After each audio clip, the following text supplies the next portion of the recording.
With summer in full swing, welcome back to the Wera Tools British Kart Championships.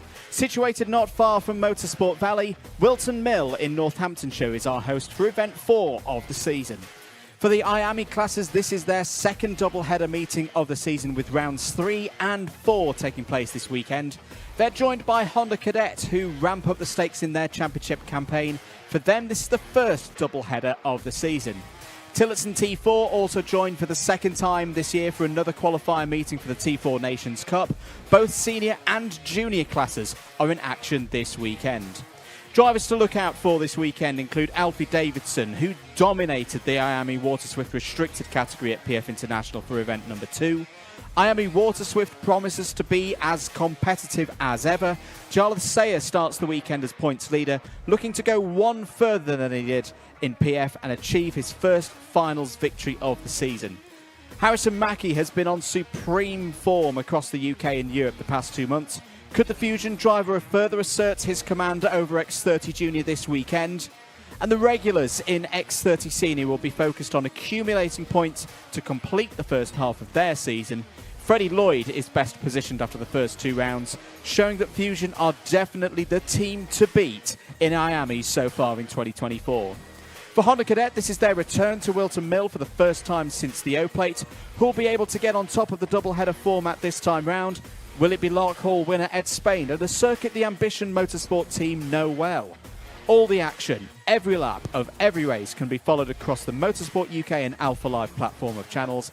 It's time to go racing here in Northamptonshire for event 4 of the Wera Tools British Kart Championships. And welcome back to Whilton Mill. Sunday, the second race day of this doubleheader for the Wera Tools British Kart Championships. And all set to go for another fantastic day of racing. My name is Andrew Mather. Alongside me in the commentary box again is Anthony Jordan. Anthony, we had a stunning day of racing yesterday. Lots of drama. But it's back to 0 points for everybody today. It's a brand new race day. It certainly is. And you know what? I think for a lot of drivers, it's an exciting day today, because if they didn't have a good day yesterday, they might certainly have a different story today. A look at the track, though. Whilton Mill, a superb venue, isn't it? Absolutely. 1,200 metres in length, 12 turns, 26-foot elevation change, especially that run up to Christmas Corner where we're going to see tons of overtaking today. And this circuit, established in 1991, changed, of course, recently with the addition of the new chicane. Here's your weather forecast. Now, this is definitely going to be a talking point today. Mixed is how I think we're going to describe it. Potentially some light rain later in the day that could impact those all-important finals that will culminate the weekend with still, I wouldn't say warm, but not cold either. It's temperate at the moment here at Whilton Mill. Decent conditions for the drivers through their warm-ups and timed qualifyings this morning, which they did not have yesterday. We had rain a little bit earlier in the day for day 1 here. But yeah, again, plenty of challenges for the drivers, but those eyes are going to be on the skies, I think, a little bit today. Certainly will be. The clouds coming over a little bit. It is a cold, blustery day, but certainly looking forward to today. We're not alone, of course. Myself and Anthony were joined once again by Nicole Sutherland, who's down in the pits. Cold and breezy out here again then, similarly to yesterday. I've been chucked outside by the boys. Thanks, guys. But some maybe unpredictable conditions, like the boys just said. Bit of uncertainty going on in the paddock. Is it going to rain? We saw the drivers had to deal with a bit of wet weather yesterday. Some drivers off on the grass. We'll make sure you stay tuned to see if they face a bit of that. It's on the forecast to potentially happen. Fantastic driving yesterday by so many drivers. Some stunning overtakes, especially in those later laps. We saw drivers like Finley Lyons make moves in the finals for the win right on the very last lap. So definitely looking forward to seeing a little bit more of that today. Second day of racing, so like the guy said, drivers that missed out yesterday will get to do it all again. Noah Wolf, obviously, he had a difficult day yesterday, but he's a driver that will be on a redemption charge, I think, today. Personally, I'm really looking forward to it. Maybe not so much a bit of the wind and rain, but we'll see how it goes. And then we'll go back into the comms box. Andrew and Anthony will talk you through what we're heading into shortly. We will indeed. And first up on circuit in a racing capacity, first time that we've seen them this weekend on the live broadcast, Anthony. It's Tillotson T4 Junior will kick us off, followed by Tillotson T4 Senior. For those drivers in those categories today, this is another chance for them to qualify for the T4 Nations Cup. And let's have a little bit of a learning session about Tillotson T4 with some of the features that we recorded earlier on in the season. We're here at PF International in Lincolnshire for the opening round of the 2024 Wera Tools British Kart Championships. Once again this year, Wera Tools are the proud title sponsor of the top kart championship in the UK. But not only proud title sponsors, they're getting involved in the action. We're here at the scrutineering bay here at PF to see how they're getting involved and how their products are being put to good use.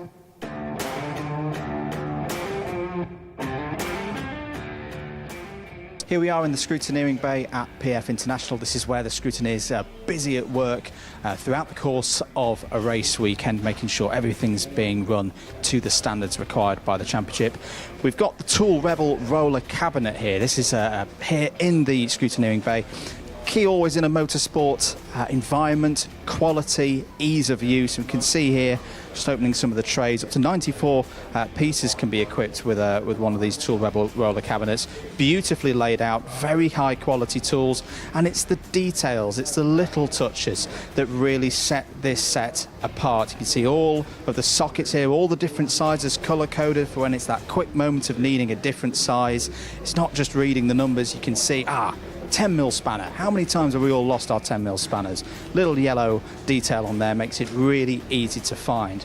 The tools as well, that ease of use and ergonomics, the handles on the Allen keys fitting beautifully into the scrutineer's hands. Really is a fantastic set to be using here in the Motorsport UK British Kart Championships presented by Wera Tools, bringing once again high quality into the championship.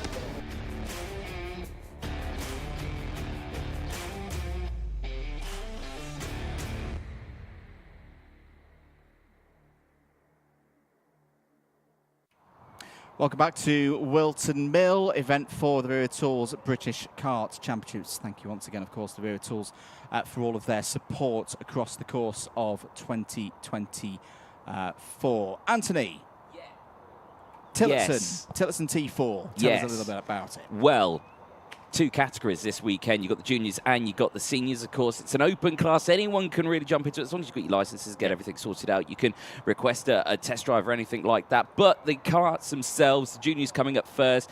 Race ready package, drivers age 12 to 16. So it's a nice little age range that you've got there for the junior categories. There you can see them running on the Maxxis tyres, the MK Dry 1 tyres that they'll be using over the course of today. Relatively hard compound. That means they do last a fair while. The engines, you can hear rumbling there in the background, 225cc, specifically designed engines from Tillotson to really help push them through. They've got Tillotson carburetors on there as well. Everything is really sealed, controlled, and that's what makes it a really close package for racing in. And I would say a great feeder series for the world of karting. Absolutely, and a number of the drivers that we talked to with the seniors said likewise. But let's get ready for it. Next race out on circuit, first one of the day. It's the first heat for Tillotson T4 Junior.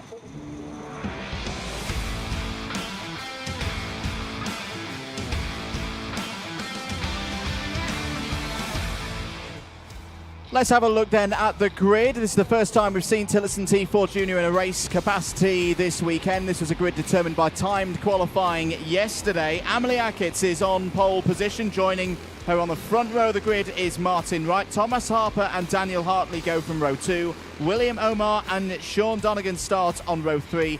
Warren Russell and Josh Allen, they start on row 4. Joey Kearney and Harry Ward round out row number 5 and the top 10. Ronnie Legg rounds out the entire field of 11 drivers.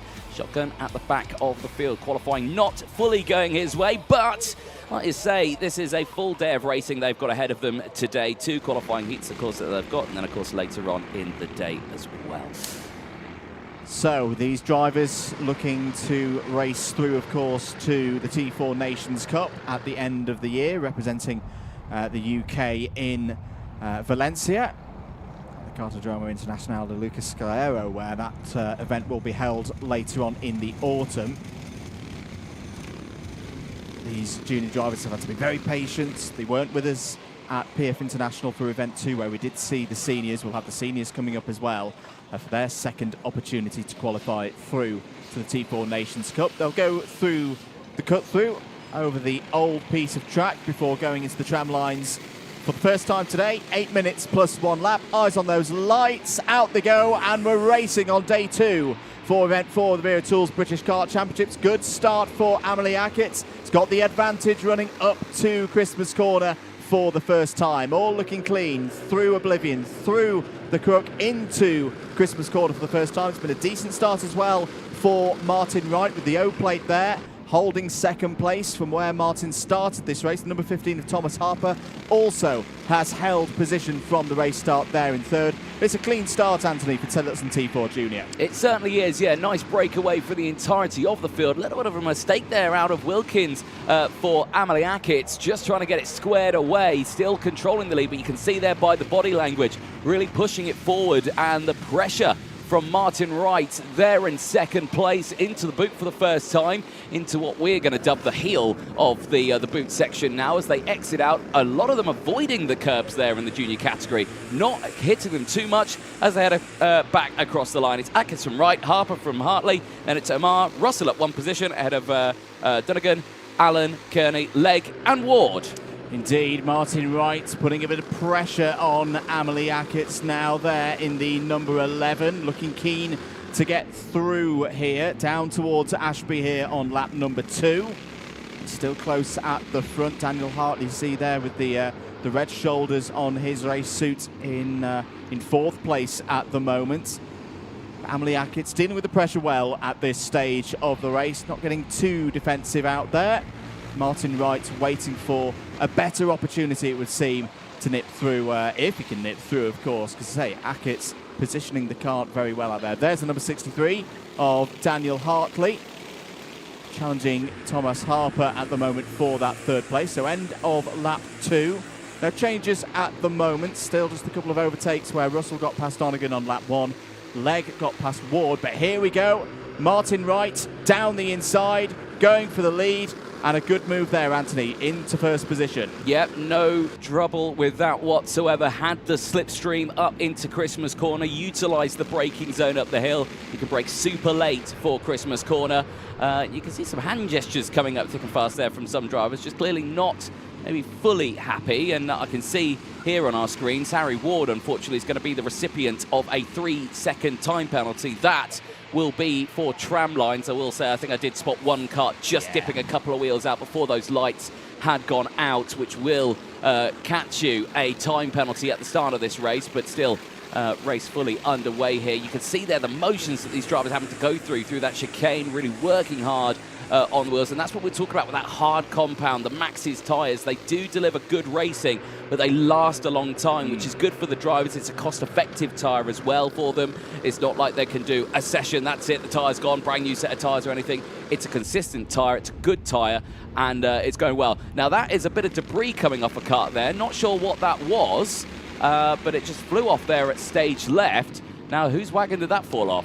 Not sure from that initial angle. We should notice as well that Daniel Hartley's got past Thomas Harper for third place. Hartley now going on the attack, it would seem, to try and get second place away from Amelie Ackett. Down the inside of the initial run into the boot. Ackett tries to hold it round the outside, but there was no stopping Daniel Hartley there. Daniel through into P2. Good scrap going on behind between William Omar, Warren Russell and Sean Donegan. Hartley sets the fastest lap of the race so far as well. It'll be interesting to see here if we can continue that pace. But hang on a minute, plus 5 second penalty to Daniel Hartley. I'm not quite sure what that is for, but never mind that. We'll stick to what we know in terms of the facts. That is going to mean that Hartley right now would slip down to 10th place with that 5 second penalty. So for the remaining 4 minutes of this race, plus the 1 lap, Anthony, he's got to get his head down and push up the road. Yeah, he certainly does. And with that fastest lap of the race, though, he's certainly doing the right way to go about it. Closing in on Martin Wright at the moment, breaking away from the rest of the field. But certainly still, all of these drivers just doing what they need to do. like you say, it's a tough time at the end of today. You know, one of these drivers in this class, one of the drivers in the senior class will get a ticket to go to that Nations Cup. That is going to be held later this year. You know, really big step up for the drivers for this season. It is going to be a challenge, but right now, Martin Wright looks to be going that way. Look to the inside there for Thomas Harper, not close enough to go for it. Emily Ackett's holding on to third place. Indeed, and Harper with that, as I say, with that fastest lap of the race, 53.54, looking pretty good here. Remember the timed qualifying, the order from timed qualifying determined by the 3-lap average. So in terms of single lap pace, in theory, there could be a driver out there who's got a tenth or so in the rest of the field, but in time qualifying didn't quite have the consistency to get them up the order. Of course, longer race as well, focusing on stringing 8 minutes plus 1 lap together here. 2.5 of that time to go. Change for 5th place on that last lap. William Omar has got past Warren Russell. That's the 41 past the 78, and he had a quick sight of Josh Allen there in the number 76 also. Is up 1 position so far in this heat. Results from this heat and the second one later today. Those results are combined to set the grid for the final, and then that ticket to Valencia is determined in, or the recipient is determined in the final, I should say. 2 minutes to go. I've been impressed here with how Thomas Harper's come back, Anthony, because he looked a bit unsettled in the earlier stages of this race. A few gestures out of the kart, but he's got his head down now and is pushing on and looking for that 3rd place. Yeah, again, just consistently looking to the inside here and there, just assessing the sort of situation and crucially not dropping back. You know, a driver who is trying to get his kart down the inside there usually results in mistakes and errors, and that's where you start to see the gaps open up. But he's stuck there with that lead group at the moment, doing a really good job. And as well with that, it really plays into the hands of him because, of course, he'll know that Daniel Hartley, with that 5-second time penalty, is in a danger. He's not 5 seconds down the road, but crucially, needs to be careful because, yeah, the worst that could happen is he could only drop back to P4 here. Because if you look, William Omar, who sits there in P5, is 3.3 seconds down the road. Another couple of seconds, he might be in danger here, but there's a less than a minute to go of this race, so I think they're still in good positions here with the group of 4 leading the way. This is that group just behind, led by the number 41 of William Omar. Warren Russell just behind it, Josh Allen and Sean Donegan just there as well. And there's plenty of support out on the stream for many of the drivers. Jack Brum joins us on the Alpha Live chat going, come on to driver number 41, William Omar, so support there as well. Get your comments coming in. I've got the live chat from Karting UK YouTube channel. If you're watching on the Karting UK YouTube channel, get your comments in. I'll give the drivers a good shout out as well as on the Alpha Live stream as well. Keep those comments coming in and let us know where you're watching. Change here for the lead. Daniel Hartley gets to the lead, but that is too little too late because that 5-second time penalty, he will still tumble down the order. He will. That was wisely done by Martin Wright there, aware probably that the number 63 has a penalty, so didn't need to fight that one too hard. He is still effectively in the lead of this race. This is now all about, can Daniel Hartley pull out 1.6, 1.7 seconds to clear William Omar and Warren Russell on the once that 5-second penalty has been applied. Imagine that Martin Wright will just push along here and look to keep Amelie Ackett's there, 3rd on the road, 2nd in the classification once that 5-second penalty has been applied. What is the pace like? Well, 53.3 for Hartley last time around. 53.4s for the Omar Russell and Allen battles. They're all going along quite nicely in terms of pace right now. It's not done. So this battle on your screen now, Wright, Ackett's, Harper, this is for the race win because as long as they stay with Hartley through the last couple of corners, which I'm sure they will do, is Martin Wright going to hold in here? Very experienced driver on the UK karting scene, of course. Through the final chicane, Hartley's going to take it on the road but has a 5-second penalty, so it'll be Martin Wright who takes heat 1 ahead of Amelie Ackett. Thomas Harper will be elevated to 4th, and then where will Hartley slip into? It'll be 5th place. So there was a bit of a to-do on the last lap there, you'd imagine, between Allen, Omar and Donegan, because they all lost a fair amount of time. So yes, so Hartley will slip behind Josh Allen, who is 4.4 seconds behind on the road, but ahead of William Omar, who is 5.9 seconds behind on the road. But there's your provisional result. Hartley, with the 5-second penalty, will drop down, as we say. So Wright takes the win ahead of Ackett's, Harper and Allen. Hartley then there in 5th place. Omar, Donegan, Kearney, Legg, Russell and Ward. Your 11 finishers in that one. Well, a nice, close, compact race then for the field in the T4 Juniors. Certainly looking forward to seeing what is going to happen later on today, because there was a real shake-up there in the order at the start of that one. Yes, okay, you've got your man who takes the win on this one, Daniel Hartley, but with that 5-second time penalty, he will want redemption later on today. I suspect he's going to come back a lot stronger, and I think the same can be said for many more drivers. Racing technically isn't over yet, of course. Drivers will have to come in, they'll have to get weighed, everything like that, but we're going to take a short break. Don't go anywhere. The seniors with the T4 Tillotson Cup, they're coming up next.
Welcome back to Whilton Mill, live coverage of event 4 for the Wera Tools British Kart Championships here on Sunday, the second race day of this double-header meeting. Getting ready then for the first race of the day, first of 2 heats for the Tillotson T4 senior category. 11 drivers ready to go racing around this 1.2 kilometre circuit, looking to, across the course of the day, these 2 heats and the final, of course, book their spot on the plane to Spain for the T4 Nations Cup later on in the year. Good morning to Jordan Montgomery.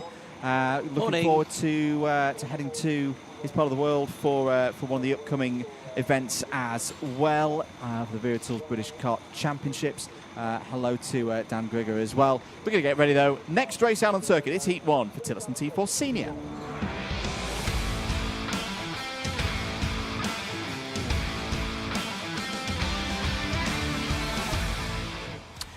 Here we go then, 8 minutes plus 1 lap to decide this. Here's your grid for Heat 1.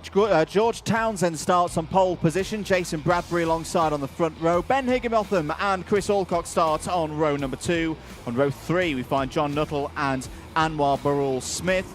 Owen Roberts and Mike Coppin go from row number 4. Row number 5 sees Calvin Pratt and Edward Nuttall. Then it's Oliver Greening who rounds out the field.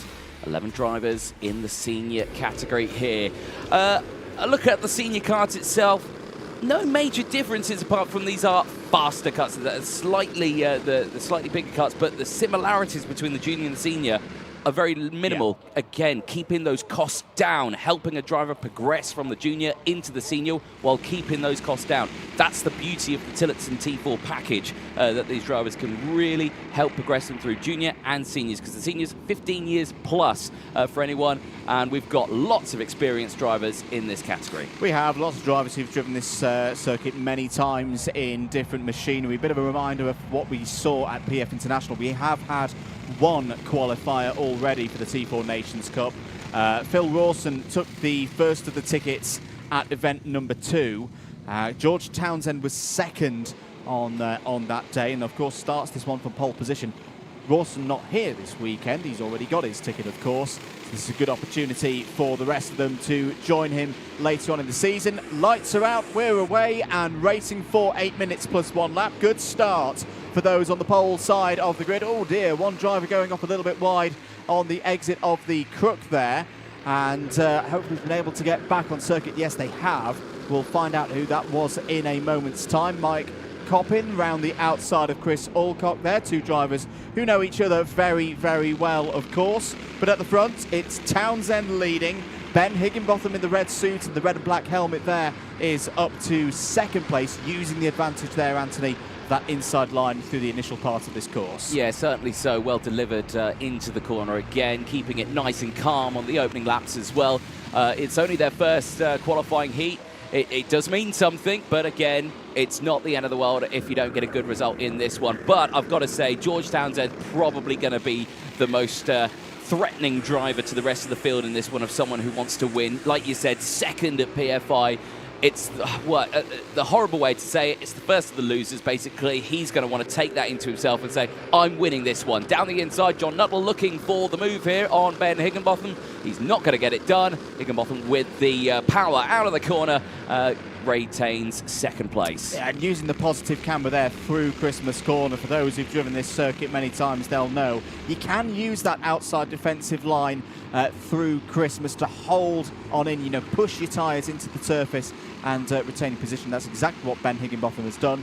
Bit of news from race control.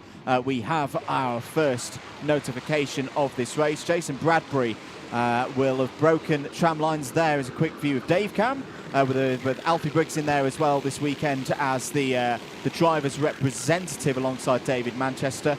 And they've, of course, seen with the other officials as well that Jason Bradbury hopped out of those tram lines before the lights went out. That'll be a +3 second penalty for driver in kart number 17.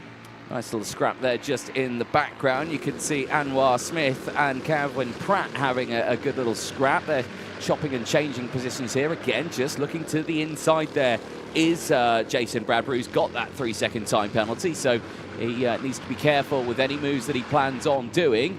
But he's still there in a good position. Clear breakaway for the top two. They've got a nice gap from themselves and the O-plate of Owen Roberts. But at the moment is controlling that second group. You can see him there in the black helmet, black suit, and that's a spin. A spin for George Townsend out of the lead of this first qualifying heat. And a shake of the head, completely understandable.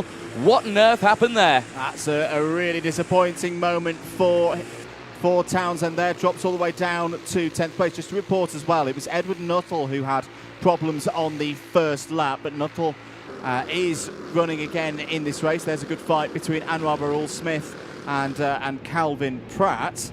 So new race leader, Ben Higginbotham at the front of this one now. Owen Roberts, the fastest driver out there on circuit P2.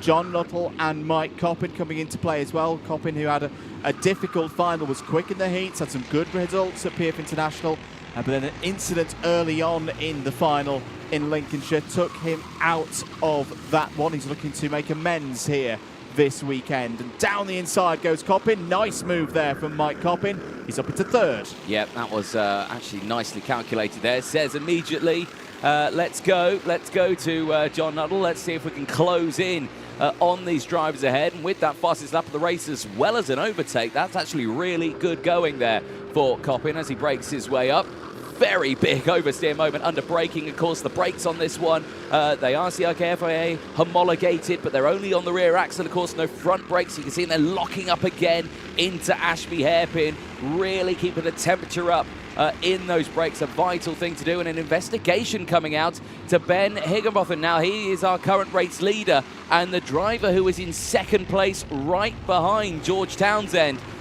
When that spin came around, was there drama or was it just a mistake?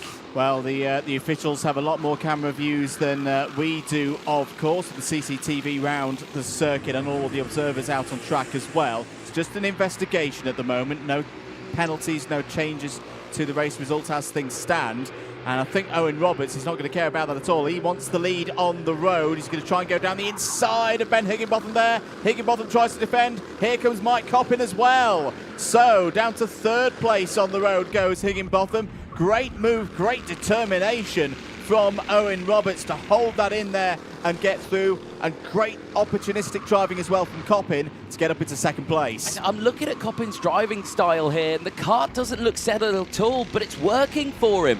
It's working. You can see there now Owen Roberts trying to communicate there with Mike Coppin. Coppin's got a decision here. Does he get past straight away and try and break away, or does he work with Roberts here to try and open up that gap a little bit more? That's the question. But John Knowles closed in as well, so it's back to a group of 4 at the front here. But yeah, watch Coppin's kart as he goes to the braking zone up into Christmas corner. Whether or not he settled it down or whether or not he's pushing just that little bit too hard on the braking, well, he's going to go for the lead here in towards Christmas. Again, that time around is a little bit tidier, as he knew he couldn't step the back end out too much, as there would have been drama. Oh, we've both been watching this man race for many years, Anthony. Yeah. We know that Mike Coppin's always going to attack.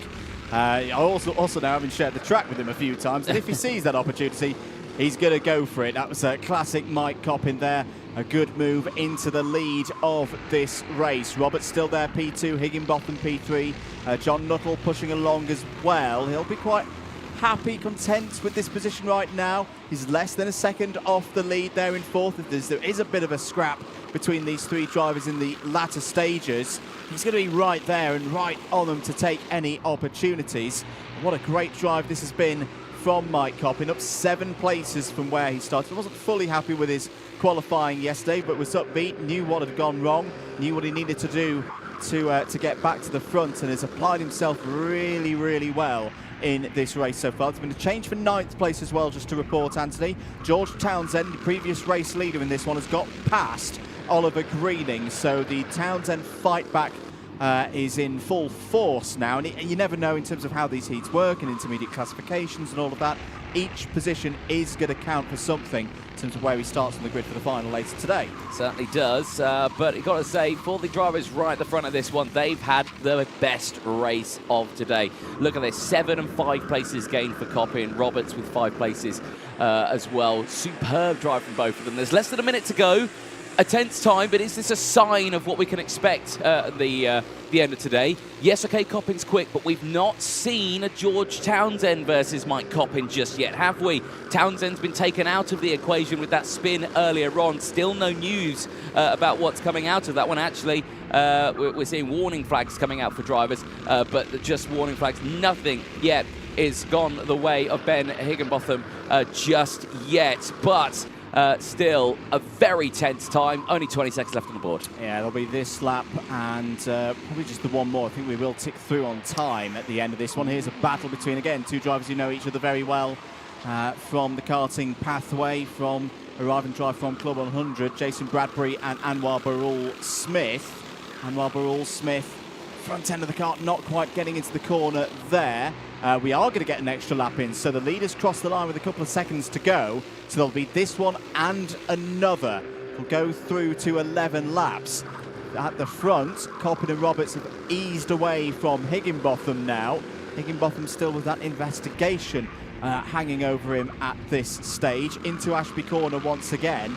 I tell you what, Bradbury and Burrell Smith are finishing this race strongly. Bradbury still has that +3 second penalty from earlier in the race, of course, for a start infringement, and has had a warning flag a couple of moments ago as well.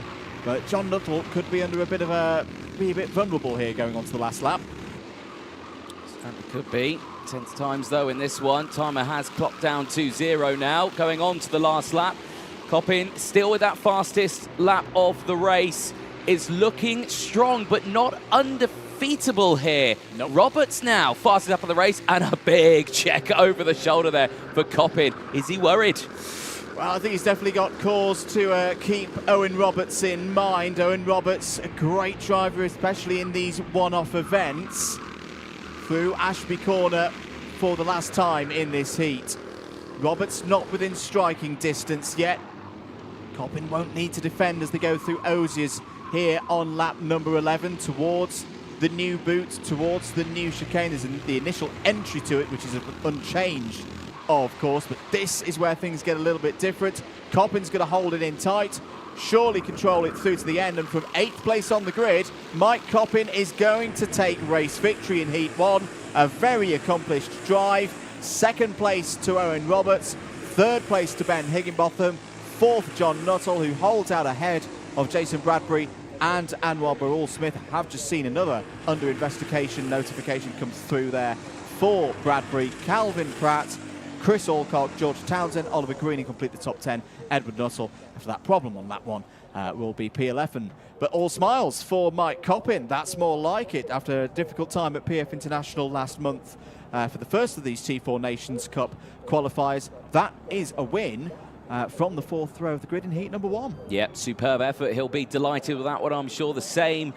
for the O-plate, of course, of Owen Roberts. 5 places gained in that one. Ben Higginbotham getting the support on the broadcast as well. Max Racing joining us on the chat. Welcome, one and all. Ben Higginbotham finishing in 3rd, but of course under investigation. His race far from over just yet. But for all of them, certainly be delighted. Nose cone watch coming in. I'm sure we'll see Dave Hillary on the left-hand side of your screen, aka the small angry man. There he is. Well, there's his legs, there's his face, but all good for the top 3. All is well. Yep, all good for the Tillotson T4 seniors. As I say, that's their first 2 heats today. Their second one will be, and just consulting my notes, at 150. 150 for the seniors, and for the juniors as well, we should note at 135. That is when the drivers from Tillotson T4 will be back out on circuit for that second round of heats. Don't go anywhere though, plenty more racing to come here at Whilton Mill. We move into the IAME categories in a short while after this short ad break.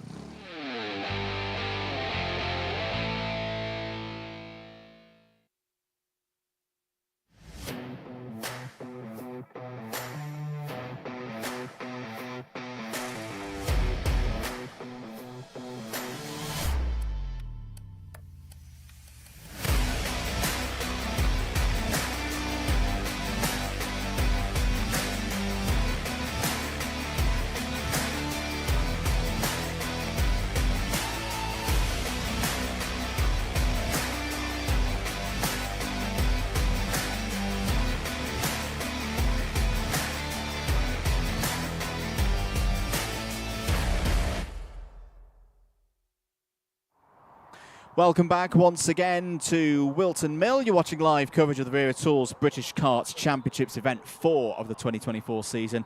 Andrew Mather and Anthony Jordan on commentary duties for you throughout the course of the day. If you've missed any of the action so far this weekend, you can, of course, watch it back on the Karting UK YouTube channel. If you've not subscribed yet to the Karting UK YouTube channel, why haven't you? Do it now. Get on it. Let's try and get the new channel, the new home of all things British karting, up to 1,000 subscribers today. That's your challenge, ladies and gentlemen. Anthony, yes. Junior X30 coming up first. It's another one of those where we've got a portion of the drivers, because 40 in total here this weekend for Junior X30. Groups B versus C coming up first. But we saw yesterday there's not a lot of margin for error in this class this weekend. No, there certainly isn't. It was very, very close. A handful of drivers did get eliminated, not from the weekend, but from yesterday's final, so they had to work a little bit harder today to see if they can go through. There you can see the drivers lining up, but it is coming up next. It is Junior X30. Stay tuned.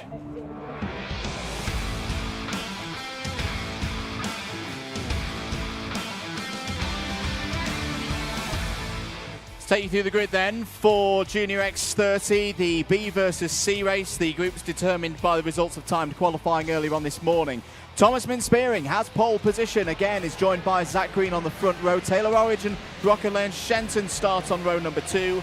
Joey Brown and Morgan Moore go from row number 3. And George Edgar, carrying the onboard camera, is on row 4 alongside Kenzo Craigie. Arjun Kraling from Germany goes from row 5 alongside Wales's Archie Owen, and it's Sky Parker and Alex Dodds on row 6. Samuel Branson and Hamish Forrest. It's only his second year of racing, ladies and gentlemen. He starts on row number 7. Then it's Charlie Myers and Monty Braithwaite on row number 8. Jake Brook and Alexander De Benedictis go from row 9. Ethan Woodward and Leith Khan start on row 10. Leith Khan had a tough day yesterday. Evan Purcell and Jacob Backler start on row 11 ahead of Ashley Harzer from Jamaica, or representing Jamaica, and Seth Nurnberger on row 12. It's a 26 karts field that's completed by Monda Junior Canini and Josh Parker. Not a good qualifying result at all for Canini, who was a star yesterday. Here we are on board with George Edgar, the number 17 for Mick Barrett Racing this season. I think we might be going round again here for another formation lap. Yes, we are.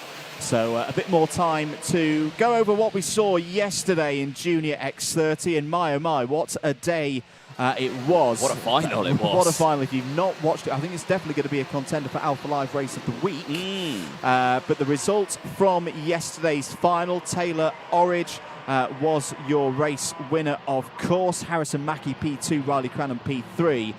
Cameron Edmonds and Kenzo Craigie also in the top 5. Monda Junior Canini, Rockaway and Shenton, Mayan Patel, Monty Brathwaite and Harrison Whitcomb. Those were your top 10 finishers.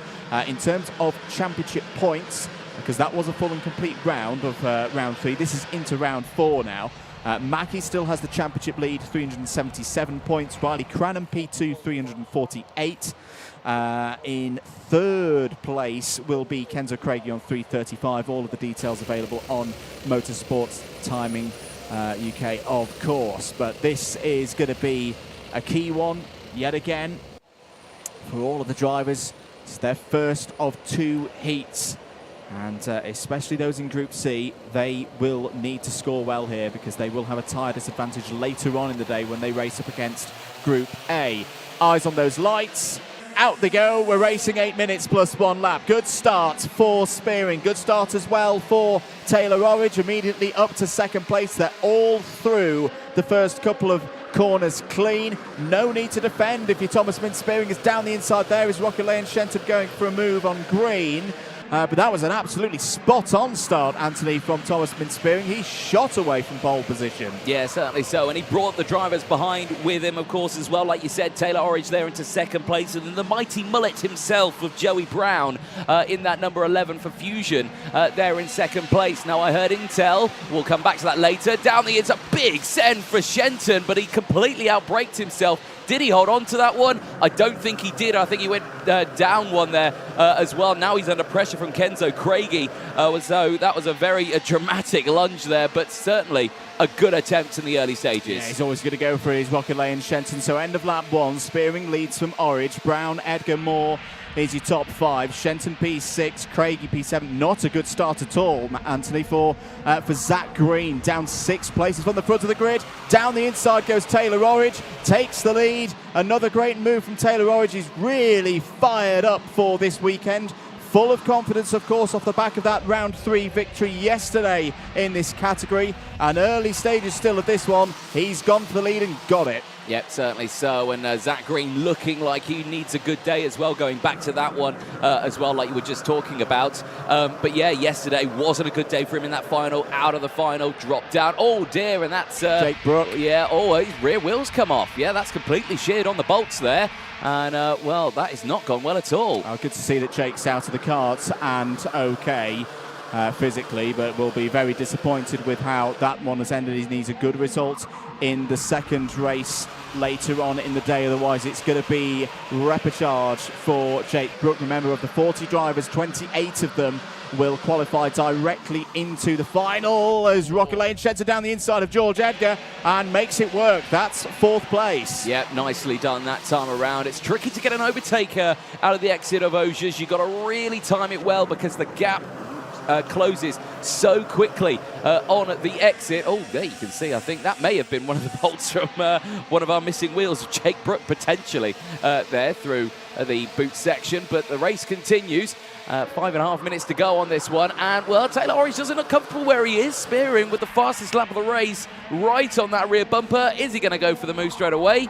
Thinks against it. Is maybe trying to work with Orridge here to try and break away from Brown. Yeah, I'd think so. It's been a good run for Thomas Bin Spearing. I think he's very much in the mindset at the moment of, with that move from Taylor Orridge a few laps ago. It's like, okay, if you want to lead this one out, Taylor, that's absolutely fine. I'll sit behind you. I'll use the slipstream. I'll try and take care of my tyres a little bit at this stage. Let you do all of the hard work. Stick with you and try and get you through later on in the race. One board once again with George Edgar. That's Zach Green ahead of us. So Edgar slipped back a couple of positions in the last lap or so, through Oblivion immediately into the crook. Amazing set of corners, full commitment from our juniors here into Christmas Corner. Morgan Moore there in the number 16. Racing with Premium Karting again this weekend. Has had tough times in the final so far this year. He's having tough times right now as Kenzo Craigie's gone down the inside with a lovely move by the Mercedes-AMG junior driver. That's going to be Craigie up to 5th place. Zach Green has followed through as well there into 6th. Morgan Moore still scoring well there in the top 10. He's got to rebuild himself now for the next couple of laps. Yeah, looking a little further down the order here, just keeping an eye on the drivers. A driver who's certainly not had a good qualifying, but is making up for it in these qualifying heats. Monday Junior Canini, the number 9 seed from last year, is up 12 places now. No, scratch that. 14 places. He's up into 11th place now after getting past the likes of Sky Parker. Zach Green down the inside of Kenzo Craigie. Pretty simple move that from Zach Green, up to 5th place, is out of the race. That looked to be Ashley Harzer. Yes, it is. The number 33. He's had a really, really tough weekend. An incident on Friday. He's racing a little bit wounded. Not 100% so far this weekend. That's unfortunate to see Harzer out of this one on lap 5.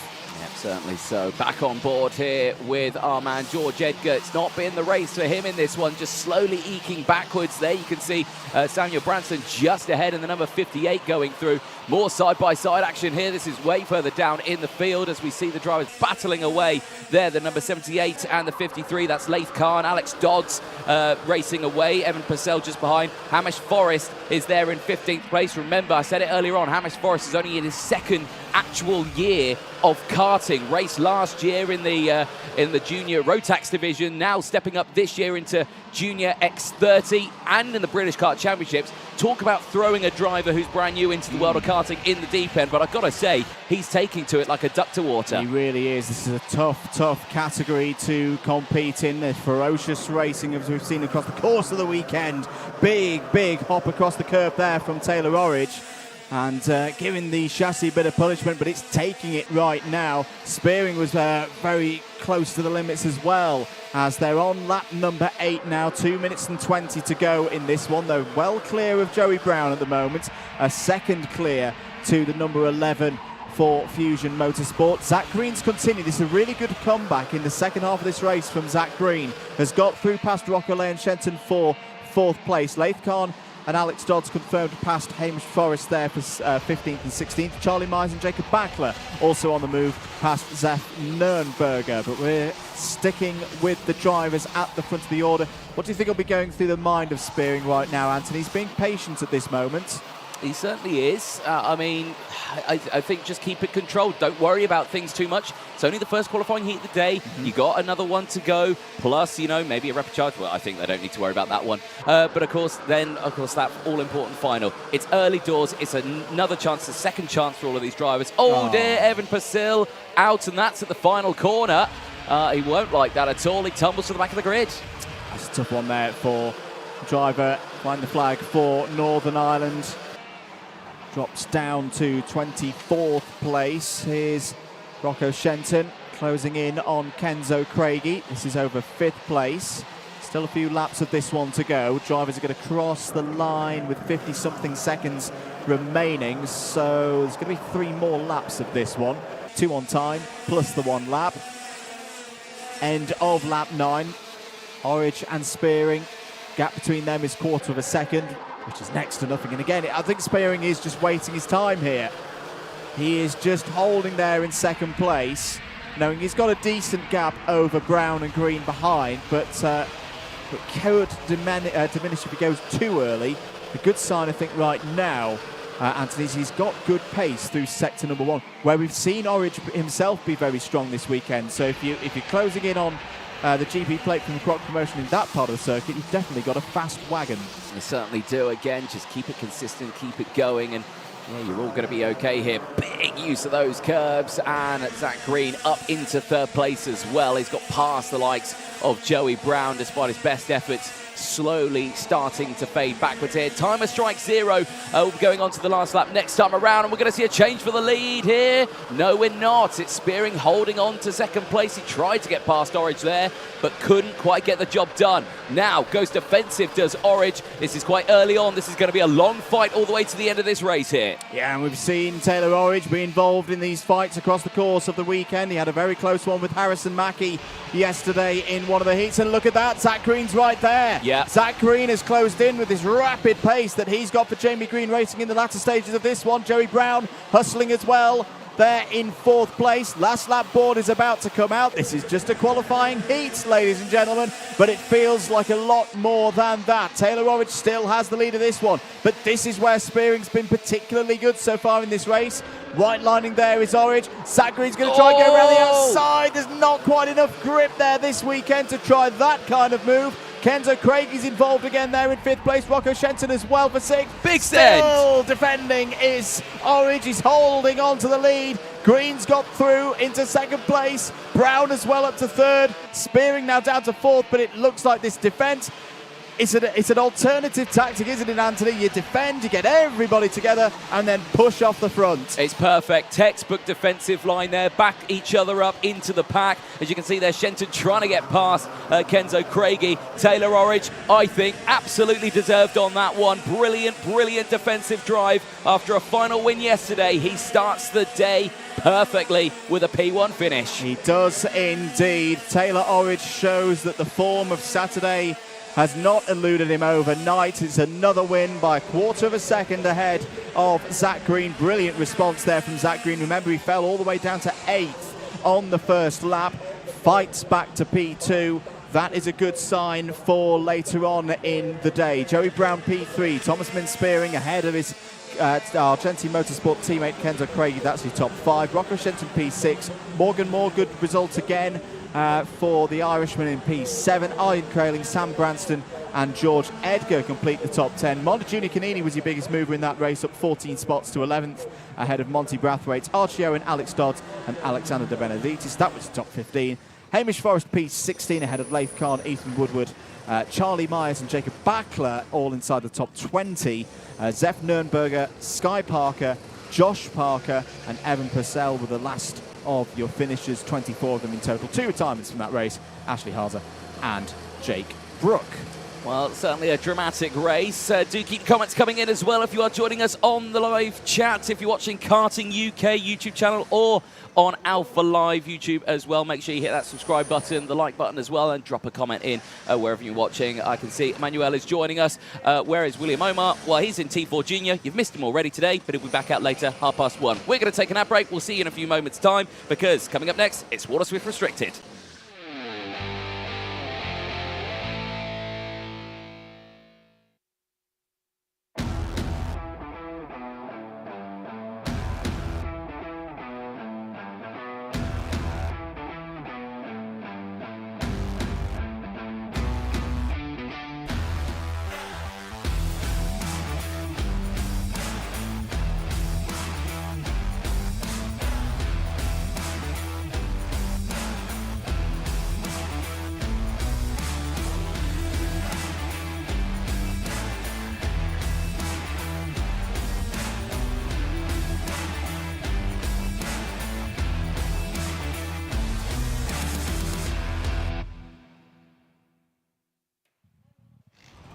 Back with us here at Whilton Mill. It's event 4 of the Wera Tools British Kart Championships for 2024. Andrew Mather and Anthony Jordan are alongside each other in the box, getting ready for race number 21 of the weekend, the first heat of this 4th round of the season. For IAME Water Swift, Anthony, IAME Water Swift Restricted, apologies I should say, that is up next.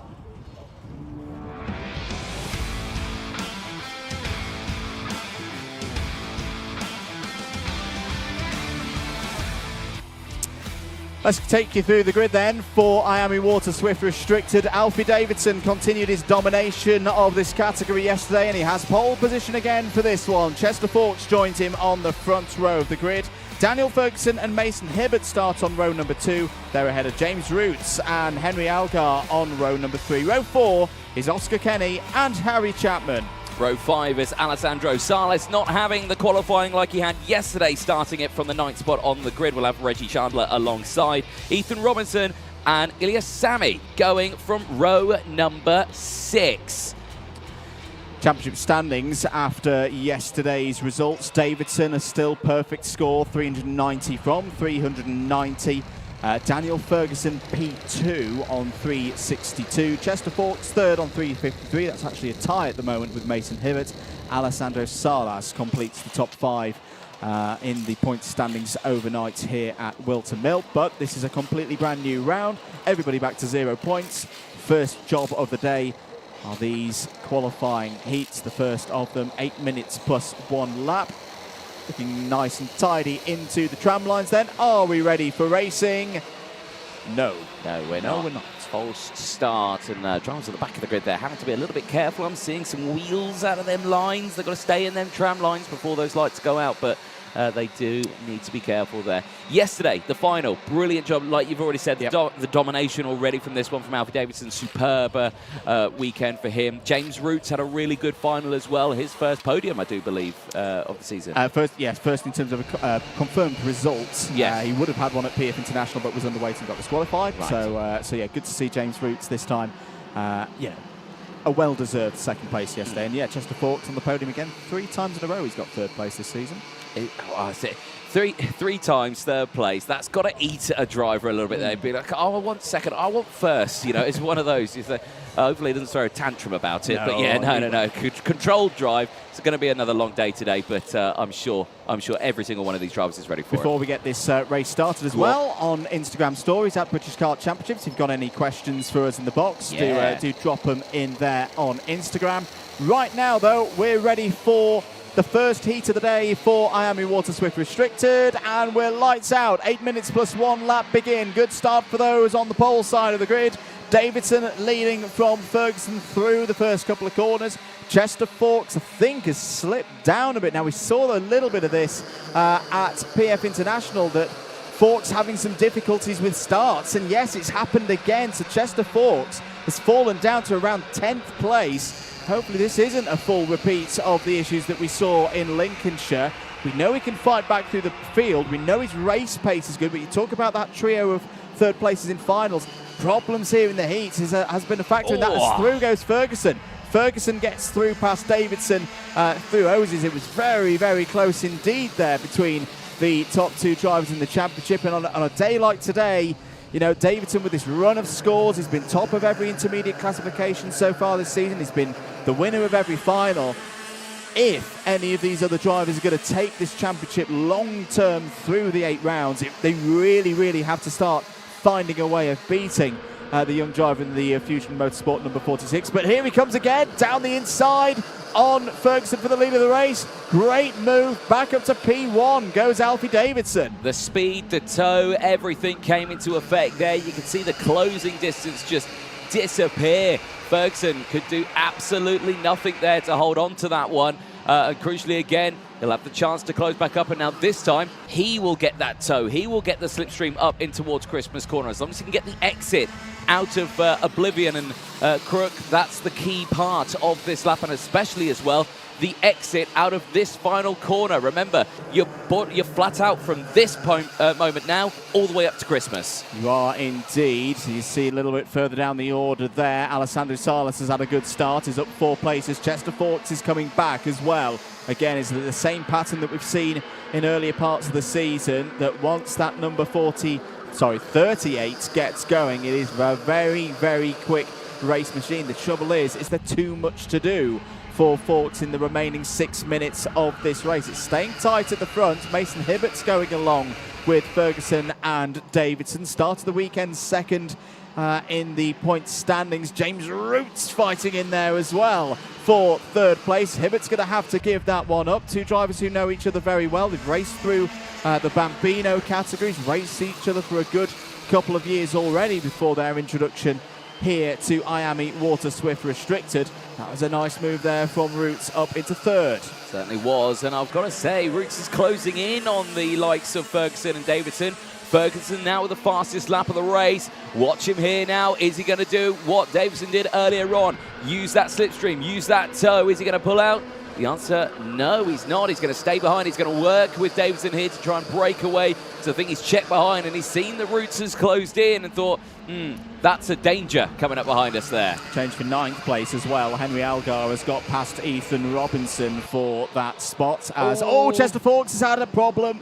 Chester Fawkes, well, his race, which didn't start well, was recovering back through. He's got to do all of that hard work again. That looked possibly to be a spin down through Ashby Corner, which, as we've mentioned yesterday, if you were with us, it's a very, very tricky corner. Downhill, weight transfer all goes to the front of the kart, and especially in these machines, you know, they get very, very light through that apex, and it's very easy to have a tumble.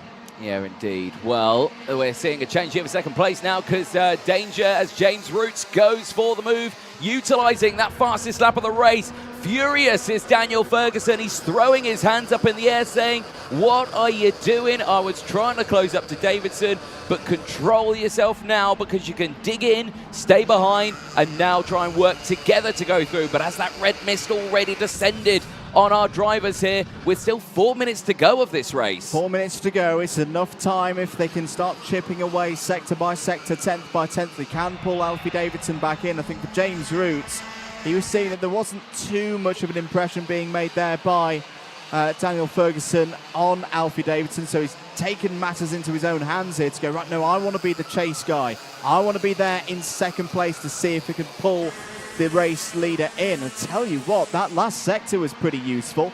14.07 versus 14.23. So he's already taken a 10th and a half out of Davidson's lead. Round a third of this circuit, 3.25 minutes to go. This next 2 laps, I feel, really, really important for these chasers here, Anthony. They've got to get back on terms, otherwise Davidson just get into that rhythm that we've seen him have so many times this season. Yeah, certainly so. But right now, they're just tucking in now, working together, not pushing too hard. And again, you're seeing those fastest times. Gap is less than a second still, with just over 3 minutes to go. So there was still plenty of time left in this race. Mason Hibbert, he's done all right, hasn't he? He's having a good little race. He stayed there. He's P4. He's not gained anything. He's not lost anything. He's been right there in that position. I think just doing what he needs to do. There we saw a brief look at Alessandro Salas. He's had a really good run in this one. 4 places gained from the near back of the grid. He's there in the top 5. Yeah, he's had a really good weekend. Really big step forward for Alessandro Salas here at Whilton Mill. Is that gap coming down? It is. It's down to 0.61 of a second now. So Roots, Ferguson, Hibbert just need to stay with this at the moment. Davidson won't be panicking. To say he likes leading these races out. It's in terms of the championship standings, it may look, you know, oh dear, bit of a almost Max Verstappen style domination of the season. But all the races have been close. Yes. There's been a number of times where Davidson has lost the lead, been able to fight it back and, you know, always get to the front at that most crucial of laps when the checkered flag comes out. And that's the real big question, I think, for Roots, Ferguson, Hibbert and the others is they know they can get ahead of Alfie Davidson. We've seen that numerous times this season. But it's how do they stay ahead of him? How do they change their racecraft to make sure that those times when they do get past stick all the way through to the end? Oh dear, as Reggie Chandler retires from the race. The privateer in the number 47 there. Not quite sure what the problem was from that view, but a shame there for Reggie, out of this race. Yeah, that is a pity. Eyes on this one. Gaps closed in, 0.2 of a second, 1 minute to go. James Roots is piling on the pressure, and he's bringing Ferguson with him here. Davidson is in a spot of bother here as they make their way into the boot section here for I think the 8th time. They've completed 7 laps so far. They'll be going nearing to the end of this race relatively soon, but they've still got another lap to go, plus another one as well. So there is still plenty of time left in this race for Roots to really pile on the pressure here. Up through Oblivion, up towards Christmas Corner. Has he got enough for the slipstream? Has he got enough for the move here? No, stays behind, waits for another opportunity. Yeah, it wasn't quite close enough there for an attempt at the lead. Mason Hibbert's still there as well in 4th place. He'll be hoping for a bit of a squabble between now and the end of this race, because he's in that kind of range where he could get up to the back of this pack pretty quickly if Davidson was to start defending. Into the boot for what will be the penultimate time. Timer ticks through to 0, so the last lap board will be out this next time around. There it is. Change for 9th place. Chester Fawkes has got past Ethan Robinson for that spot. Up the hill now. This is going to be one of the best opportunities, surely, for James Roots. He's right in the slipstream. Davidson goes defensive. Nowhere through there. That was wise stuff from Alfie Davidson. Certainly was, closing that inside line, but again, keeping the group nice and close. Down to Ashby. Here's another attempt. Again, just sweeps to the inside, covers it off. Compromises his exit a little bit, though, here. Does Davidson. He's got to be careful. Ogiers is an opportunity for drivers to get past. Not this time around, just the boot to go, but it looks good, but nothing is certain. Yeah, this is classic Alfie Davidson. Oh, I thought James Roos was going to have a go down the inside there. Daniel Ferguson's line has been compromised a bit. Alfie Davidson is going to hold on for another victory. He's going to keep this run going in IAME Water Swift Restricted. James Roots pushed him all the way again, but it's Davidson from Roots by 0.08 seconds. Daniel Ferguson comes home with another 3rd place. Mason Hibbert P4.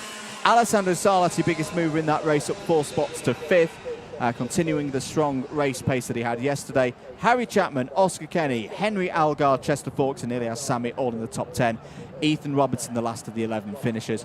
Single retirements in that race. Reggie Chandler, well, first question of the day to Alfie Davidson, and it's been answered. Aplomb there from Alfie Davidson.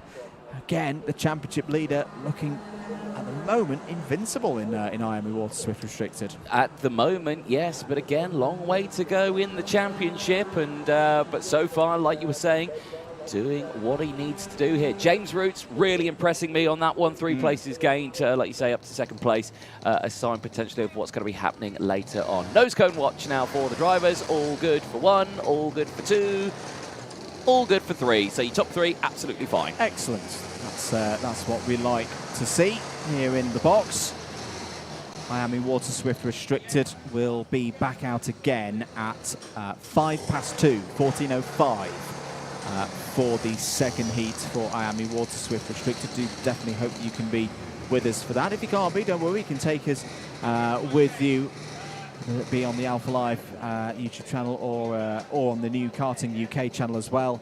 And if you've got no signal, or if it's like my house where internet providers are letting you down again, don't worry, you can watch it all back for free later on at your leisure. Always a plus, isn't it? Always a plus. Always a plus, isn't it? Rest of the field coming in, of course, there very closely followed Oscar Kenny. No positions gained in that one, but none lost, staying in 7th place. So a good, solid race for Oscar Kenny there, making his way back in. There we go. There's the camera, Oscar. Give it a wave. No. Denied me on that one, did Oscar. There we go.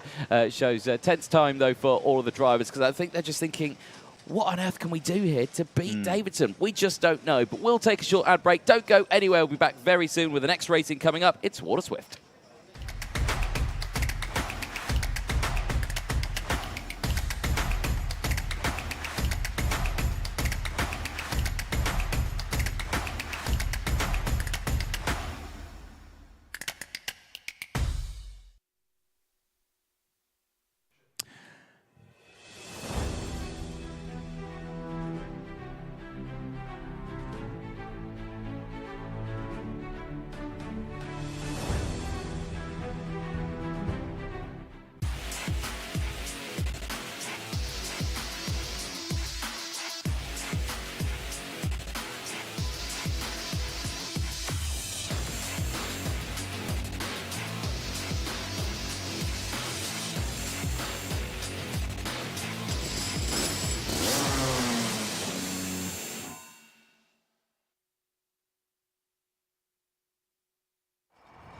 Back here at Whilton Mill, getting ready for race number 22 of our weekend. Anthony Jordan, the first race of the day for IAME Water Swift. Certainly is. Big group. It's coming up next. Race 22, Water Swift.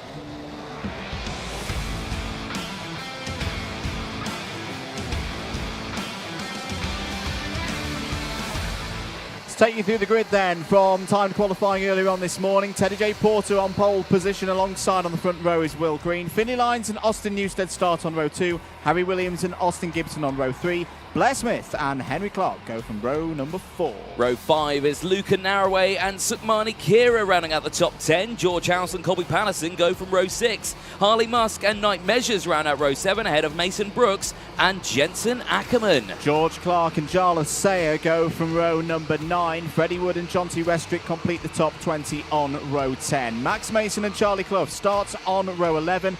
Work to do from row 12 for Aaron Nair and Christian Kobe. Sophie Campbell and Callum Graham go from row 13 ahead of Jesus Bartolos and Javier Fonge on row 14. Joseph Davis and Andy Stewart go from row 15, giving us our top 30 ahead of Grayson Wortley and Johnson Stewart. Drive us to the lines. Are we going racing? Yes, we are. It's a great start from the entire grid as they whiz through Oblivion for the first time. Really good start then once again from Teddy J. Porter, looking for race victories.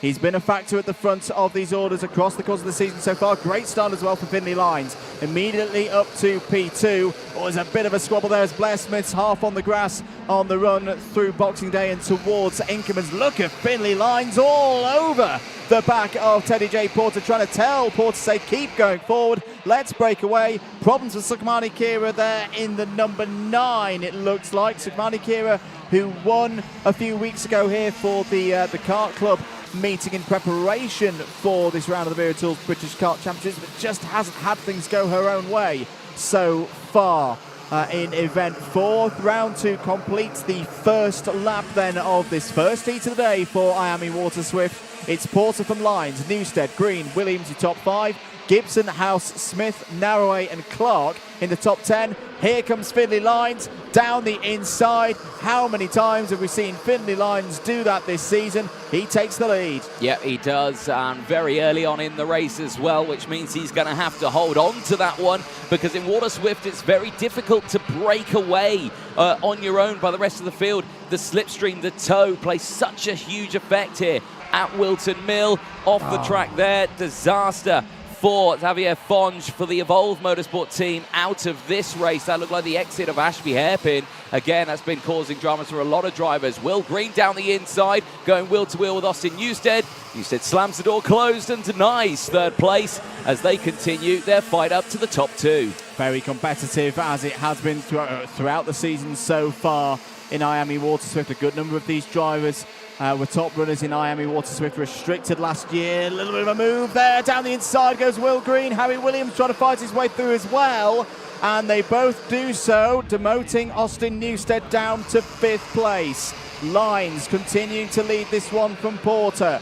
Green trying to get on terms with them right now, a bit further back as well. Blair Smith has recovered from that difficult start, is there in 8th place. Biggest mover so far.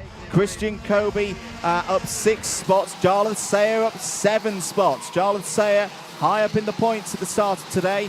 It's up to 11th place. Yeah, indeed. Oh, off the track as well. That is a disaster for Sophie Campbell, for Fusion Motorsport, out of the race. And yeah, that's just not what you want to see. Knight Measures as well, dropping down the order, same as Andy Stewart. So there's battles happening thick and fast. The yellow flag's there, of course, that takes away an overtaking opportunity for a handful of drivers as they clear that one nicely. Lyons leads the way by 0.3 of a second. Teddy J. Porter, though, is there in 2nd place. Fastest lap of the race is still closing in. At the moment, this is a repeat of the result that we had in the final yesterday. Lyons took it from Porter ahead of Green. With it, Will Green took the championship lead. Only by 5 points, though. And with Jarlath Sayer a little bit further down the order, that is your driver 2nd in the point standings at the moment. Will Green knows that this is a big, big opportunity. It's not an absolutely critical opportunity, I'd say, but one that he's got to take to extend that championship lead. 3rd's okay by his lofty standards, but he wants to be up at the front. He wants to dominate this one. He wants a repeat of the Sunday final victory that he had at PF International during event number 2. Down towards Ashby Corner then. We're nearly into the second half of time on this one. Finley Lines continues to lead by 0.4 of a second ahead of Teddy Porter. Bit of a status quo at the moment. Oh, Austin Newstead was a bit wide there, out of Wilkins' corner with a touch of oversteer. Blair Smith has got past George House as well so far on this lap, so Smith back up to 6th place, moves a bit further down the order. Jensen Ackerman past Henry Clark for 14th, and Freddie Wood has got past Christian Kobe as well. That's Wood up to P17. Well, we'll keep an eye on all of those battles all the way throughout. Nice little run through there. 3.5 minutes to go. And again, the gap staying the same between first and second. The top 4 with a clear breakaway. Then it goes back to Newstead in 5th. He leads a huge group of karts in the likes of Blair Smith, George House, Luca Narroway, Austin Gibson, Colby Patterson, all there as well. So really good showing from the entire field. There is a new poll out on the chat. I've got to say, it's kind of pointless one a little bit. What would you prefer, wet tyres on a wet, or dry tyres on a wet track, or wet tyres on a dry track? I prefer neither. It's completely opposite way around. But of course, if you're forced, have a choice. Action here though. Teddy J. Porter has slammed that gap closed, and he has closed right in on lines, but he's brought Green with him. It's dangerous territory now with 3 minutes to go. Yeah, this one's not done. Not done at all for any of these drivers. There's a problem for one of the premiums there. That looked to be Joseph Davies in the number 78, who was running in 25th place. I think there's been a problem for Henry Clark as well. Henry Clark has just tumbled down the order to P24. So that's not good news for the BMR team in that one. 2.5 minutes remaining. Lines still leading, not having everything his own way though, because Teddy J. Porter is right there still in second place, and it's not going to be Teddy J. Porter for long because Will Green's down the inside. Lovely move through Osies. You can do that there. It's quite a wide entry in a late apex. If you can get down the inside and not scrub across the corner as Will Green accomplished there, that's a good way to get through. Will Green up to P2. Lines checks over his shoulder, sees that the championship leader is there. A driver who in this category with this engine formula of Water Swift engine has been a very strong force, not just in the UK, but in Europe in recent weeks as well. Oh, a touch there between Lines and Green. They both keep it under control, but Green's got through. The Lines did not have the pace off of Christmas corner. Will Green has the overtake done. Is there a problem for Finley Lines? Because all of his pace seems to have gone now. He's lost the position to Porter. He's lost the position to Harry Williams as well.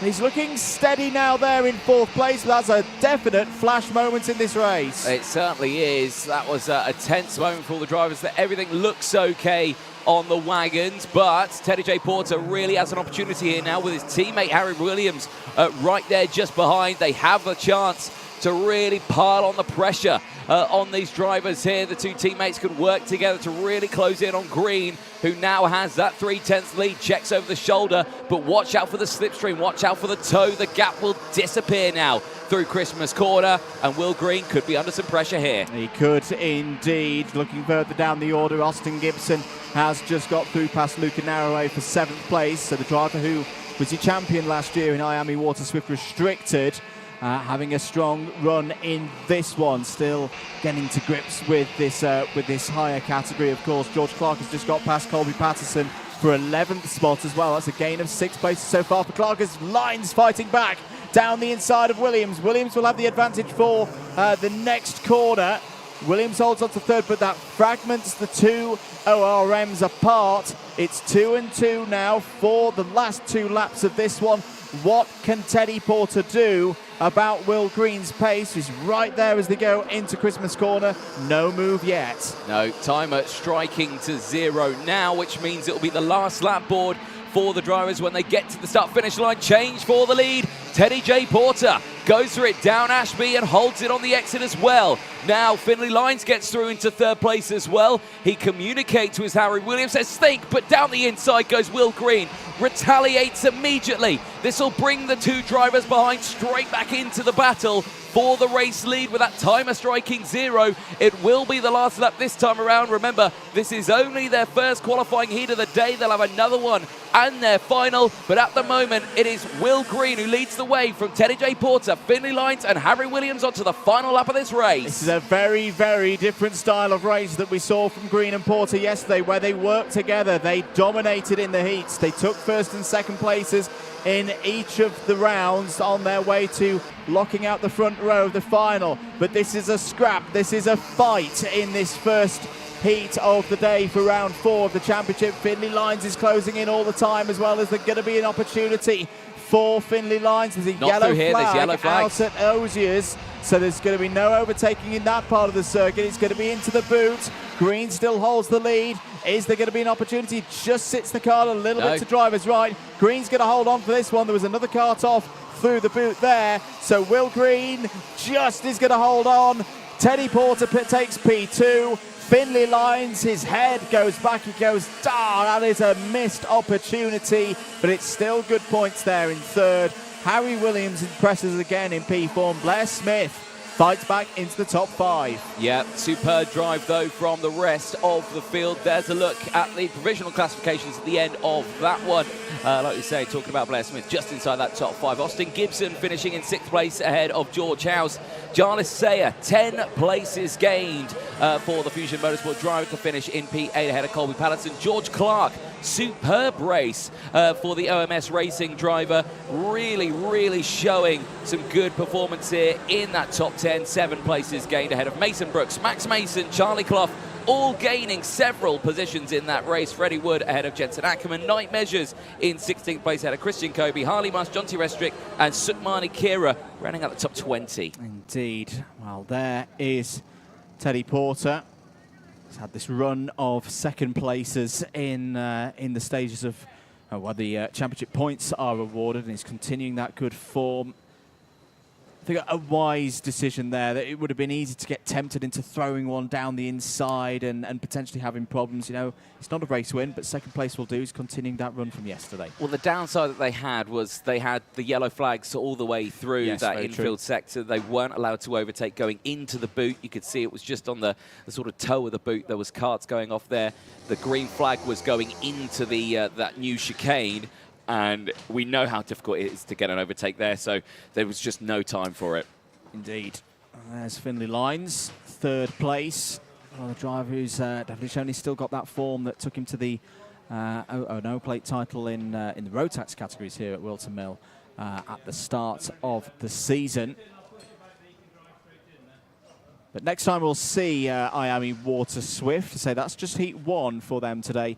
Second one will be at 2:20. More racing to come here, though, at Whilton Mill. Next up, it'll be Senior X30.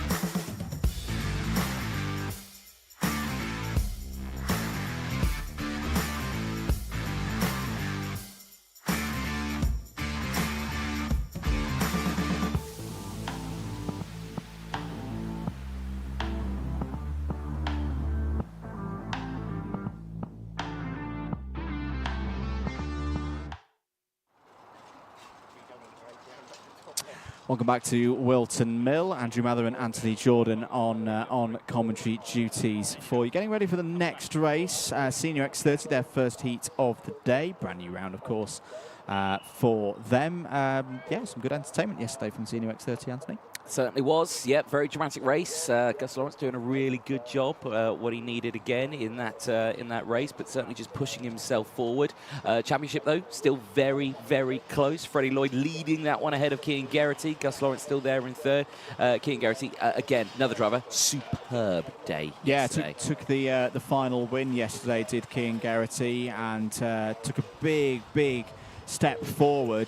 Freddie Lloyd had a decent lead before the start of yesterday, but whilst his closest competitors fell back a bit, Noah Wolf and Lewis Bird as examples, it was, as you say, the likes of Geraghty, the likes of Lawrence, who had stellar days. particularly in that final, and closed the gap to 9 points as the advantage for Freddie Lloyd now over Cian Geraghty. If you missed that final yesterday, there was a moment, of course, between Lloyd and Lawrence. Let's see how this next race goes, though. Senior X30, their first heat, is up next.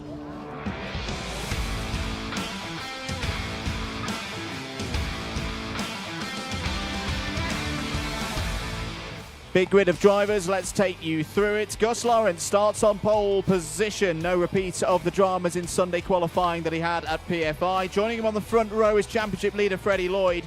Henry Gregory and Cian Geraghty, the winner from yesterday, start on row 2. Fred Green and Oliver Stilp start on row number 3. Harvey Roth and Lewis Bird go from row 4. Finn McLaughlin and Noah Wolf round out the top 10 on row 5. We'll look forward to seeing them trying to make their way through the field. Hayden Eldridge and Oliver Rands go from row 6. Alistair Cresswell, a.k.a. Lando Norris, goes from row number 7 ahead of Rylan Eschberg. Joseph Smith and Cian Gamio round out the top 8 rows. Aaron Brown's had a good season so far, but starts this one from the 9th row of the grid. Archie Tillotson joins him on that one. They're ahead of Robbie Buckley and Harry Ewell on row 10. Dylan Briley and William Smith start on row number 11. Row 12 is completed by Scotland's David McIntyre and Kasper Pajecki. Connor McPollin and Oliver Harris go from row 13. David Marshall and Juan Pablo Gerard go from row 14. Ty Stansfield and Freddie Housley round out the 30-kart grid on row 15. Again, welcome, ladies and gentlemen, on the live chat. I see Michael Burke joining us. Good racing so far today, Michael. Good to hear from you. Louis Johnson-Cool joins up the Geraghty. Bubby 115 liked the Lando joke. There we go. He does look like him, I swear. And more of that on the Paddock show later that you will be able to see premiering during the lunch break. Here we go then. Are we good to go? No, we're not. We're going to go around for at least one more formation lap. Keep your comments coming in. Let us know who you're supporting. This heat for the seniors, and then the first 4 Honda Cadets following afterwards. We'll then have a 25-minute break here at the circuit to allow a bit of time for hard-working marshals, corner workers, observers, staff out there on the circuit who've been going all the way from early this morning with the warm-ups and then the time qualifyings as well, to give them a little bit of refreshment before we then continue with the heats from 1:20. We'll have the second one for Junior X30. That'll be the first appearance of Group A and the second appearance of Group C, and then it's pretty much the same rotations as we've had so far this morning, all the way through to the end of the day, the rest of the heats and those finals. Do stick with us here on your live coverage. The broadcast brought to you by Alpha Live, both on the Alpha Live YouTube channel and, of course, the Karting UK channel and the Facebook pages for the British Kart Championships as well. We're trying to get the Karting UK channel to 1,000 subs today and 40k subs if we can on Alpha Live. You got your pen in the air. I do. Rebecca Lloyd joins us on the live chat, says, good luck to Freds. Here we go. Lights go green. We are away and racing down in towards turn 1. Great start once again. The inside row. Lawrence gets away. Henry Gregory into second. Yeah, good start there from Henry Gregory, taking the advantage from P3. Gus Lawrence feels the need to go defensive as Archie Tillotson getting involved there with Joseph Smith. It's elbows out racing here on the second day. But Whilton Mill is very squabbly in the second half of the field. Everybody having little moments here, there and everywhere, but they're all pointing in the right direction. It's a fast start for Gus Lawrence and Henry Gregory. They're gone. They've disappeared up the road from Freddie Lloyd and Cian Geraghty. The rest of them filing through into the boot for the first time. See Finn McLaughlin there as well, racing this weekend for Fusion Motorsport. Very strong season on the European stage so far for Finn McLaughlin for VDK Racing, and he's there in 7th place, is up 2 positions. Biggest mover on that first lap. You've got to go down to P21. Juan Pablo Gerard has come from 28th on the grid. That's a gain of 7.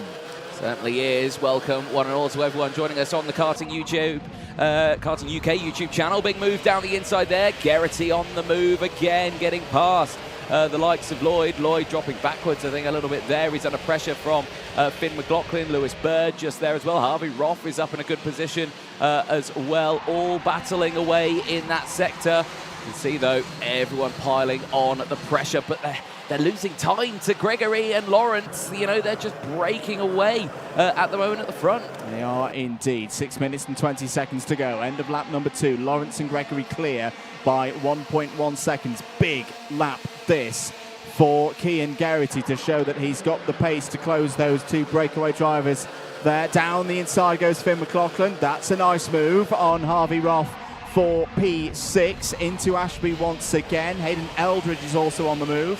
Has got past Cian Gamiao for 15th place. Robbie Buckley has put a move on Archie Tillett as well for P17. That's all happening further down the order.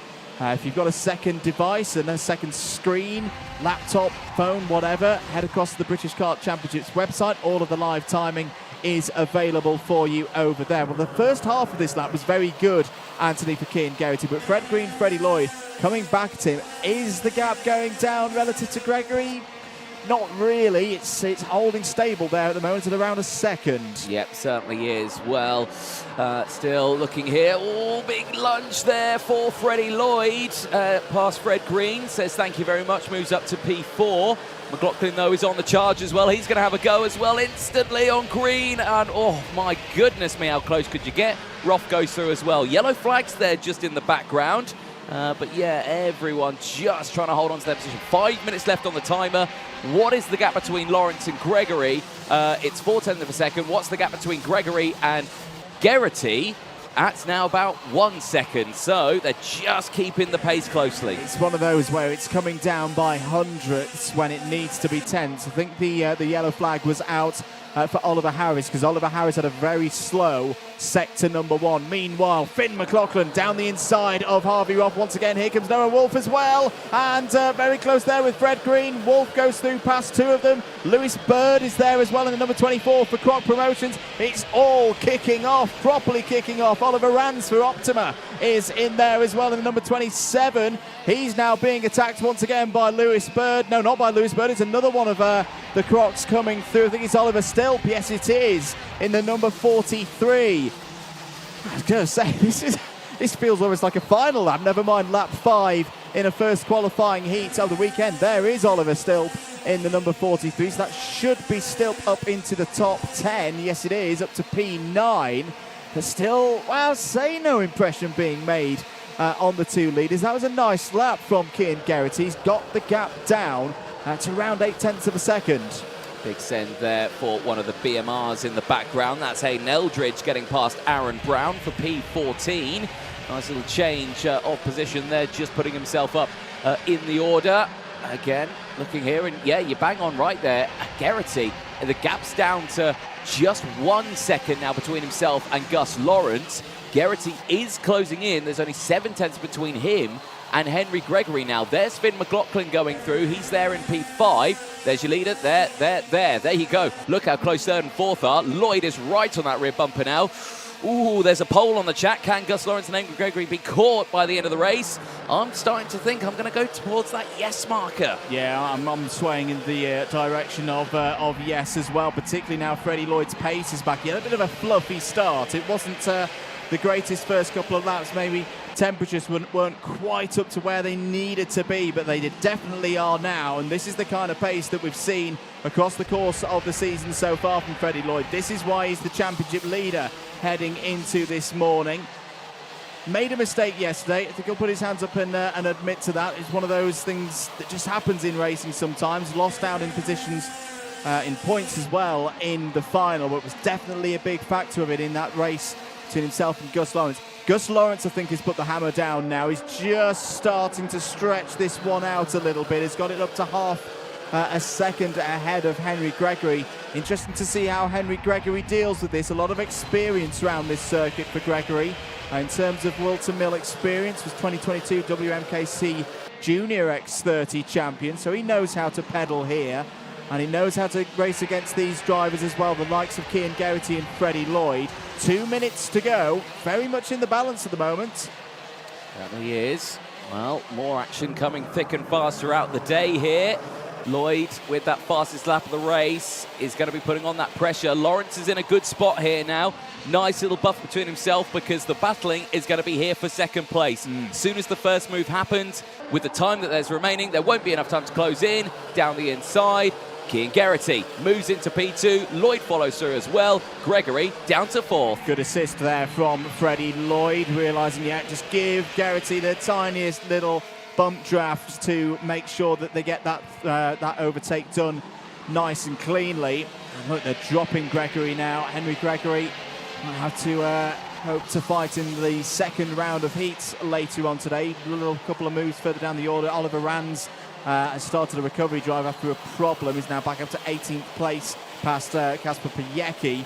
I think there's also been a move involving King Gamiao as well for 23rd. But focusing back at the front, Freddie Lloyd, what does he do now? Does he keep working with? No, he's going to go down the inside of Cian Geraghty and take second place. Good move there from Freddie Lloyd, and a decisive one at the same time. Certainly is. Again, really showing strong performance there. Unfortunately, though, for other drivers out of the race there, the number 20 pulling into the pit lane. That Freddie Housley for the Paul Sexton Racing team out of this race. 20 seconds left on the board. Gus Lawrence leads the way. Freddie Lloyd there in second place. There is Cian Geraghty, who's there in third. Can they close a half a second gap in this last lap? I'm going to say probably not. Yeah, it's looking difficult at this stage. There's a notification from race control from the officials, plus 5-second penalty in race time penalty to Joseph Smith for Mick Barrett Racing in the number 15. Now, where is Joseph Smith at the moment? I think he's somewhere in the midfield. And well, either way, that's not the kind of news. Oh, no, he's out of the race. He's out of the race. No, apologies. So that's fairly inconsequential that Joseph Smith already out of this one, as is Rylan Ekberg. And now Freddie Housley, as we saw. Time up then, but we're not quite on the last lap yet. Well, we say Gus Lawrence can't be caught, but Freddie Housley on this last lap has done a sterling effort. And he's going to close this gap to around quarter of a second as we go on to the final lap. This is not done. This is not done for Gus Lawrence. This is a resumption of the battle that we saw in the final yesterday. This is champion the last 2 years versus championship leader. And Freddie Lloyd is putting Lawrence under the pressure now. Lawrence has a bit of a move to the inside, a bigger move to the inside now through Ashby Corner. Gets the drive off of the off Ashby right. This is where they clashed yesterday, these two. Look at the line. Lloyd's trying to go around the outside. He's done it. What a move from Freddie Lloyd. How on earth did he achieve that? Gus Lawrence is surely going to have a go back into the boot. Cian Geraghty's still there as well. What a way to finish this first heat of the day for Senior X30. Freddie Lloyd is back, ladies and gentlemen, and he takes the first heat of the day in Senior X30. That was superb. I think Gus Lawrence was more focusing on defending that inside line. It looked like he'd really hit the anchors to try and stop it on the apex. Didn't know that Lloyd had gone to the outside line, and that's why he was just able to carry that speed out of Wilkins and get that overtake. Absolutely textbook there. Magnificent win then for Freddie Lloyd. That is a way and a half to respond from a difficult final yesterday. Job not done, of course. Still a second round of these qualifying heats to go and that final later on today. But in terms of this title push for Freddie Lloyd, that is the way to do it. That is the way to get back on track. Wins by 0.2 of a second ahead of Gus Lawrence. Cian Geraghty, Henry Gregory and Finn McLaughlin all in the top 5. Good drive there from McLaughlin, up 4 spots. Fred Green, Noah Wolf, Lewis Bird, Alistair Cresswell and Harvey Roth in the top 10. Good news there for TWM. 2 karts up in the top 10. Oliver Stilp, Hayden Eldridge, Aaron Brown, Robbie Buckley and Archie Tillett all get top 15s for that one. Oliver Rands, William Smith, David Marshall, Harry Ewell and Kasper Piecki were next up, taking us down to P20. Colin McPollen, Cian Gamiao, David McIntyre, Ty Stansfield, Juan Pablo Girard, Dylan Briley and Oliver Harris, the last of the finishers. 3 retirements in that one. Freddie Housley, Rylan Ekberg and Joseph Smith. Nice little catch up there of the grid. Great stuff from Senior X30. They'll be out later today. Quick update on the story for the Wera Tools British Kart Championships Instagram page. You can head over to that one. Ask the commentators anything. We have got some questions. Who would win in a kart race at Whilton Mill against DJ or Andrew? 100% myself. Yeah. What sauce goes in a bacon roll? It's definitely ketchup. If you have brown sauce, you just don't talk to me. And then Red Bull or Monster? 100% Red Bull. I'd agree with all of those answers. Yep, there we go. Even that first one. Driving days are behind me. There you Need go. to get in the gym. Yeah. Keane Geraghty, good pace again. And yeah, having a little chat with the team there. And one more race before we get to the break. Honda Cadets are up next.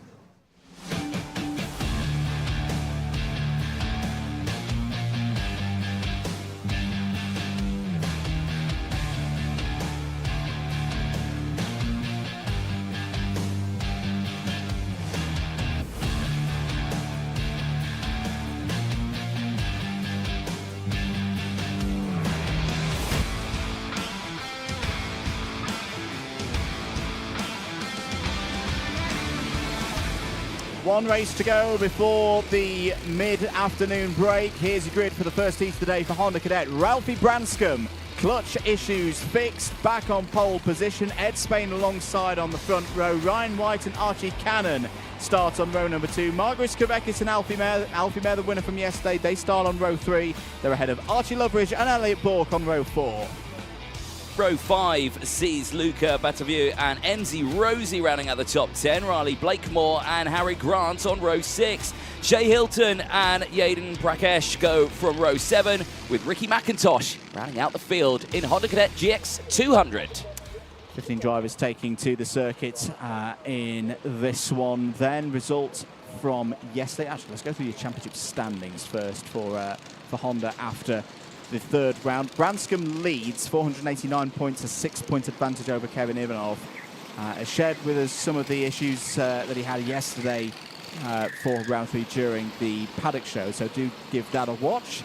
Not too long to the premiere of that. Archie Loveridge is third in the championship on 476. Ed Spain, winner from Lark Hall, in the final on 474. Marcus Kavekis 10 points further back, complete the top 5. Plenty of support on the live chats for Honda Cadet. Go for Ed Spain, go for Hayden, then you've got Archie Cannon for the Zip Factory team as well, and go Ralphie. Plenty of support on the broadcast there. Do keep it coming in. Honda Cadet is so nearly ready to get going for their first race of the day. We saw Ed Spain yesterday have some cracking starts from P2 on the grid. Can he do likewise again here on Sunday? Revs rise and racing, and it's another great start from Ed Spain, straight into the lead from P2. Ralphie Branscombe slots back into that second spot. Good start as well for Ryan White. Oh, bit of a move there, bit of a wobble for Jayan Prakash in the number 44, but at the front of the order, good stuff for once again from Ed Spain.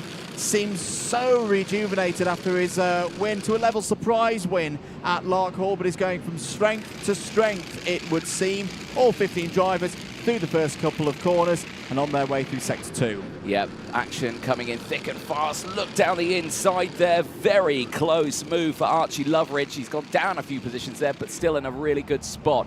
Check over the shoulder for Ed Spain just to see what's happening behind. Well, behind you've got some more action here, as it looks like Ryan White has got up into P2. Yes, he has, but not for long, as a Zip has zipped its way down the inside, and it's in the form of Alfie Mayer, the final winner yesterday, who's into P2. Yeah, looking really good so far this weekend is Alfie Mayer. End of lap number 1, Spain ahead of Mayer, White, Branscombe, Kavekis. That's your top 5. Cannon, Loveridge, Batuev, Blakemore and Bourke all in the top 10. Alfie Mayer is your biggest mover on that first lap, up 4 spots into second place, but what can he do now?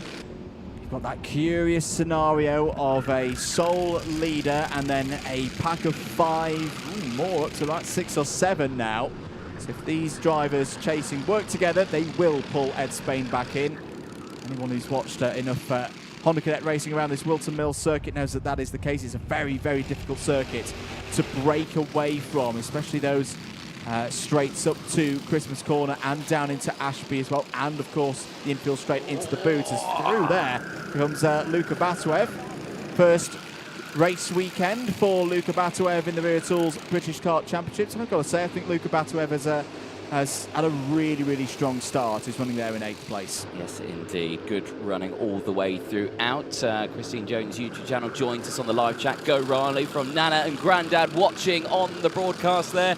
Riley Blakemore currently sitting in the midfield around P10 at the moment for Riley Blakemore, up 1 position at the moment.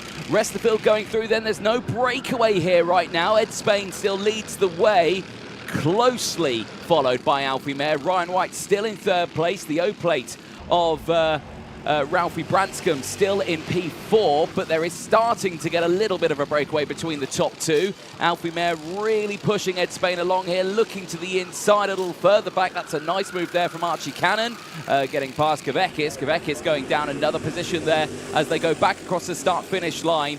It is Branscombe with the fastest lap of the race. He's pushing himself along there in P4. You can see him in the pink helmet, just going through the O-plate kart.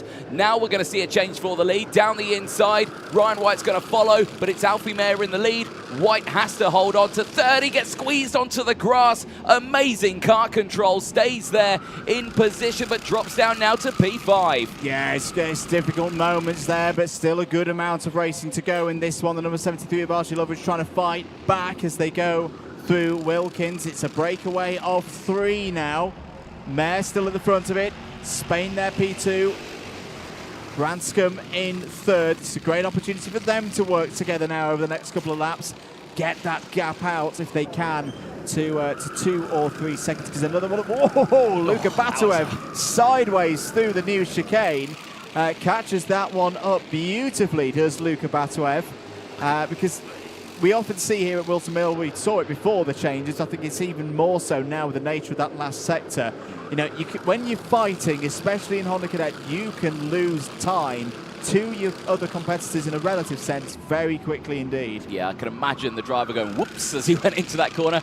Archie Cannon to the inside at Ashby. Nice move there on Ryan White. Last year's champion in the Honda Cadet category. He's now going wheel to wheel with Kavekis. Kavekis gets squeezed out wide on the exit. Now will concede to another one of the zip carts coming through of Archie Loveridge. Well, Kavekis not happy at all with that, understandably. No one likes to be squeezed out in these races, but again, racing is racing. Back here at the front end of the field, Branscombe is up now into... Is that the lead? I think it is the lead. He is indeed. Well, the O-plate of Rousey Branscombe now leads the way ahead of Alfie Mayer. Ed Spain's down to third. Hand gestures coming up thick and fast saying, come on, go, go, go, stop attacking. But Alfie Mayer says, no, I'm going to take the lead of this one. There's still 3 minutes to go of this first qualifying heat race of the weekend for them on Sunday. This is what we love about Honda Cadet. Properly close racing, young drivers developing their racecraft skills and putting them on a bit of a show here for the Wera Tools British Kart Championships. Now, we should note as well, we have got one kart who we in the box were expecting to see in this race. The eagle-eyed amongst you will notice that we've not got Kevin Ivanov in this race, unfortunately. So that is a bit of a developing story from what we know here in the commentary box. The driver second place in the championship before the start of today. You can see on the board there, investigation underway into something that's occurred with the number 42 of Archie Cannon. Archie Cannon currently 4th on the road. Just an investigation at this stage. This race going back and forth. I'd say there's only 0.6 of a second, well, actually more like 0.5 of a second between Ed Spain there in third and Archie Cannon heading up that chase group in 4th place. And remember, one of the very first races I called here at Wilton Mill, it was a race in Honda Cadet. 5-kart pack at the front of the order, going to the last corner on the last lap was the driver in 5th who actually ended up winning. My favourite memory from Honda Cadet definitely has to be Kart Masters a couple of years ago, where you had, we were on the old regulations still with the 160 engines, and I think there was about 28 karts battling for first place. That's probably my favourite memory of karting in general, actually. And it came from this very class here. You do get the best racing in the Honda Cadet category, and we're seeing that right now, and it's only a qualifying heat, which is superb. Big check over the shoulder there for Alfie Mayer just to assess the situation. Top 3 looking comfortable. Archie Cannon now leading that second group. He's in a really good position here when these 3 really start to battle. He can close up, but he's got to be careful with the likes of Ryan White, Archie Loveridge, Quebec is still there, Luca Batavius still there as well, now with the fastest lap of the race as well. Elliot Bork closing in, he's there in 9th place ahead of Riley Blackmore. So all of the drivers really doing a good job in this race, just keeping up with the pace, keeping up with the momentum, and doing a good job here, because it's not an easy track, is Wilton Mill. No. It's a driver's circuit, and these drivers are very early on in their careers, but still, these drivers are doing a brilliant job. And particularly through that new section. I know it's not to everybody's taste, but what I do like about it is how you've got to get the line right. It's a technical challenge through that part of the course, which really does separate the best out from the others. Just had more news as well on the Kevin Ivanov situation. Sad news, at least for us in the box, because we love seeing Kevin race, of course, is that Kart has been disqualified from the whole day. Technical irregularities during warm-up this morning is the reason why Kevin Ivanov is not in this race. So that is the latest news on that one. Back with this first heat of the day for Honda Cadet GX200. Alfie Mayer continuing to lead this race and has got a bit of a gap ahead of a change for second place. Ed Spain has gone through past Ralphie Branscombe. Archie Cannon there still in fourth place. No further news to us in the box regards the investigation for the number 42. If any does come in, we will bring you it as soon as possible. We go on to the final lap though, Anthony. Alfie Mayer, again, we've mentioned it yesterday. It's all about confidence, I feel, for Alfie Mayer. I've seen him race for a good couple of years. He's on top form right now, looking pretty good for this one. He certainly is, yeah, controlling that race. No defensive lines on this last lap. Can see the gap that he's got from the rest of the field, and it's just saying, yeah, I'm going to hold my line here, don't need to worry about doing anything. The same can be said for the rest of the field as well, doing a really good job. I mean, the top 14 are separated by less than 10 seconds in this one here. MC Rosie being there in P14 is battling away with Shea Hilton, who is literally just ahead, so they're having a really close battle there in the background, but at the front here, calm, collected, Zip Factory team looking strong. Alfie Mayer going for another win here. Alfie Mayer continues the form from yesterday's final, takes the first heat of the day in Honda Cadet GX200. Ed Spain comes home P2. Ralphie Branscombe is back on form. Those issues that he had yesterday with the O-Plate kart have been fixed. That's more like what we saw at the O-Plate meeting here at Whilton Mill earlier in the year. Archie Cannon P4 on the road. Ryan White in the top 5 as well. Archie Loveridge, Margaret Skavekis, Luka Batuev, Elliot Bork and Ricky McIntosh finish in the top 10. Great drive there from McIntosh from the back of the grid. Riley Blakemore, Harry Grant, Shea Hilton, Esme Rosie and Jane Prakash go through to 15th place. A personal best in that race on the last lap there from Jane Prakash as well, continuing to improve his pace.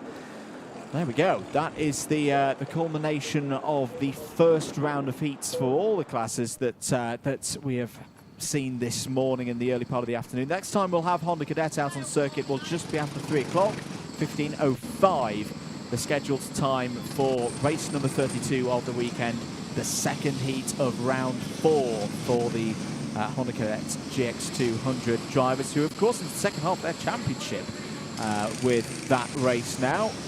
This second part of the double header will obviously be completed today, and then they complete their season at Three Sisters later on in the year.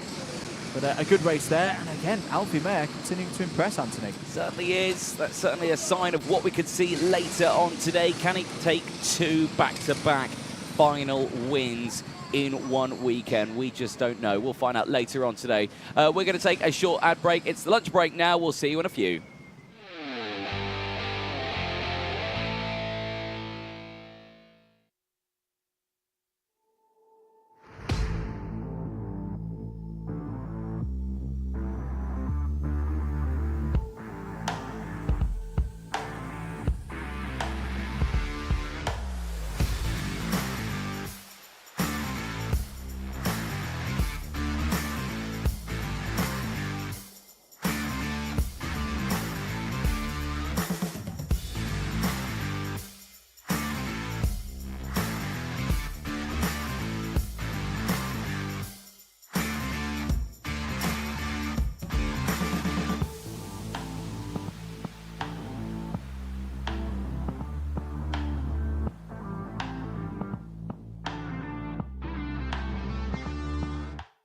Welcome everyone to Whilton Mill once again. Paddock show time for event 4, the Wera Tools British Kart Championships, which of course means it's round 3 and 4 for IAME and for Honda Cadet as well, their first double header of the season. And we've got Tillotson T4 here this weekend.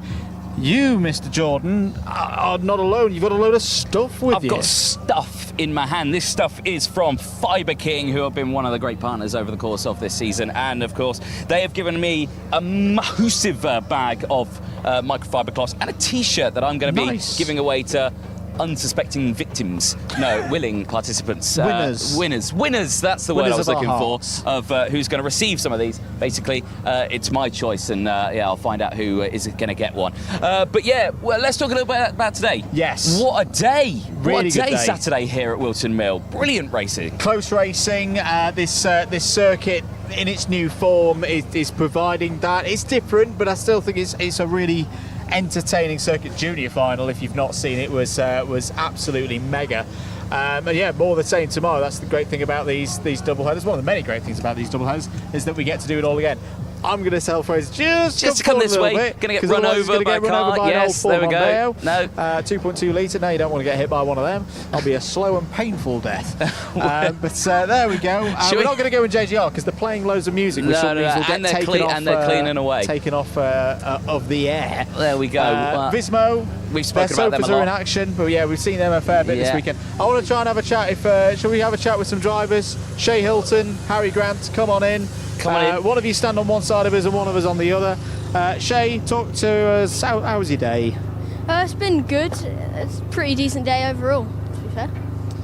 Whilton Mill, do you like it as a circuit, even in its new form? Yeah, it's a great circuit, pretty technical. You just got to get it right and have fun. How tricky was it in the wet earlier? All the time qualifying were a little bit slippery. Yeah, qualifying was really tough in the wet. Everyone was slipping around. A few people went on the grass, but it was fun in a way. Good stuff. Harry, continuing. I've got to ask, because we talked to you at PF International and you said your dad was the worst mechanic in the whole of the British Car Championships paddock. Is he still the worst mechanic? He's getting better, but I don't know. He's right. He's all right. He's top 10 mechanic. Yeah, he's learning. How's your day been? Yeah, it's been good. In the finals, I managed to go up 4 positions, but then I got a drop down, which is sad. But I still learn for the setup for tomorrow, and then that means I can push forward for tomorrow. What would you be happy with for tomorrow? What are you aiming for? Top 8, because it's the British Champs. It's super hard, and then it's the top of karting, so you got to go for it. Good stuff. Well, thanks for talking to us, boys. Have you prepared? No. Well, you look messy there. Have a fibre cloth, courtesy of Fibre King. There we go. Shay, you can have one too. There you go. Courtesy Fibre King. Perfect. Thank you very much. That's the funny thing. Do you actually need one? Yeah. Well, perfect. There you go. Do you want another one then? If you need one, you can, you can have 2 because I'm nice. I'm like Father Christmas. Thank you. Well, as you're there, fine, you can have one too. There we go. Perfect. There we go. Sorry, we got in the way of the van. Hey, look at it. I'm getting filmed. It's Man Earl, big Man Earl. How are we, lads? Put the drink down. How are we, lad? Are you well? Are you well? Not too bad. You boys did all right. Nice. Yeah, these are Fibre King Fibre. Would you like one? Yeah, if you don't mind. No. Your driver's been all right. Yeah, very well. Yeah, we just got 1 2 today. Yeah. So we're perfect. Yeah. That's what you need, and it's another day tomorrow as well. Oh yeah. Do you know what? These double headers are so good, especially for the younger ones, because if they do have a bad one, they can claim it back on the next one. They know they've got a chance to straight away the day after. Yeah. Exactly. So yes, amazing. Perfect. That's what you need. Do you actually want one? Yeah. I'm nice. These cloths are pretty decent as well. There you go. Hey, you have a Fibre King. Thank you, King one. Fibre King. You're welcome. Hey, good stuff. Right, let's shimmy up. I didn't want to give him the T-shirt though. No. I think it'd be too tight for him anyway. Evolve Motorsport. They've had an interesting day. Quite a few of them in the categories of the Water Swift classes. Some of our people in here. We'll jump on in. Have we got a driver in here somewhere? Luca Narroway. He's tidying up. Why are you carrying rags around? Why am I carrying rags? Why are you carrying a bag of rags around? Well, because I am this weekend Father Christmas, and I bring no, don't steal my microfiber cloths. But no, Luca, how has your day been? It started off quite rough, but as the day got on, we started to progress. Heat 1, we had a DNF, which was quite unfortunate with the chain coming off. Heat 2, we were quite far back on the grid due to quali, but Quaid made quite a good amount of positions up to 14th, and then in the final started 18th, got up to 9th, so that was what I'd say one of my favourite performances.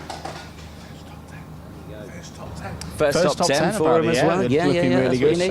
Hopes for tomorrow. What would we want to do tomorrow? Top 5. Top five. What do you think's what's going to be needed to be done overnight to go from that top 10 to get that top 5? Do you think? I'd say it's just consistency because quali we were a bit messy on track, and then I'd say it was bit aggressive. That probably could have what caused the chain to come off in Heat 1.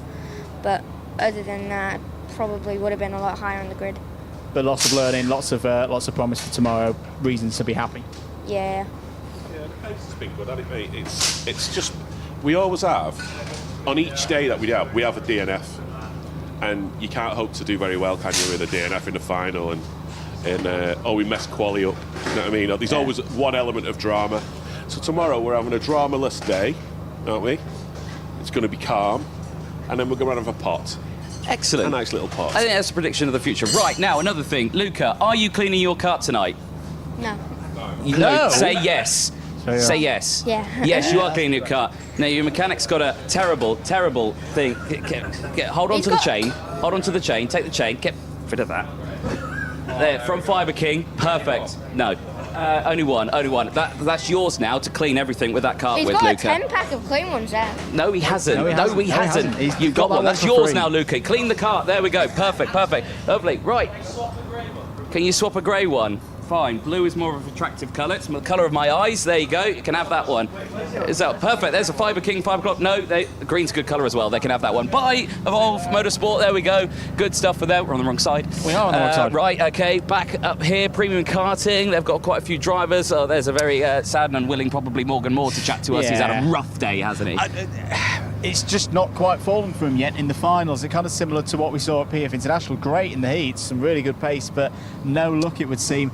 Look at the scene we've got here. Look at how useful. They're not just cloths. They're not just for cleaning. They're for keeping yourself cool. I wonder who gave them. I wonder who gave them those. Ralphie anyway. Branscombe would like one as well. Ralphie Branscombe. We've got to talk to Ralphie because I'm nice. There you go. No. There we go. Perfect. Ralphie, Perfect. tell us about your day. Let's get that out of your face. Third in the final. You look really pleased with that.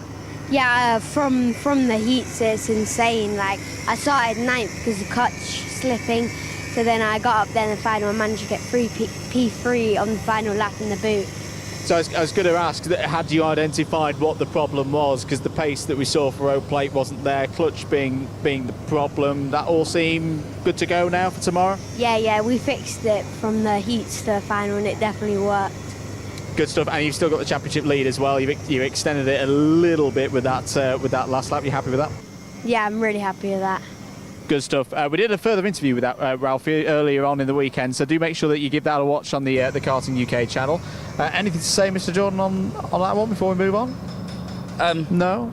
The sun's shining. It's sun shining. I'm going to get run over. Oh yeah, there's a Toyota there. Oh, right, let's move on. Yeah. See you in a bit, Ralphie. Sorry, right, excellent, good perfect stuff. Great chat. So Tillotson. Many Tillotsons. What do you call a pack of Tillotsons? Tillotsi? A flock? Well, I'll tell you what. We'll ask Mike Coppin. Mike Coppin, what do you ask? What do you call like a swarm of bees? What do you call a group of Tillotsons? I'm not sure I can answer that question legitimately on air. Hold on. Give me I was that. going to say, get rid of that. Mr. Jordan's come back from Spain. Thank you very much. That's very kind. From Fibre King. You've just had your qualifying, haven't you? How did it go? Not brilliant. I think qualified 8th, but the field is so close. I mean, I think the top 8 are separated by 2/10. I think it's really close. So, and of course it's average lap time, isn't it? So there was more in mind. We sort of agreed that we were going to do a bit of a tandem work, and I think it didn't quite work out. It is what it is. So this makes it fun tomorrow now. You've done plenty of laps around this circuit over the years. How does one of these handle around Whilton Mill? Oh, they're glorious. Yeah, it's very, very different to a lot of stuff I've driven in the past. These are lovely around here. I'm not sure I love the new last chicane first time here. I'm not sure my kart does either. Looking at the other side of it, but yeah, I love this place. It's always good fun to be here. Yeah, and good to bounce back.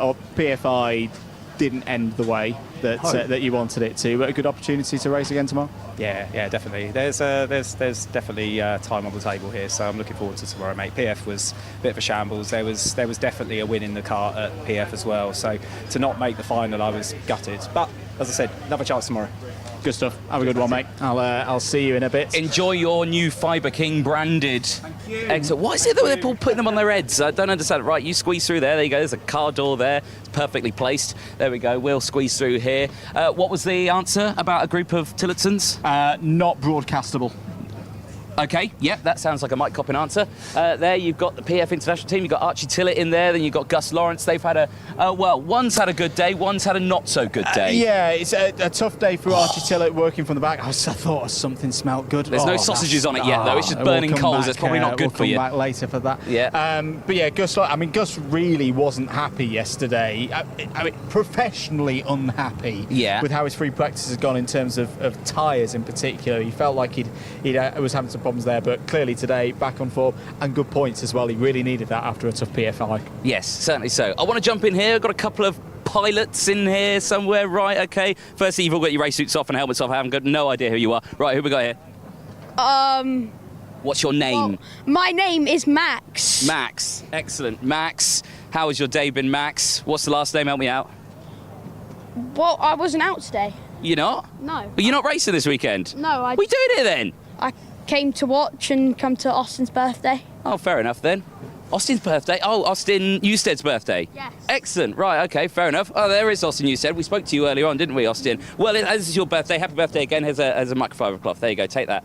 Take that. Perfect. There you go. Courtesy of Fibre King. Thank you very much. Thank you very much. Who do we have here? We have Henry Clark, Water Swift. I'm also very conscious that we're near a motorhome. The last nothing time goes wrong in a motorhome on a karting weekend. You know, absolutely nothing. None of them get pinched and stolen. That's only a PFI thing. Seriously, Henry, how's your day been? Ups and downs, but the final was good. We had a great final. What was good about it? What did you enjoy most? I bogged down at the start, so I was in last, and then I went from last to 14th. So I think that's a really good comeback for me, and good to get some more points for the championship. How does tomorrow look? What are we looking for? What are we working on overnight? I know obviously we're going to be getting the sausage and the burgers for Austin's birthday barbecue on in a bit, but racing-wise, what are we thinking for tomorrow? Maybe just add some little tweaks and then just try and push even harder. Good stuff. Well, a Fibre King microfiber cloth will help you on the way to greatness on that one, and we'll move on because I think we've already gone past half of our time. I'll be back for birthday sausages later on. Absolutely. Thank you. Excellent, perfect. That's the answer I wanted to hear. Good to see. Wrong side again. There we go. The sound of a paddock. You've got the smell of a barbecue. You've got the sound and smell of generators going.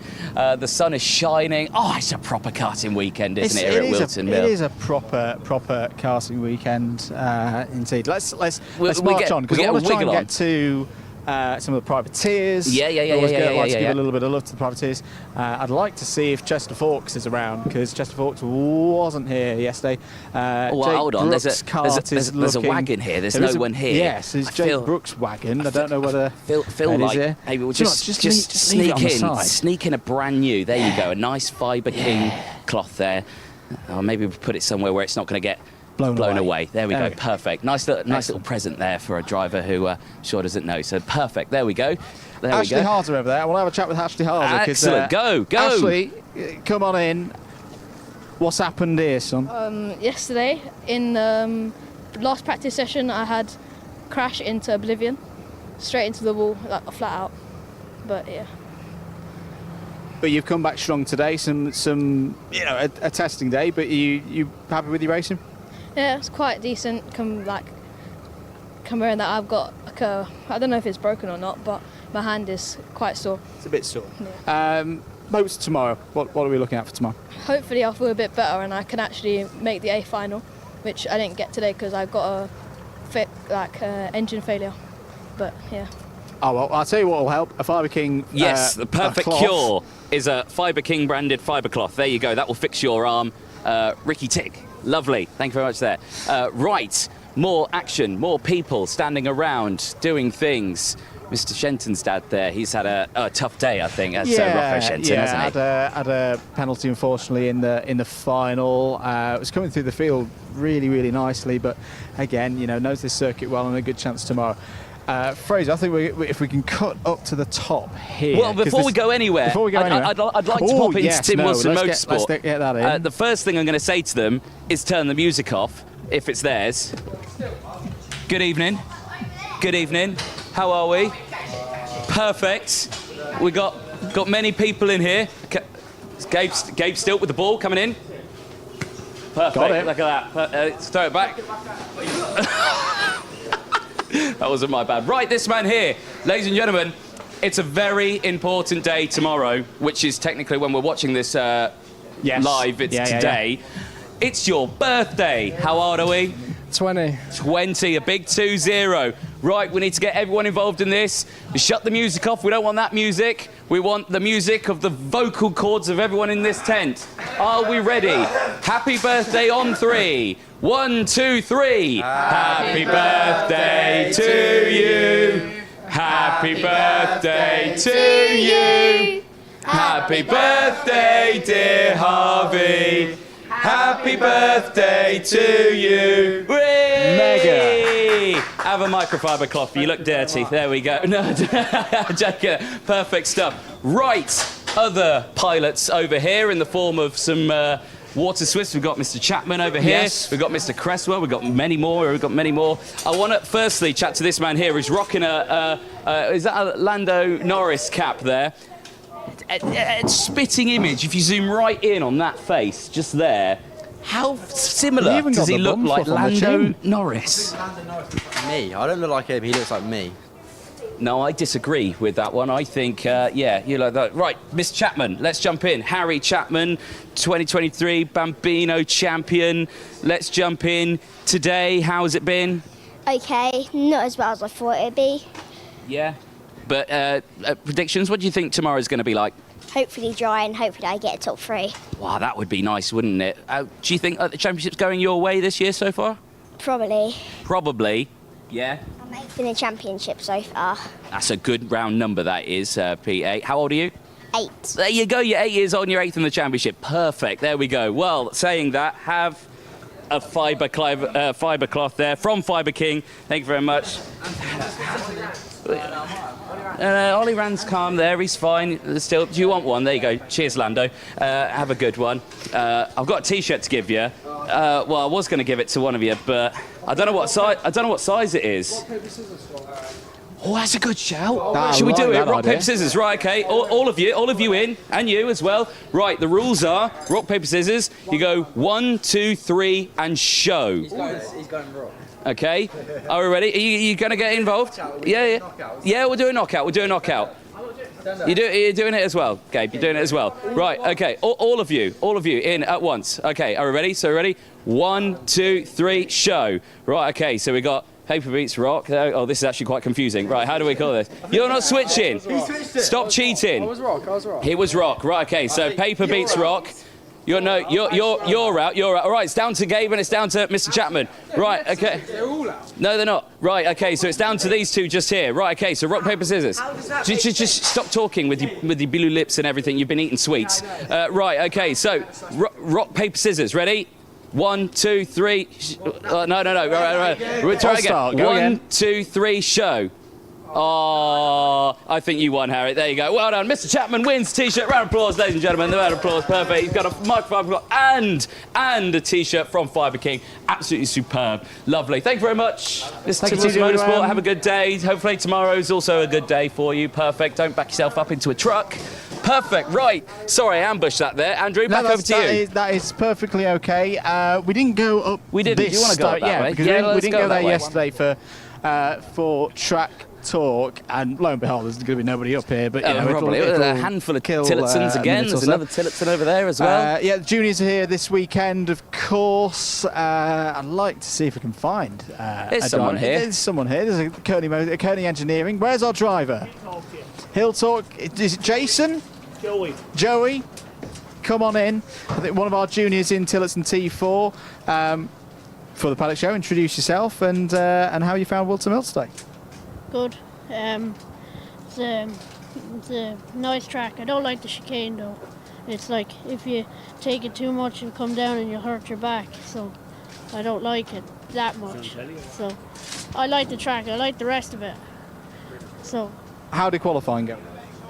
Not that well because I pulled in and to let faster drivers pass because I thought at home we do normal qualifying, so like fastest average lap, but here they do the 3 lap. So I pulled in to let guys fast, so I lost 2 positions. So we'll make him back tomorrow. What would you say to, because how old are you?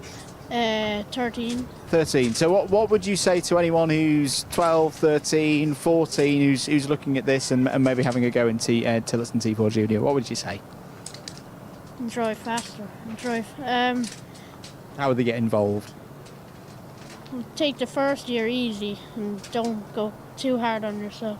And then as you kind of get more experience, you get better. So don't be too hard on yourself from the start, basically. Good words. Well, best of luck for tomorrow, and yeah, we'll see you out there on circuit for those races. Have you got some more Fibre King cloths? I've got many. Would you like one? Courtesy of Fibre King, there is a Fibre King cloth. Perfect. Look at that, the hard-working man on spanners. But yes, excellent. Perfect. Best of luck tomorrow in all of the racing. Obviously, they've just had qualifying right now. Did you want to go a little further? I don't think there's much up there. No, do you? I'll have a quick run around. There's and see if motorhomes. There's motorhomes. That's Motorhomes always are a good dangerous. sign. He's running away from us. I'll see if anybody else is around. I just want to see. I'm just quickly going to run and see if Chester Forks is around, because Chester Forks had another really good day. Is Chester around? Chester is somewhere. He's probably playing football somewhere. He's probably playing football somewhere. He's meant to be going to presentation. So right, that is true. And we're probably going to be. You look like you're working really hard there, and taking the rubbish out. And there's fibre cloths in there. So, would you like a nice brand new replacement? Wow. Fibre King fibre cloth. You're welcome. Perfect. Thank you. You're welcome. There we go. Right, your phone alarm's going off, which means, Andrew 1 minute Mather, to go. right at the top of the paddock, it's fields as far as the eye can see. Further behind us, we're rounding it out now. Tomorrow, busy day. Busy day. I think we've got something like 23 races, because we've got more classes running tomorrow as well. For everybody, it's 2 heats, it's a final, it's tickets to T4 Nations Cup in Valencia, it's more championship points, it's the halfway stage of the season. Planning to get your teeth into. Yeah, I'm looking forward to it as well. Right, there we go. Well, the lunch break is over, back to the racing, and there's a smudge on the lens. Bye.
Welcome back to Whilton Mill, live here for Event 4 of the Wera Tools British Kart Championships for 2024. Andrew Mather and Anthony Jordan in the commentary box for you on Sunday, day 2 of this doubleheader for the IAME classes, rounds 3 and 4 for them this weekend. For Honda Cadets, same rounds 3 and 4 for them, and of course Tillotson T4 junior and senior categories.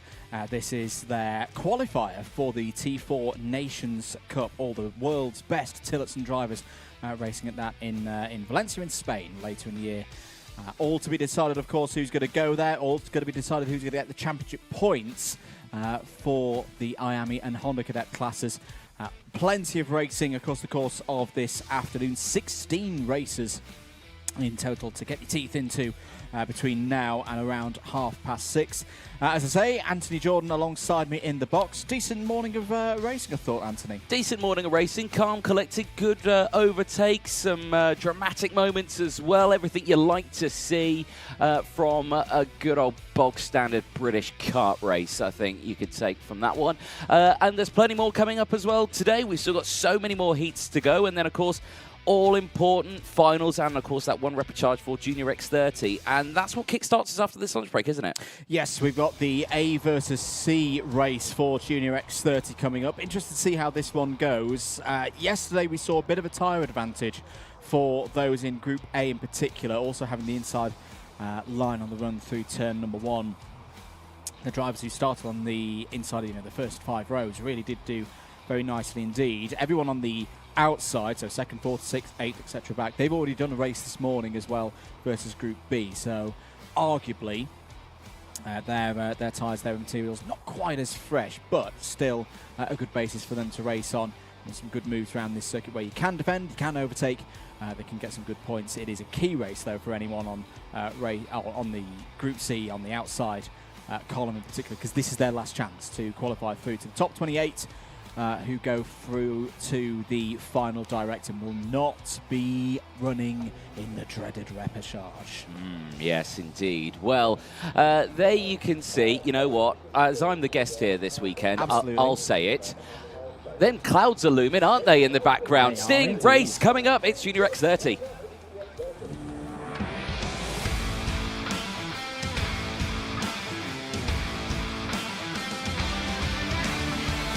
Let's take you through the grid then for this next race in Junior X30. Riley Cranham and Zach Green on the front row. Harrison Mackie and Rocco Shenton go from row 2. Aston Sharp and Morgan Moore go from row number 3, and then it's Mayan Patel and Kenzo Craigie on row 4. Row 5 is Harry Walsh and Archie Owen. They round out the top 10. Cameron Edmonds and Alex Dodds on row 6. Dylan Patel and Hamish Forrest go from row 7. Max Yule and Monty Braithwaite on row 8. Aaron Richardson has had a tough weekend, starts this one from row 9 alongside Alexander de Benedictis.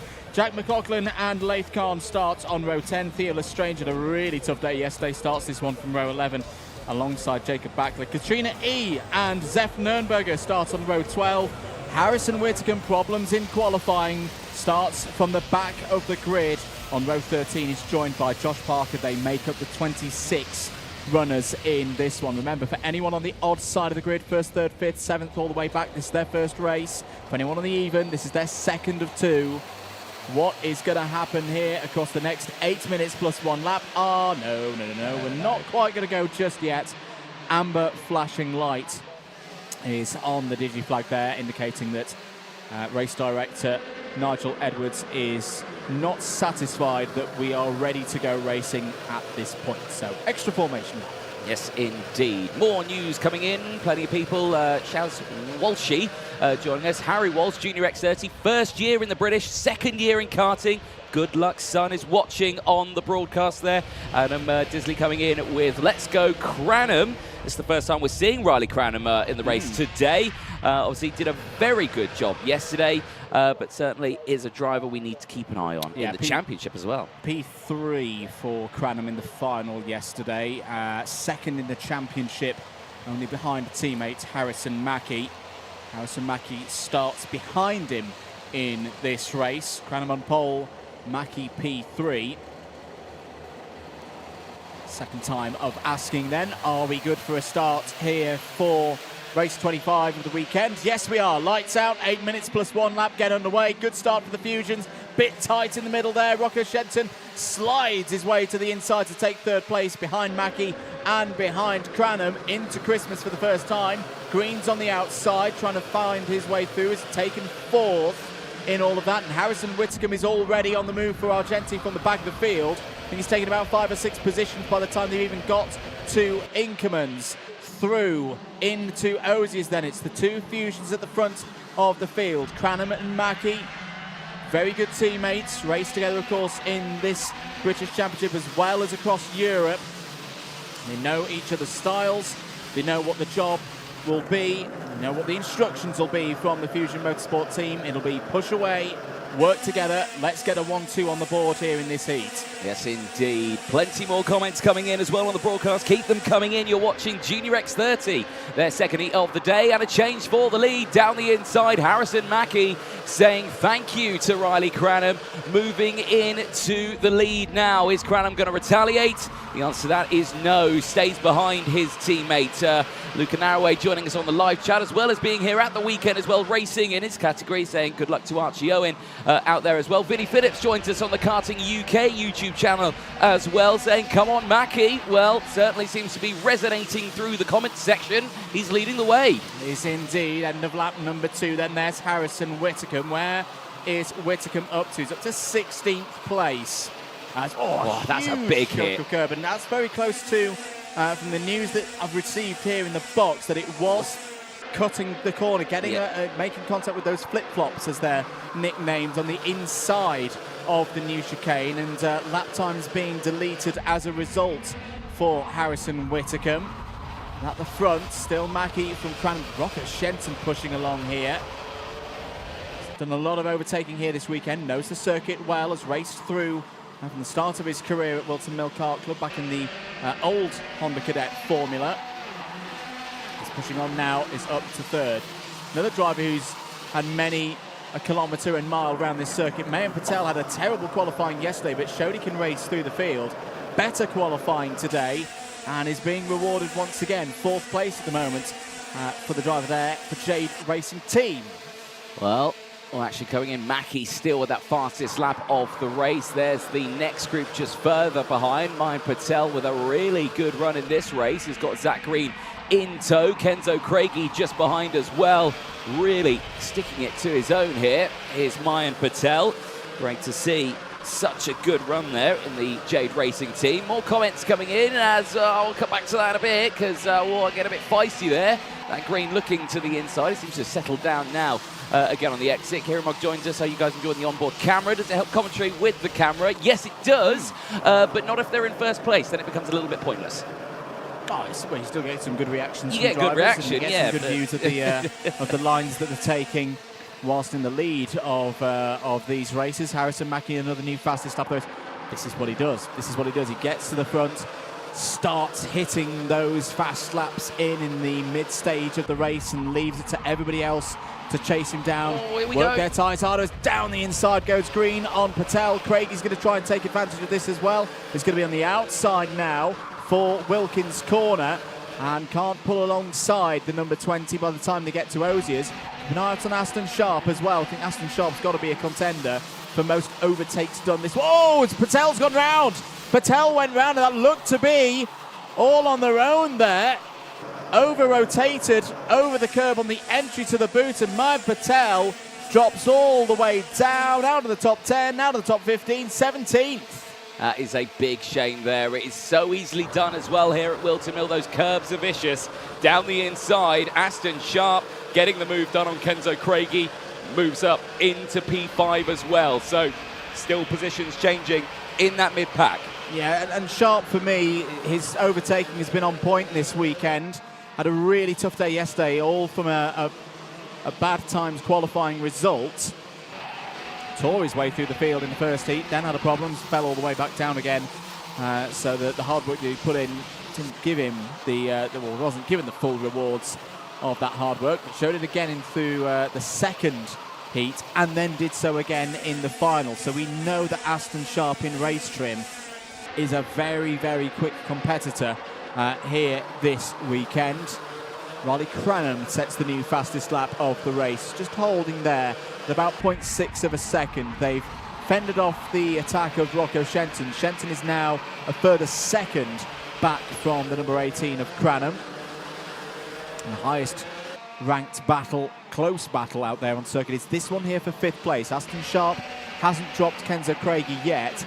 Cameron Edmonds going along very nicely as well. Good to see Cameron Edmonds here in the Wera Tools British Kart Championships, having a strong run at the moment. He's gained 4 places. He's up to 7th place. Yep, some really strong runners in this race as well. Harrison Whitcomb also really good showing. Not the greatest qualifying, of course. He got caught out using those flip-flops, as you mentioned, Andrew, earlier on. But he's up into P11. He's just outside the top 10. He's battling away with Alex Dodds. And actually, you can see that battle happening right there on your screen. Dodds just getting past by Whitcomb. He's certainly not going to allow him to get away. And he's going to fight back there. Back to the battle ahead, just in front. Craigie still in a bit of a sandwich here. He's got Cameron Edwards behind. Aston Sharp just ahead, but no positions changed between these drivers. Harrison Mackie breaking away at the front. He's up to 0.8 of a second now. Yeah, this is danger times for the rest of the Junior X30 drivers, the other 39 of them here this weekend, because this is a continuation of the form that we've seen from Mackie, whether it be here in the UK or in Europe as well these past few weeks. Hasn't just been sticking to X30 racing as well. Having a double in other categories as he's looking further down for other events in the UK later on in the season, perhaps. But right now his focus is this title challenge. Is Craigie down the inside of Sharp. Lovely stuff again from Kenzo Craigie. It's a good move for 5th place. Yeah, nicely done there. Ashby, it looks so inviting for an overtake. It's so difficult to get the exit, though. Really easy to run out wide, especially if it's slightly greasy out there as well. The paint stays wet out there. It becomes an absolute ice rink on that curb on the exit. So you have to be super, super careful. God, look at the size of the curb they're hitting. The air they're getting out of that corner is crazy. You can see there Wiscombe saying to Harry Walsh there, just saying, keep going, but Walsh fully focused on what's going on ahead, so I think that's going to give a green light to Wiscombe to go for the move here, and he's going to do that, straight down the inside. Not going to waste any time. Yeah, Walsh wise there to not fight that one too hard. Is still in a decent position there in 10th place. Is having a good run. And into the last 30 seconds on the clock. It's getting close as well. Oh, in fact, Zach Green has got through past Rocco Shenton for 3rd. So that's happened, I think, quite recently. Does mean there's a 2-second gap between Cranham and Green, so the two Fusions are long gone in this one. Mackey's going to come over the line, so this one's going to go to 12 laps. It's all about the angle of attack. The angle of attack between the kart and the curbs is what we're seeing with those big, hairy moments through the new last corner. 1.18 seconds the gap now for Mackey over his teammate Cranham. Harrison Whittaker still your biggest mover in this race, up 16 spots in this race. We mentioned Mayan Patel earlier having that problem in the entrance to the boot. Mayan Patel is still running in this one within 17th place. Who else has made good progress? It's out as the number 73. That's Harry Walsh. Oh, Harry Walsh, who is having a great run up to that point in the top 10, retires on lap number 11. Yeah, that's a sad thing to see there. We do go on to the last lap, but yeah, really strong showing in that one, and just to drop down, that is a big, big shame. Back here, there's your 1st and 2nd. This is about a 3rd, 4th, 5th, 6th, though, is looking interesting. Ashton Sharp battling away with Edmonds. Edmonds trying to get past. And Cameron, I think Cameron Evans has got a bit under the radar this weekend. He had a really good final yesterday. Wasn't at PF International, so it is not a championship contender. But it's showing that he's got the pace here this weekend to challenge those who have been regulars so far in the 2024 season. Notification from race control. Katrina Eade, kart number 43, has had a 5-second penalty. That's not going to bother the drivers at the front, though, because Harrison Mackey takes another victory for Fusion Motorsport, wins by 1.73 seconds ahead of his teammate Riley Cranham, and it's an absolutely dominant performance from Fusion Motorsport. That's more like the level of performance, Anthony, that we saw at PF International. Well clear of the rest of the order. Great tactics between the drivers as well. They had a 2-second gap nearly to Zach Green there in 3rd. Rocco Shenton P4, Kenzo Craigie, Aston Sharp, Cameron Edmonds, Morgan Moore, Harrison Whittaker and Alex Dodds all in the top 10. Great drive there from Whittaker, up 16 places. Max Ewell, Aaron Richardson, Hamish Forrest, Archie Owen all in the top 15. That's completed by the privateer from the Republic of Ireland, Jack McLaughlin. Mayan Patel fights back to 16th place ahead of Laith Khan. Khan looking to avoid the repechage for today. Wasn't able to do so yesterday. Decent results as a driver who's completed both of their races. Dylan Patel, Jacob Backler and Monty Brathwaite completing the top 20. Well, good stuff for Junior X30 for their 2nd qualifying heat of the day. The 1st for some, 2nd for others. Their racing is done. But good stuff from the entire field. Tell you, driver super impressed me on that one. Actually, 2 drivers super impressed me. Harrison Whittaker won, 16 places going from the back of the grid. Alex Dodds, that's his best qualifying heat finish of the weekend, and I think maybe of the season as well. Yeah, that's a good, solid result for Alex Dodds, improving all the time for the MDL team. You know, had a good first day at PF International earlier in the season. You know, 9th in the final. It's his best championship scoring point so far this season. But yeah, absolutely right. Good to see MDL moving in the right direction. Certainly so. Well, there you can see Riley Cranham just having a chat with, I think, mechanic there, Louis Diamond, just getting himself sorted out. We're going to take a short ad break. Don't go anywhere. Plenty more racing is coming up next.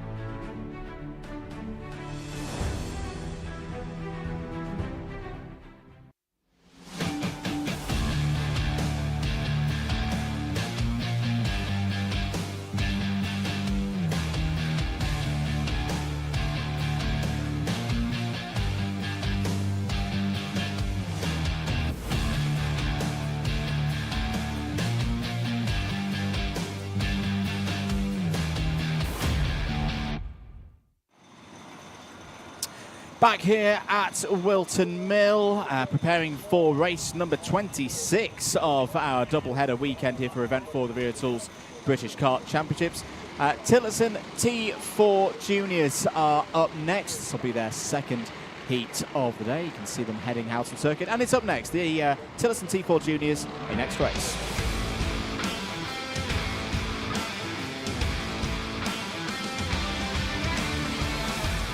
Take you through the grid then for the second heat in Tillotson T4 Junior in their T4 Nations Cup qualifier.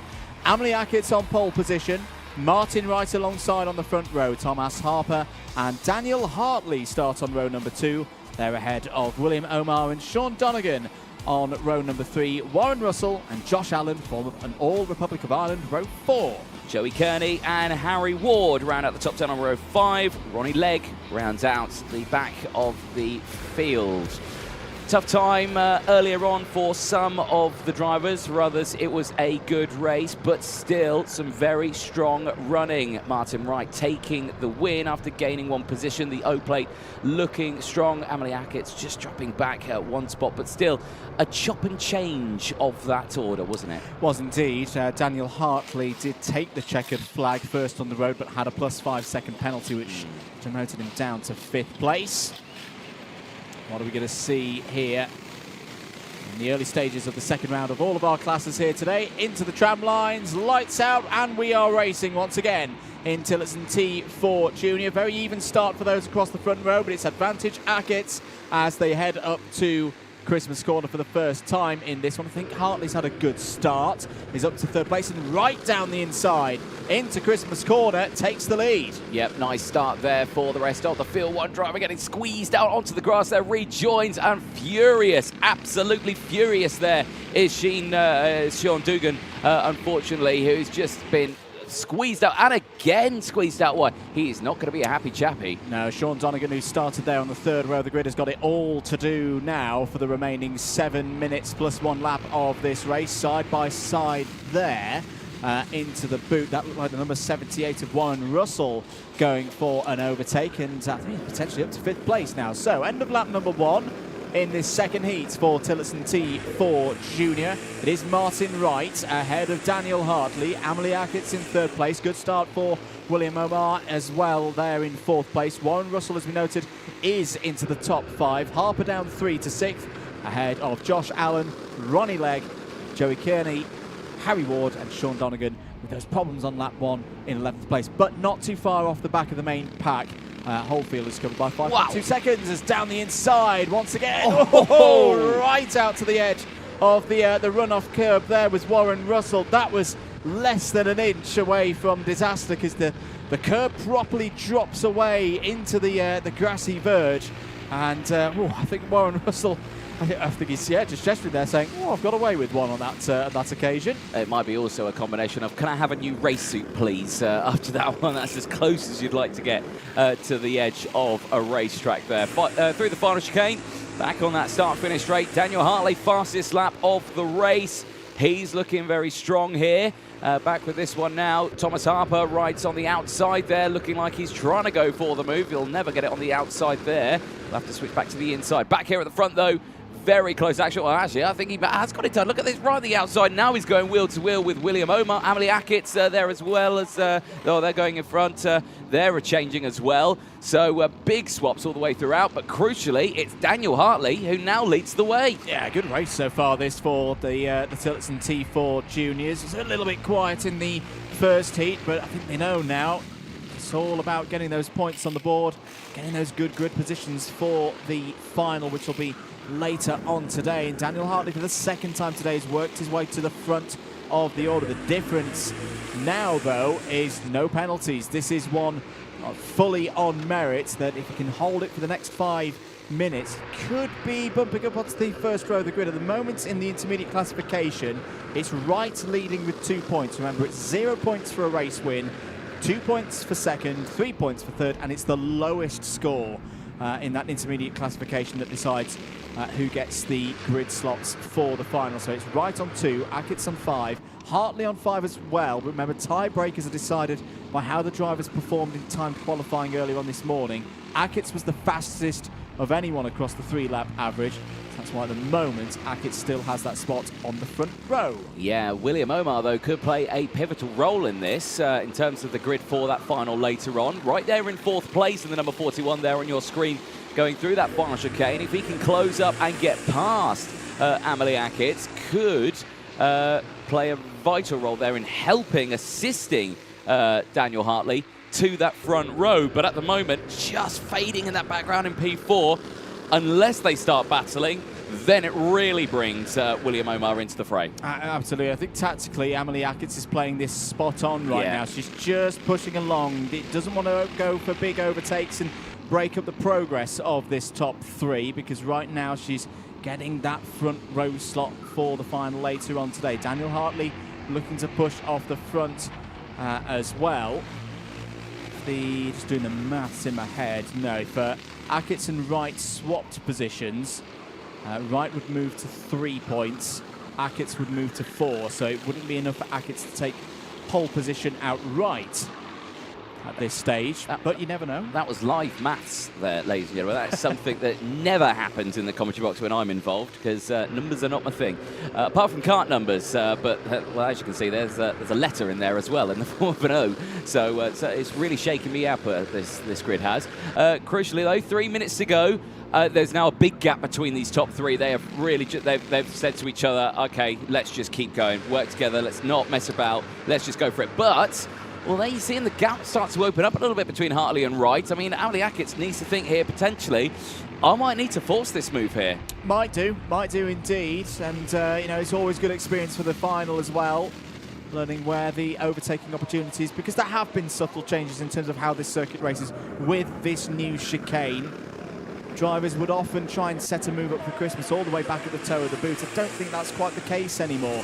There's more opportunities coming out of that final corner and through oblivion if someone gets the new chicane wrong. But none of these 3 are getting it wrong. They're running fast and true at the moment, with Hartley still in the lead. Wright and Hackett 2nd and 3rd. Change for 7th place to report in on. Thomas Harper has got past Joey Kearney there for that spot. So Harper out of that difficult start, trying to come back through now.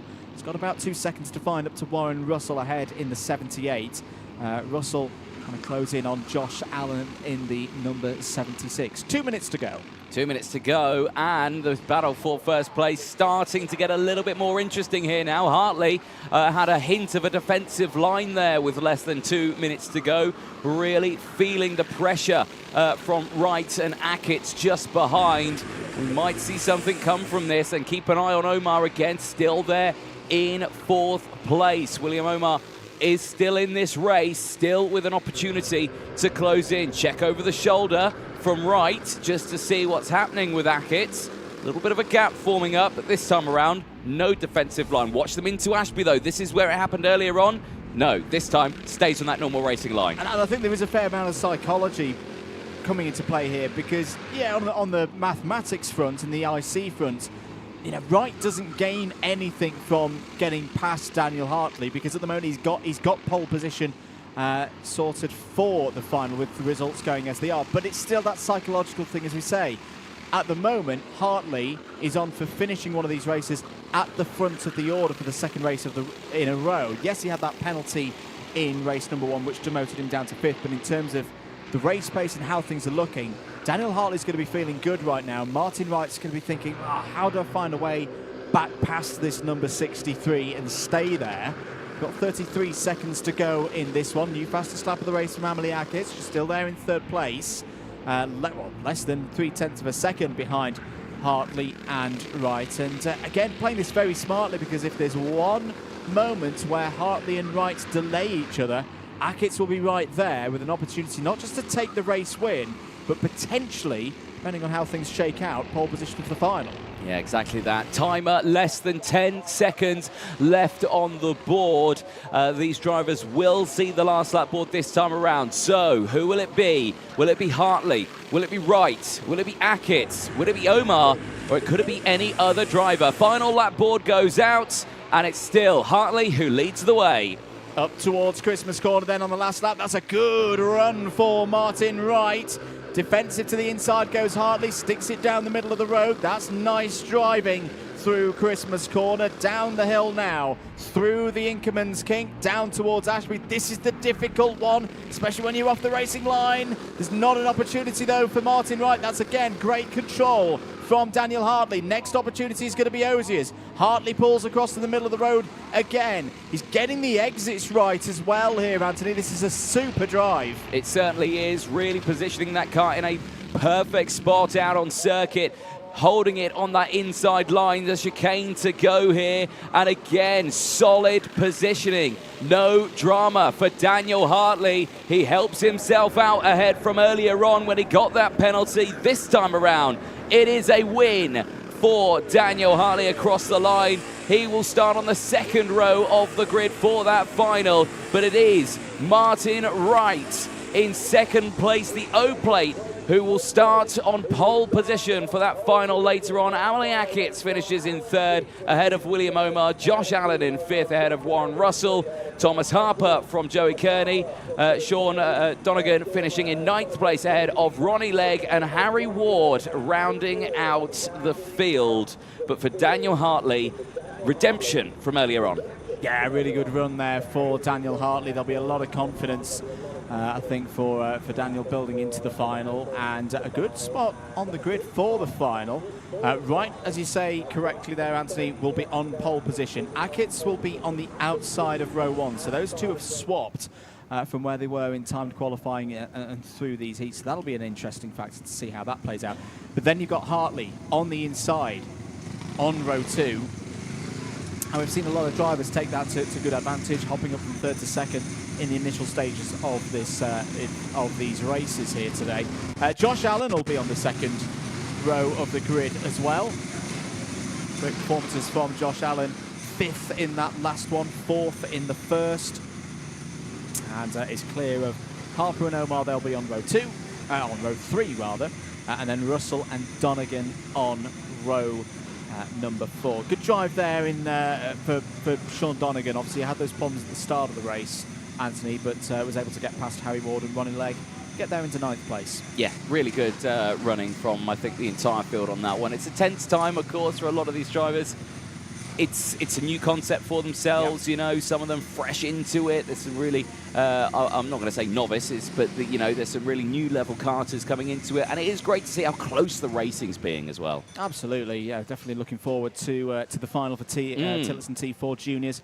It will go from 15:20 local time here in the UK if you're watching around the world. Now we've got the likes of Michael Burke watching all the way from Australia as an example. Australia, indeed. A 12 minutes plus 1 lap final for the drivers later on today, and drivers are clearly very pleased with how things have gone in that one. Keep your comments coming in. We're going to get ready for the next race. Tillotson T4 Senior are up next.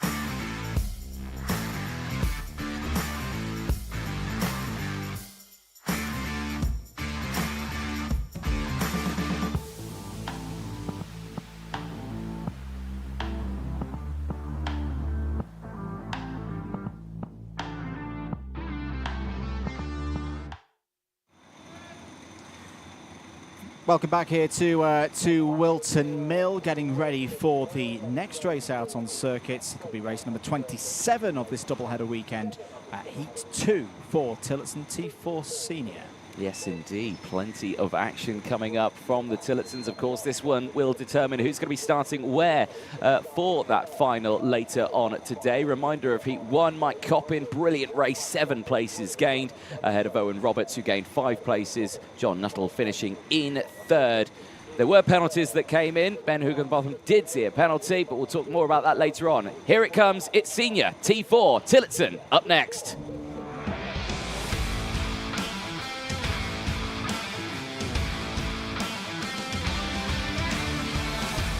Here's a grid then, determined by timed qualifying earlier on this morning. George Townsend, second in the final at PF International, starts this one on pole position. Is joined by Jason Bradbury on the front row of the grid. Ben Higginbotham ran well in race 1, starts this one from race 2. Is joined by Chris Alcock on row 3. It's John Nuttall and Anwar Barul-Smith. Owen Roberts and Mike Coppin go from row number 4. Row 5 is Calvin Pratt and Edward Nuttall. Oliver Greening rounding out the field of 11 drivers. Like you were saying, yes, indeed, Ben Higginbotham, really good race in that one, but unfortunately came away with that penalty after the contact that we thought had come away with George Townsend. Unfortunately, he tumbled down the order. This time around, if it's a good race, I'm looking forward to seeing what Townsend can do. Yeah, it was kind of stole us the opportunity to see if we could continue the form that we saw at PF International. Just as a reminder, the appearance of Tillotson T4 Senior at PF International, that effectively was one qualifier. That was one opportunity to race through to the T4 Nations Cup, and congratulations to Phil Rawson, who took the ticket on that one. It's not a championship as per se. There's not point standings carrying over. This is a completely separate, brand new qualifier. It's like attempt 2 for these drivers to secure their spot on the grid for Valencia later on in the year. And this heat race will go some way to decide who's going to be taking that ticket into the tram lines. Lights are green. We're racing for 8 minutes plus 1 lap once again. Good starts for the pole side of the grid.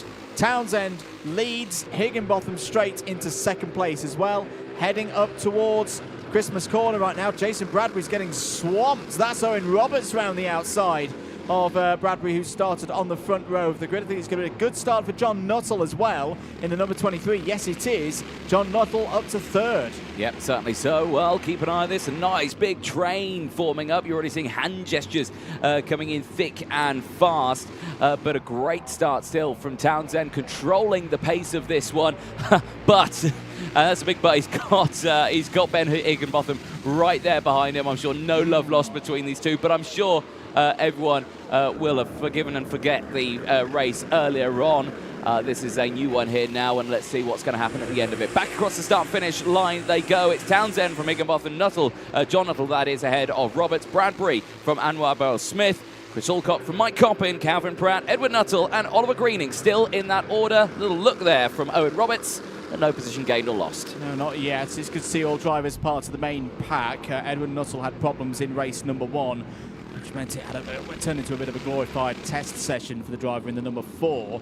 But Nuttall is there, part of the top 10 right now. A little look back there is Chris Alcock and Anwar Barul-Smith in close quarters, with Mike Coppin, the winner of race number 1, behind them there in 8th place. 3 drivers who are all very, very good friends of the circuit, have raced together through various categories over the years at Whilton Mill and other circuits around the country. 6 minutes and 10 seconds to go. New fastest lap of the race for Mike Coppin. So once again, we're seeing some good race pace there for Mike Coppin in the number 37. Has got past Chris Alcock for 7th place. It's Owen Roberts. He's very keen to get through. That's the right decision. Down the inside.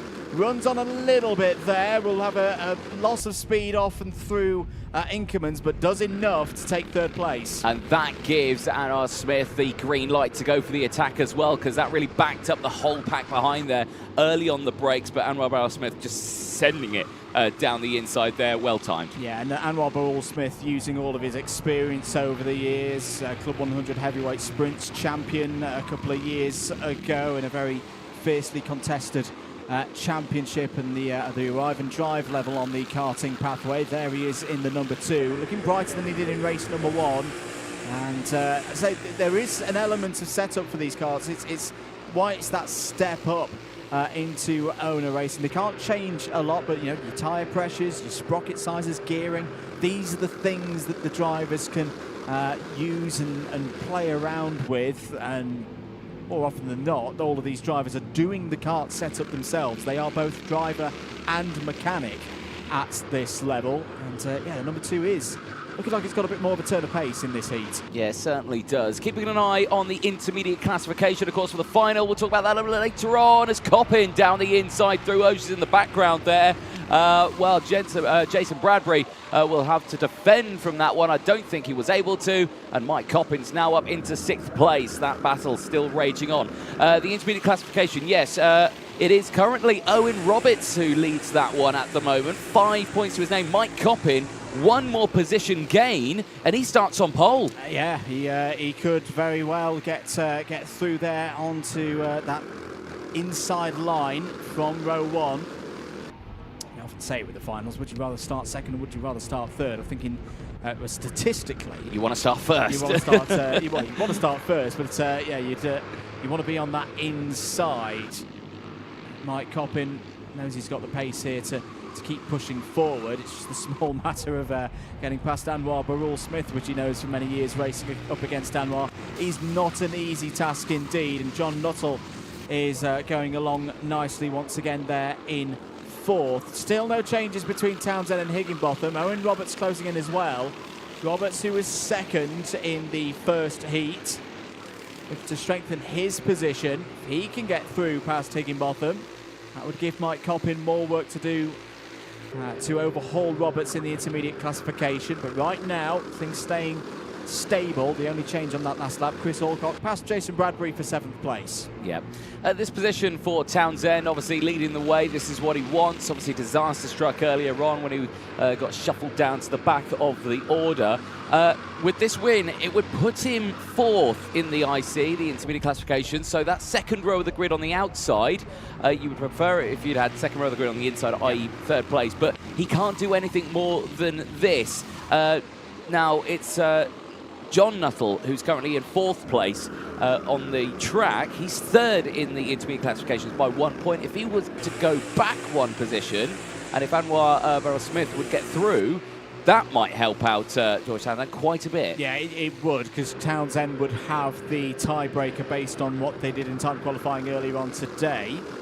That's that battle you could just see just behind these 3 raging on. If that position changes, which it could possibly do so, because Smith is looking really strong there, isn't he? Yeah, it's more like it from Anwar. We'll keep pushing along for the next minute or so. Oh, Mike Coppin's going for a move, though. Down the inside, so maybe a little bit of hesitation there from Anwar. And sweeping through into 5th place. Now, what does that do in terms of intermediate classification? It should pull Roberts and Coppin equal on points. Roberts would still have the advantage, though, because Roberts qualified 1 position ahead. And yeah, that's confirmed. Big thanks to Ian Rogers and all the team for Motorsport Timing UK. Motorsport Dash Timing. Motorsport Dash Timing UK. Can't forget the dash. As now Roberts is going to try and go down the inside of Higginbotham for 2nd place. Can he get it done on the exit? Higginbotham's going to fight back. That's going to get very close through. Higginbotham's big hop over the curb there for Higginbotham. Roberts is going to be through. Nuttall's on the outside now, and here comes Coppin. Coppin through into 4th place. He'll be on the outside now for Wilkins. That will change things. No, it won't. Now it'll change, because Coppin's down the inside of Higginbotham. Coppin's gained 2 spots on this lap to Roberts' 1. That will change the intermediate classification. I believe give Mike Coppin pole position for the final. There is more drama, though, for Ben Higginbotham. That very much looks like a dropped front fairing on the number 73. Good pick up by the camera ops. Yeah, potentially so. Yeah, it is wobbling quite a fair chunk there, so I do believe that is. He will not like that at all. That will be another post-race penalty that'll go his way. That'll be a disaster for the driver who started this one on the 2nd row from qualifying yesterday evening. Still, though, the intermediate classifications. Now it is Coppin who leads with 3 points. Owen Roberts is 2nd. George Townsend now 3rd, and he will have the inside line on row 2, and that is a very good place to be starting in a final. Yeah, it's not a bad spot at all through the toe of the boot once again. Now the question will be, will they get over the line with some seconds remaining on the clock? I think they will. Oh yeah. They will indeed. Oh, yeah. With these 4 or 5 seconds on the clock. So we're going to go to 11 laps here. Another new fastest lap of the race from Mike Coppin. Here's he fight for 4th place. Ben Higginbotham with problems there, it would seem, in the number 73. Anwar Barul-Smith looking down the inside into Christmas corner. Textbook move from Barul-Smith. And it's up to 4th place. Yep, and he even throws up a thumbs up there just to say, nice one, let's go. Timer, though, on 0. It will be the last lap board this time around as the drivers make their way through the infield of the section of track. Now, Coppin's looking controlled here. I reckon we could see 1 or 2 more overtakes here. Could Coppin win this race on a last lap lunge? It would be a remarkable run for Mike Coppin after the difficulties that he had in time to qualifying yesterday evening. We're about to see the final lap board. Time is up for the Tillotson T4 seniors. That was a good run through the final couple of corners for Townsend. He's got a bit of a gap. Roberts is going to have Coppin to think about here on the run up to Christmas corner. Roberts goes to the inside. Coppin's going to keep his nose in there. Oh, that's going to get tight through the kink after Christmas. Good driving from Owen Roberts gave Mike Coppin just enough room for both of them to get through the corner. Yeah, good attempt, but I think for Coppin this time around, he's going to have to concede with the 3rd place. It's not the end of the world, though. He is still prime position to start on pole position, is Mike Coppin with that 3rd place. His best effort from George Townsend here has seriously helped him out after that disaster in the first one. He's looking like he's going to start on that inside row. Change for 4th place on the road. Higginbotham's got ahead of Beryl Smith, but it's George Townsend who comes back from disappointment early on in Heat 1, takes Heat 2. Roberts P2, Coppin P3, Higginbotham up to P4. Will remain to see whether it has. There is a dropped nose on the number 73. We'll see that with the camera phone of doom in a few moments' time. And Rob Burrell Smith P5, John Nuttall P6, Jason Bradbury, Chris Alcock, Calvin Pratt and Oliver Green in your top 10. Edward Nuttall, the single retirements in that race. As things stand, how does that leave the IC? There were a couple of changes on that last lap. Coppin and Roberts on the front row, that's locked in, we know that. Townsend and Nuttall, John Nuttall that is, on row number 2. And Rob Burrell Smith and Ben Higginbotham on row 3. Calvin Pratt and Chris Alcock on row 4. But I'm interested to see, Anthony Jordan, whether we have any dropped bumpers from that field of 11 in Tillotson T4 senior and whether we're going to have any 5-second penalties. Here we go. Here's the moment of truth. Nose cone George watch. Townsend is good. Yeah, he's good. Yeah, he's good. Owen Roberts is good. Mike Coppin is good.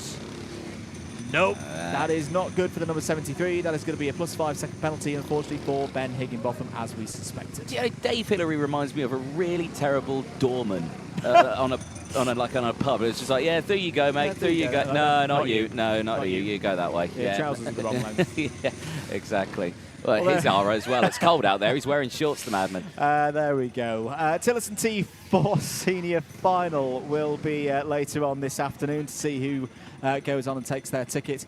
That's another man in shorts that we know there, Anthony, in the background. Is that Mr. Darren Clark out there? Oh, who's let him in? One of our technical people. Who let him in? The time for the final for Tillotson T4 Senior, 3:45 p.m. For that one. Do be tuned in for that. And both Roberts and Coppin looking pretty happy with that one, and George Townsend as well. Yeah, I suspect so as well. Plenty more racing coming up thick and fast. But, like you say, for Coppin, that's exactly what he needed. And I'm sure smiles around here, kind of. Maybe, I think so. Satisfaction. Maybe. I think satisfaction is probably a better word to describe there. We're going to take a short ad break. Don't go anywhere. Water Swift Restricted is coming up next.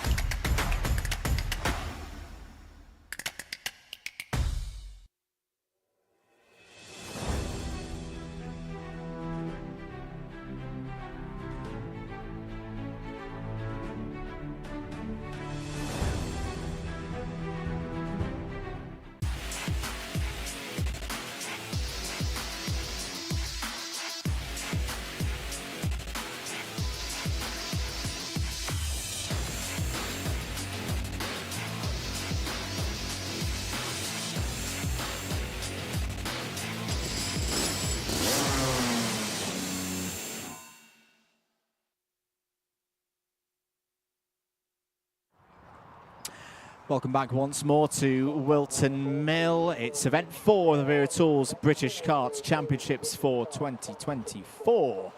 Andrew Mather and Anthony Jordan on commentary duties today for your live coverage, brought to you, broadcasted by Alpha Live. If you're watching on the Karting UK YouTube channel, welcome, good afternoon. If you've not subscribed yet, do give it a press of that button, because next down on circuit, it's Water Swift Restricted.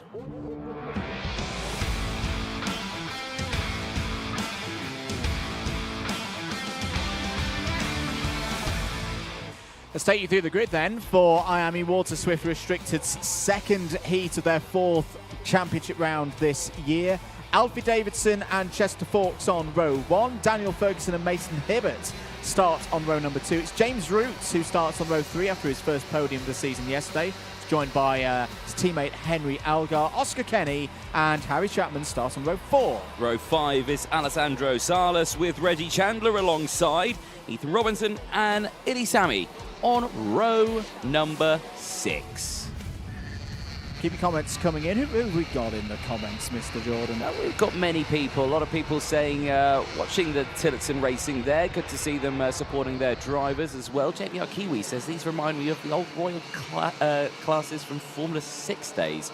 Well, that was, I think, way before my time. I'm only 29. You're older than me, so maybe, yes, even before my time. There you go. 33. Yeah, there you go. No, you're way older than that. That's at least a 60-year-old hairline you've got. That's what 7 years of working in engineering does to you. So, getting ready then for IAME Water Swift Restricted, second heat of the day. Can anyone stop the Alfie Davidson Championship train of domination? We're about to find out. No, we're not, because we're going to go around again for another formation lap. That's a pity. Well, that gives us a little bit of time to talk about what happened earlier on. Then, obviously, we are aware of the Alfie Davidson domination that we have seen, and we saw that earlier on as well. But only just, though, 8 hundredths of a second just separated them from James Roots, who gained 3 places in that race. So really strong performance from him. Daniel Ferguson finishing 3rd. Alessandro Salas, despite a not a great qualifying, had a really good run in that one. 4 places gained. Yeah. Alessandro Salas has been on cracking form this weekend, particularly in the races. Thank you, David Whitehouse. It could be worse. I could have his hairline. You He's could. only 3 years older. You could. So there we go. 8 minutes plus 1 lap. Once again, a couple of drivers just trying to get themselves in position. I think Mason Hibbert's. Yeah, Mason Hibbert's not in 4th place at the moment on the grid. He's behind Henry Algar. So let's see if the officials are satisfied to get going for this one. Oh, now, Nanny Kelly's watching again, saying good luck to Alfie, who's at home looking after puppy Noodles. Noodles, the puppy, is watching Alfie. Lights go green.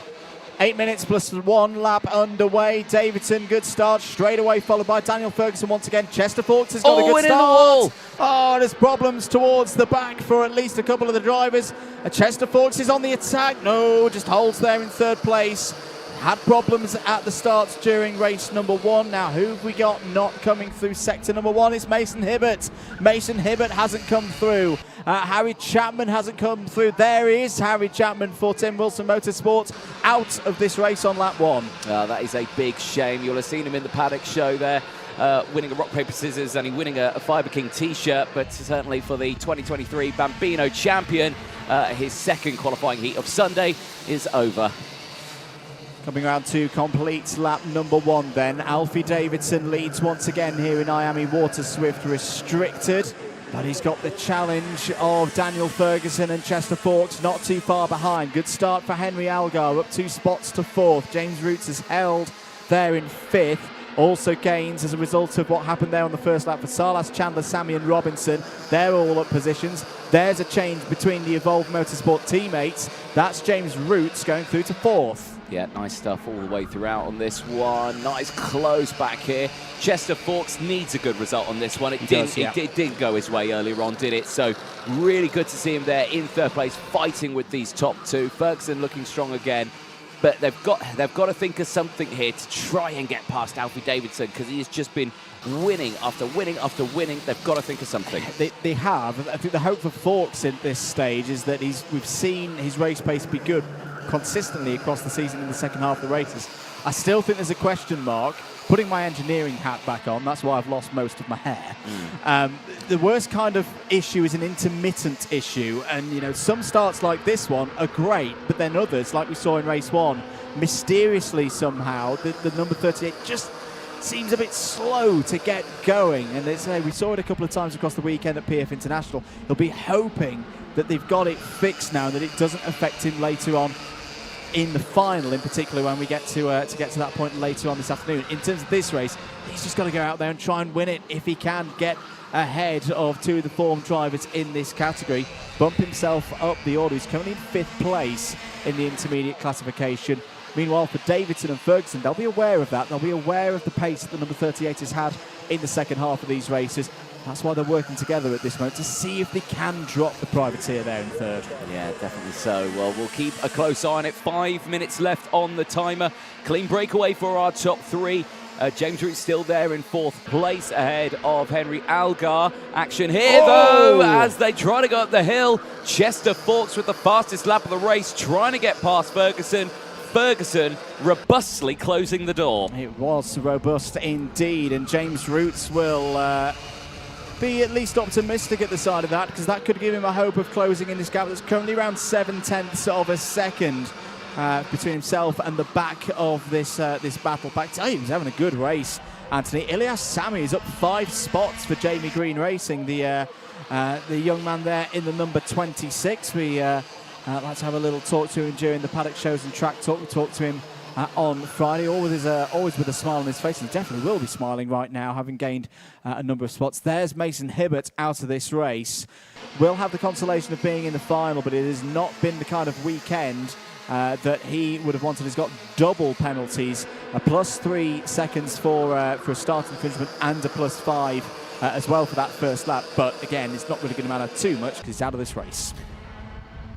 James Roots is closing in. Chester Fawkes goes for the move. That will bring James Roots a little bit closer. We could have a 4-car battle here for the race lead. Whilst Anthony has a visitor to us here in the box, the race continuing, 3 minutes and 45 seconds to go. Alfie Davidson leads from Daniel Ferguson. Chester Fawkes, I just want to see the send from Chester Fawkes, because I think the pace is there at this stage for the number 38 to really make a mark in this second heat. Things go from bad to worse for Mason Hibbert. There's now an investigation flag for the as well. number 33. Well, they're throwing everything at him, aren't they? Up the hill once again. James Root's fastest lap of the race so far, 53.37 seconds. He's closing in there in 4th place. Took 2nd in the final yesterday. Getting that long overdue podium, arguably, in this IAME Water Swift restricted category. We've got to sing the praises yet again, Anthony, to Alfie Davidson. This has been the story of the season so far. Soaking up that pressure, not galloping away, not doing things like we see in other categories, getting up to 0.5 of a second, a full second lead. As impressive as that is, this has got to be impressive in my book as well, because all the while he knows one little mistake and Daniel Ferguson will be through. Yeah, he certainly will be. Through that final chicane they go, and again, 2.5 minutes left. This is where it starts to get into that sort of danger zone for these drivers now, because you see the defensive lines coming in. You see who has worked hard throughout this race. Is check over the shoulder. No defensive lines yet, but a look there from Ferguson. Ferguson is starting to think about it here. He needs to time it perfectly, because every time it does it, there's always a retaliation from Davison. There always is. He always finds a way, or at least so far this season, to get himself back to the front by the time we get on to the last lap. 2 minutes to go in this one. There's been a change for 7th place. It's gone back again. Ethan Robinson had got past Ilyas Sami. Ilyas Sami has now responded. So the number 26 back into that position, back to a net gain of 5 across the course of this race so far. Round to complete lap number 7 then. Davidson still has control of this race, ahead of Ferguson, ahead of Fawkes.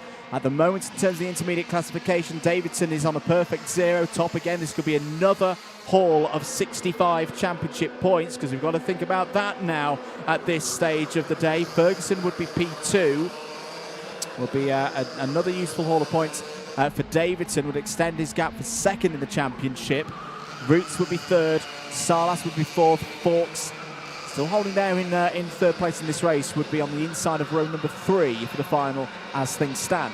At the moment, yeah, of course, but 1 minute left on that timer. It's slowly disappearing. Big checks over the shoulder. There's a couple of laps left in this race here, and you couldn't, couldn't even hear a pin drop with how tense it is between these three drivers right now. It's just a carbon copy, really, of what we've seen over the last few days in terms of practice, testing, qualifying heats as well.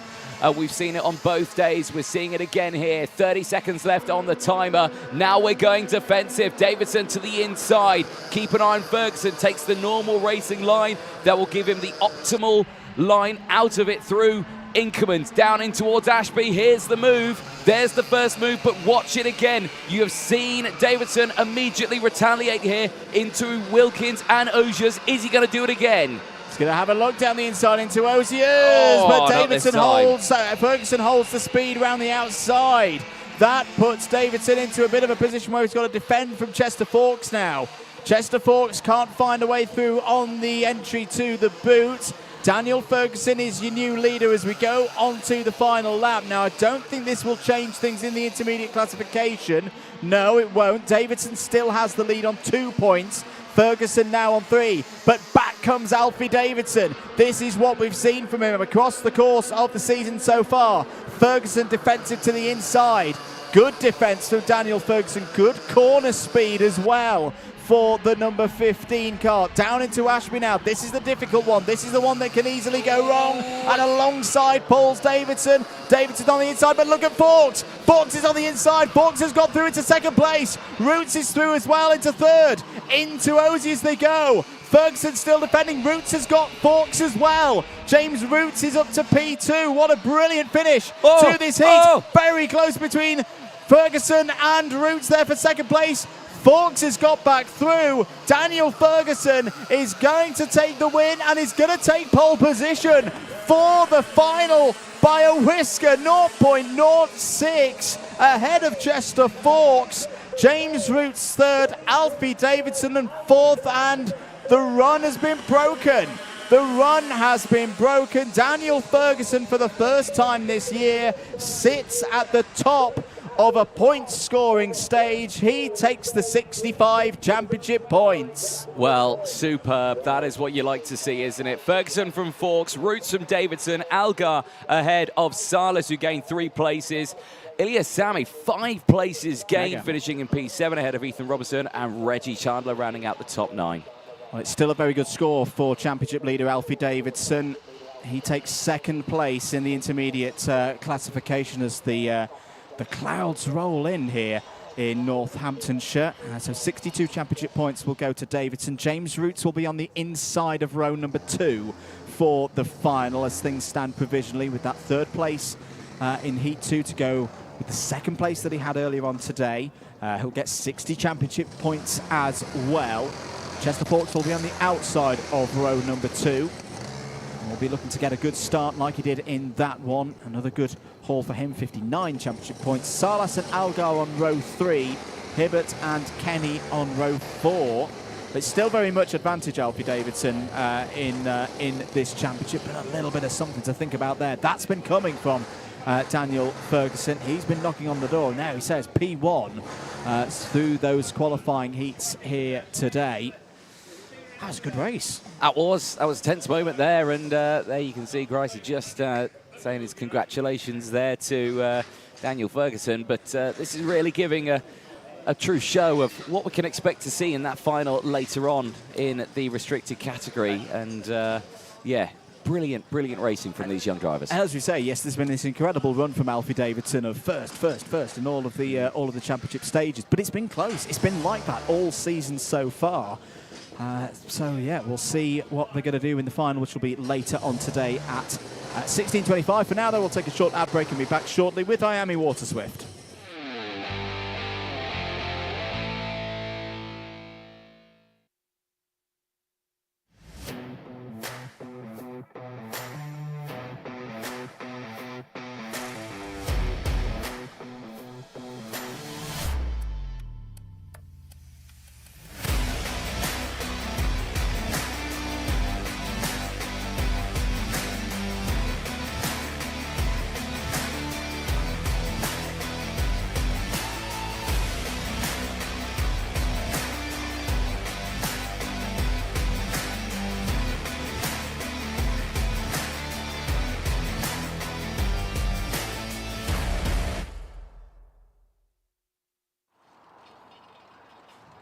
Welcome back to Whilton Mill, here for event 4 of the Wera Tools British Kart Championships. Anthony, you are guest commentator for this weekend. Clouds. Looming. You brought them with you from the terrible weather that Europe's been having. No, it was lovely and sunny. I was just looking out the commentary box window. I can see Dan Ashton's complaining about being cold. Yes. Other than that, I don't care. Let's get ready. IAME Water Swift out next.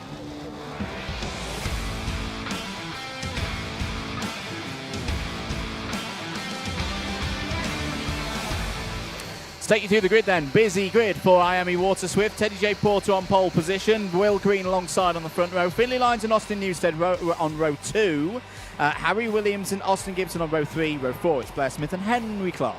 Luca Narroway and Sukmani Kira out the top 10 on row 5. Then it's George House and Colby Patterson on row 6. Harley Musk and Night Measures on row 7 with Mason Brooks and Jensen Ackerman rounding out the top 8 rows. George Clark and Jarlath Sayer go from row 9. Freddie Wood and Jonty Restrick completes the top 20 on row 10. Max Mason and Charlie Clough go from row 11. And then on row 12, it's Arian Nair and Christian Kobe. Sophie Campbell and Callum Graham go from row 13. Then it's Jesus Batros on row 14 alongside Javier Fonge on that row of 14 I should say.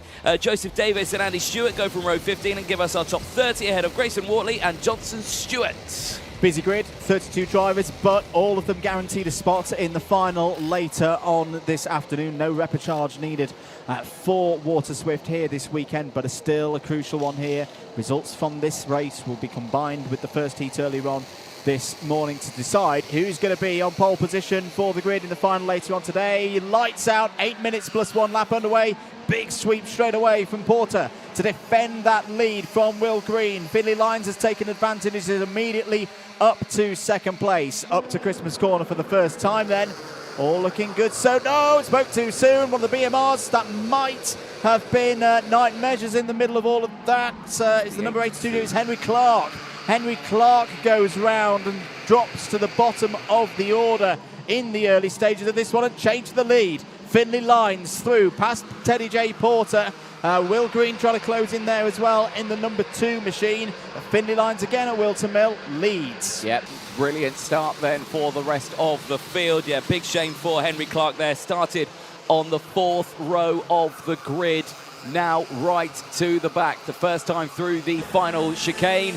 Back across the start-finish line. It's Lyons, Green, Porter, Williams, Gibson, Newstead, Smith, Narroway, House and Measures. The top 10 at the moment. Breakaway for the top 4 as they go through. And Austin Newstead down the inside of Gibson. And it's Blair Smith through as well. Yeah, indeed. Big movers on that first lap. Jarlath Sayer up 7 spots to 11th. Sophie Campbell as well. From Northern Ireland, as the yellow flags out, as off the road there is Austin Newstead, who loses a huge number of positions in that moment. But Sophie Campbell, as I say, up 7 spots as well into the top 20. Back with our drivers at the front, though, here on lap number 2. Finley Lyons leads. Will Green still there, P2. And it's Porter and Williams once again. Got to say, I've been really impressed with Harry Williams so far this season. Has stepped up big time. Good support from the ORM squad as well, and good value there for 4th place. Will Green was looking for a move down the inside into oblivion there. I don't think that was ever going to work, and Lyons is going to go defensive with 6 minutes to go. Green on the outside will attack. Cannot get the move done. Porter right there, Williams right there, and again Lyons defensive into Ashby. Big Sen in the background there. You saw the number 24 sending it down the inside, but a change for the lead, and round the outside again Teddy J. Porter gets into second place. Superb driving, but it is Will Green now who leads the way. I've got to say, it's a very different style of racing today from the IAME Water Swift drivers. It's a lot more frantic here on the Sunday round at Whilton Mill. Through the final chicane once again. There's Austin Newstead taking a big chunk of curb. All of them finding their way through. I tell you what, these leaders have got to be careful of. Jarlath Sayer is flying through the order. He's already up 10 spots into 8th place. It's around where he finished the first race. Down the inside goes the driver, second place in the championship. Side by side between George House and Luca Narroway. That got very close indeed. Here comes the number 74 of Austin Newstead back on the attack. Night Measures also involved in all of that. And I think Colby Patterson is trying to break through into the top 10 also. Yeah, indeed. They've been making some big moves through there. That was the move I saw earlier on. And there's another one there for Patterson down the inside through Osiers. Big change direction there for Luca Narroway, looking very strong, part of the Evolve Motorsport team here, really showing good efforts throughout this weekend and in this race. 4.5 minutes to go. Lines now with the fastest lap of the race is back there in second place as they try to hunt down Will Green, who's got a gap of 0.2 of a second. That gap will disappear as they go into the braking zone of Christmas Corner. And look at this now, a fantastic battle of karts all the way, I think, to about 10th place. Lines down the inside, retakes the lead. Here comes Teddy J. Porter. He's got to run now on the outside. He's got to be careful here. Green might get back down the inside, but he doesn't. Stays there, but he does. He does through Osiers back into P2. Brilliant stuff again from Will Green as he's looking to secure this pole position for the final and another 65 championship points to extend his lead over Jarlath Sayed. There, Austin Gibson on the scene. Well, Austin Gibson seems to be getting stronger and stronger. The IAME Water Swift restricted class champion from last year. This is a strong showing for him, up to 5th place now, up towards Christmas Corner once again. Couple of things from race control to notify, plus 5-second penalty for for Night Measures. There has been a warning flag to Austin Newstead, though no penalty to be clear related with that. 3 minutes and 15 seconds to go. It's lines from Green, Smith, Porter, Gibson. That is your top 5. There's chopping and changing everywhere you look in this category. That's to be expected. When we get to the finals later on today, we haven't had a driver starting in the top 4 rows of any final this year actually go on to win. Here is your fight for 5th place. Jarlath Sayer ahead of Harry Williams and Austin Gibson now. End of lap number 6. Jarlath Sayer's gained 13 places in this race. Yeah, he's looking really strong in this one. He's just got to keep his head in the game here and see if he can close that gap up. Right now, Lines controlling it. Blair Smith with the fastest lap of the race is there in 3rd place. But just keep an eye on it. Any battling once again from those lead drivers, this second group will close straight back in. Look at the train that is forming just behind it. Ackerman's gone down to 16th. Charlie Clough up to 15th as well. That's a change that's happened on this lap. But such strong performances from the entire field here. Absolutely, and if you're enjoying it, do make sure that you click that like button. Subscribe as well if you haven't done already. Every single race day of this year's Wera Tools British Kart Championships available to you for free on the Karting UK YouTube channel and the Alpha Live YouTube channel and the British Kart Championships Facebook page. Jarlath Sayer, new fastest lap of the race, 50.49 seconds, looking to get across that gap, bridge that gap to Porter, Smith, Green and Lines up ahead. He's got to find another 0.7 of a second to do so, but if these 4 start scrapping, I'm sure they will in the time remaining on the clock plus the 1 lap, Sayer is going to be with them once again. Certainly will be. 1.5 minutes left of this race. We keep an eye on these gaps. Will Green checking over the shoulder there to check out the situation. It's still Blair Smith from Teddy J. Porter. The gap is still about a kart length between himself and the 2 just behind. Sayer, on the other hand, fastest lap of the race earlier on, is closing in. Back across the line again. Matching the pace just a little bit, actually, between these top 2 drivers. But Lines is controlling this still. The gap is 0.3 of a second. But will that stay the same? Less than a minute to go. Eyes fixated on the front here. A look back further in the field. Any other big movers? Max Mason is up 10 places as well. He's just outside the top 10 in P11 at the moment. It's got Colby Patterson. He's also on a charge in this race. The same for Charlie Clough. 7 positions gained. Christian Kobe from Ireland. 8 positions gained. They're 15th and 16th at the moment. Yeah, good progress by all of those drivers. Because huge amount of curb taken by Findlay Lights. He nearly took off like a rocket. It's going to be 2 more laps of this. 20 seconds to go on the clock as the drivers cross to start finish. Findlay Lines, it's just got a bit of a gap at the moment. It's too far back for Will Green to make a move here. It's the interesting thing with the braking zones here. Oh, here we go. I say, he's had a really good run down the hill towards Ashby. With the elevation changes here at Whilton Mill, the braking zones can be quite short. Will Green's trying to go around the outside. Blair Smith's down the inside now. Porter through as well. That did not work out for Will Green at all. Down to 4th place. Finley Lyons taps on his head to think, let's think about this. I'm not sure he knows who's directly behind him right now, because it's the two Ollie Rowland Motorsport pilots of Smith and Porter onto the last lap. Finley Lyons now takes the lead in the intermediate classification. And look at the advantage that he's got now at the end of that lap. I don't think there's going to be anything these two can do, but Porter's going to go down the inside of his teammate of Blair Smith. He moves up to 2nd place now. Off the track, that's Colby Patterson. Oh dear, Colby Patterson out of this race as Blair Smith fights back now. Blair Smith back up into 2nd place. Here comes Green again. Will Green's trying to get back into this fight. They have lost Finley Lyons. Lyons has broken away now and looks comfortable and leads the intermediate classifications. Like you said, this is looking comfortable for Lyons. It is indeed. It's not decided who's going to be joining him on the front row of the grid yet, though. Finley Lyons through the final couple of corners is going to take heat victory in the 2nd round for IAME Water Swift. Blair Smith takes P2. Porter holds on for 3rd. Green in 4th. What a drive from Jarlath Sayer.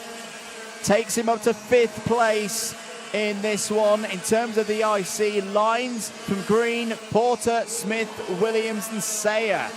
That is how things stand. That is, of course, provisional. Rest of this order, Harry Williams, P6. Austin Gibson, good drive there to P7. Luca Narroway will be pleased with another top 10 there in 8th. Austin Newstead fell down to 9th. Good drive from Max Mason there, up 11 spots to get into the top 10. Ahead of George Clark, Harley Musk, Charlie Clough, George House and Christian Kobe. That is your top 15. Good drives there from Clough and Kobe, both up 9 spots. Jensen Ackerman P16 ahead of Freddie Wood, Night Measures Grayson Wortley. Wortley from the back, a gain of 12 there into the top 20. A top 20 completed by Submani Kira. Mason Brooks, Henry Clark, Sophie Campbell, Arian Nair and Callum Graham take us down to 25th place ahead of Jonty Restrick, Xavi Fonge, Andy Stewart, Jesus Bartolos, Johnston Stewart takes us down to 30th place. The last of the finishers was Joseph Davies, one retirement being Colby Patterson. There we go, another pulsating Water Swift heat. All 32 drivers will start getting ready for the final, which is on later today at 4:50 local time. And it will have Finley Lyons on pole position, Will Green alongside on that front row. Will Green does extend his championship lead as a result of that, because he's pulled points on Teddy J. Porter and Jarlath Sayer. Porter and Blair Smith will be on row 2. Sayer and Williams on row 3. Gibson and Clark on row 4. Finley Lyons, cool, calm and collected there, taking another race victory. And knows how to lead finals around this place from P1. Did so earlier on in the season in the Rotax O-Plate. Good drive from Blair Smith there as well. That's his best result of the weekend so far, I think, up to 2nd place. And again, good value for being on the 2nd row of the grid. We'll have a bit of a challenge though, starting on the outside. Keep your comments coming in. I do appreciate them. Keeping an eye on them, both the Alpha Live and Karting UK comments. We'll be back shortly after this ad break. Next up, it's Junior X30.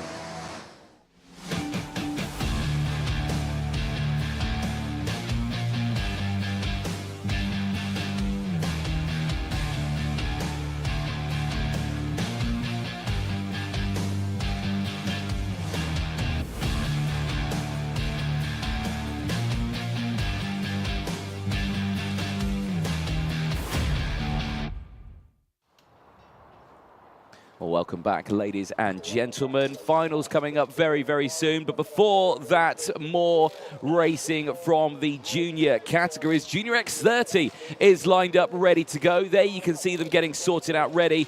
Well, they've been the talk of the town this weekend, haven't they? Junior X30, brilliant close racing that we have seen all the way throughout this one. A dramatic final yesterday and close race heats now. Earlier on, Harrison Mackey took his first qualifying heat win. He's back out in this one, of course. He had Riley Cranham for close company. He starts just ahead of him in this one. So again, are we going to see a carbon copy with those two just breaking away from the rest of the field again, Andrew?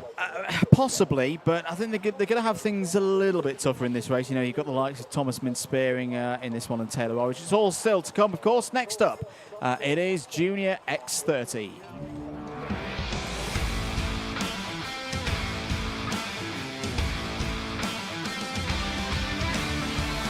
Let's take you through the grid then for race 30 here this weekend. The third heat of the day for Junior X30. Riley Cranham and Thomas Min-Spearing on the front row. Harrison Mackie and Taylor Orridge go into battle again from row 2. Aston Sharp and Joey Brown start on row 3, and then it's Mayan Patel and George Edgar. They start on row 4. Harry Walsh and Ian Crayling go from row 5. Cameron Edmonds and Sky Parker on row 6. Dylan Patel and Samuel Branston going from row 7, with Max Yule and Charlie Myers on row 8. Aaron Richardson and Jake Brooks start on the 9th row of the grid. Jack McLaughlin and Ethan Woodward start on row 10. Theo Lestrange and Evan Purcell start on row 11. Katrina E and Ashley Harter start on row 12. The 26 kart field is completed by a bit of a heavyweight row 13 there. Yeah. Harrison Whitcomb alongside Mona Junior Canini. And both of them earlier on having an absolutely superb race. Harrison Whitcomb gaining 16 places, finishing P9. And then, of course, you had the likes of Monday Junior Canini, who had a really good first race as well. He gained several positions also in his race, gaining 14 to finish P11. So, again, both of these drivers looking very strong for the back of the grid. So lots to be decided in this next 8 minutes plus 1 lap. Are we good to go this time around? Into the tram lines. Lights are red. No. Lights are amber, flashing yellow. I thought that was going to be the case. Gives us a bit of time to run you through the clubhouse leaders. So remember, a good segment of the drivers have already completed their 2 races. This is going to be all of these names. Zach Green is in the clubhouse on 5 points. Rocco Shenton on 10. Kenzo Craigie also on 10.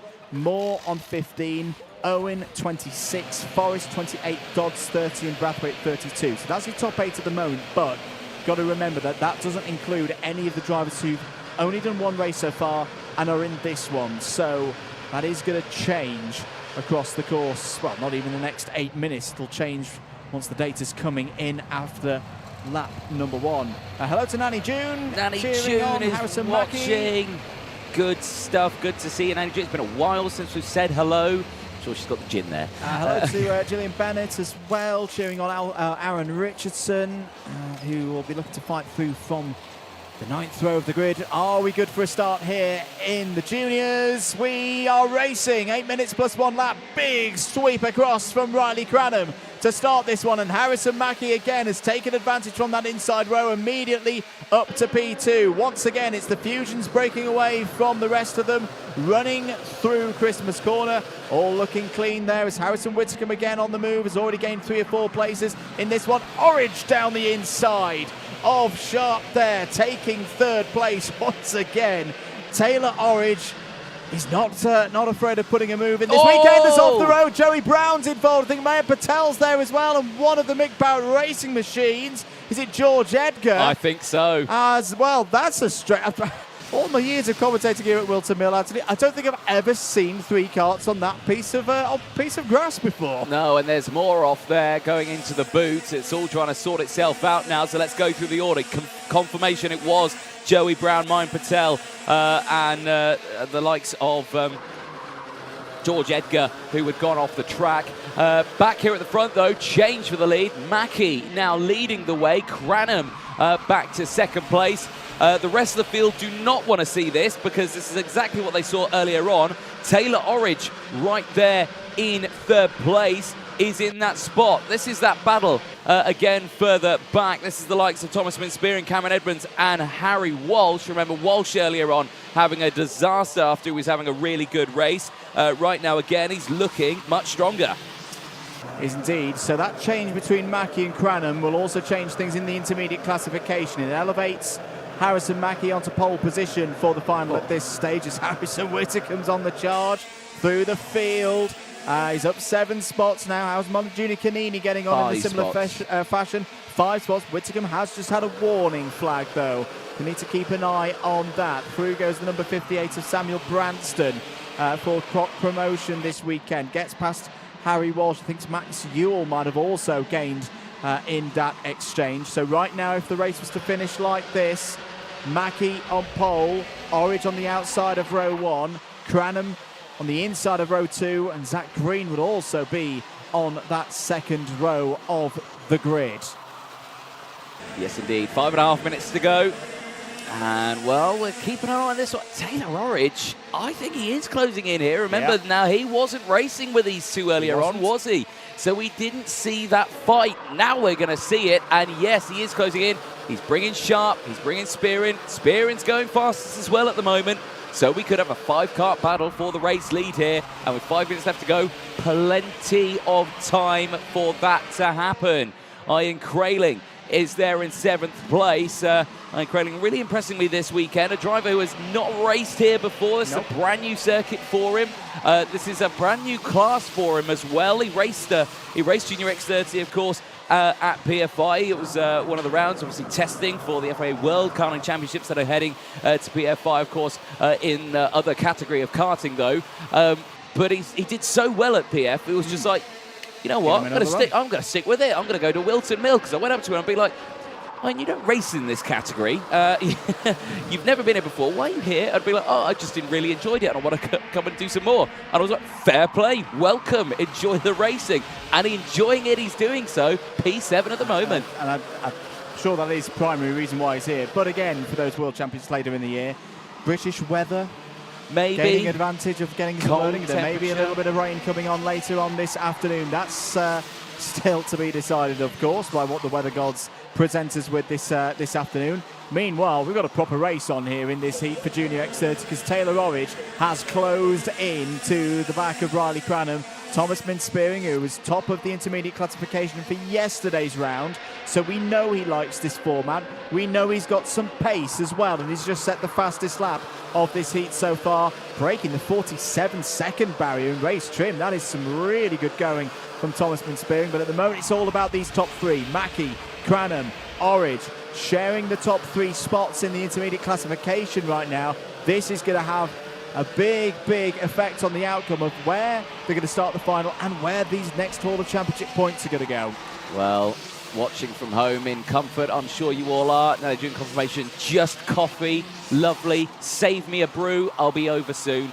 We can watch the racing back. I'm sure it'll be absolutely fabulous to watch. Stokes joining us as well, saying, come on, Taylor Orridge is closing in there in 3rd place. He is in a really good spot. Now, there's rumours in the air, and looking up at the clouds out there on circuit, there is about a 10 to 20% chance of precipitation in very soon. I think that's underestimated. I think that's underestimated around as well. this part of the country. And on the poll on Karting UK, it's just ended. People are saying, will it rain for the finals? 52% of you said no. 47% of you said yes. So everyone is in mixed feelings about that. For the mechanics, they'll hope that it stays this way, that this makes it easy tyre choices for the rest of these heats and, of course, the finals. 2 minutes 20 to go. Here we go. Harrison Mackie has just put in a 46.82. He's decided I've had enough of this, and I'm going to try and bolt up the road and, again, see what everybody else has got. He's got this down to a fine art as the 14-year-old. It's on his birthday weekend as well, of course, Harrison Mackie.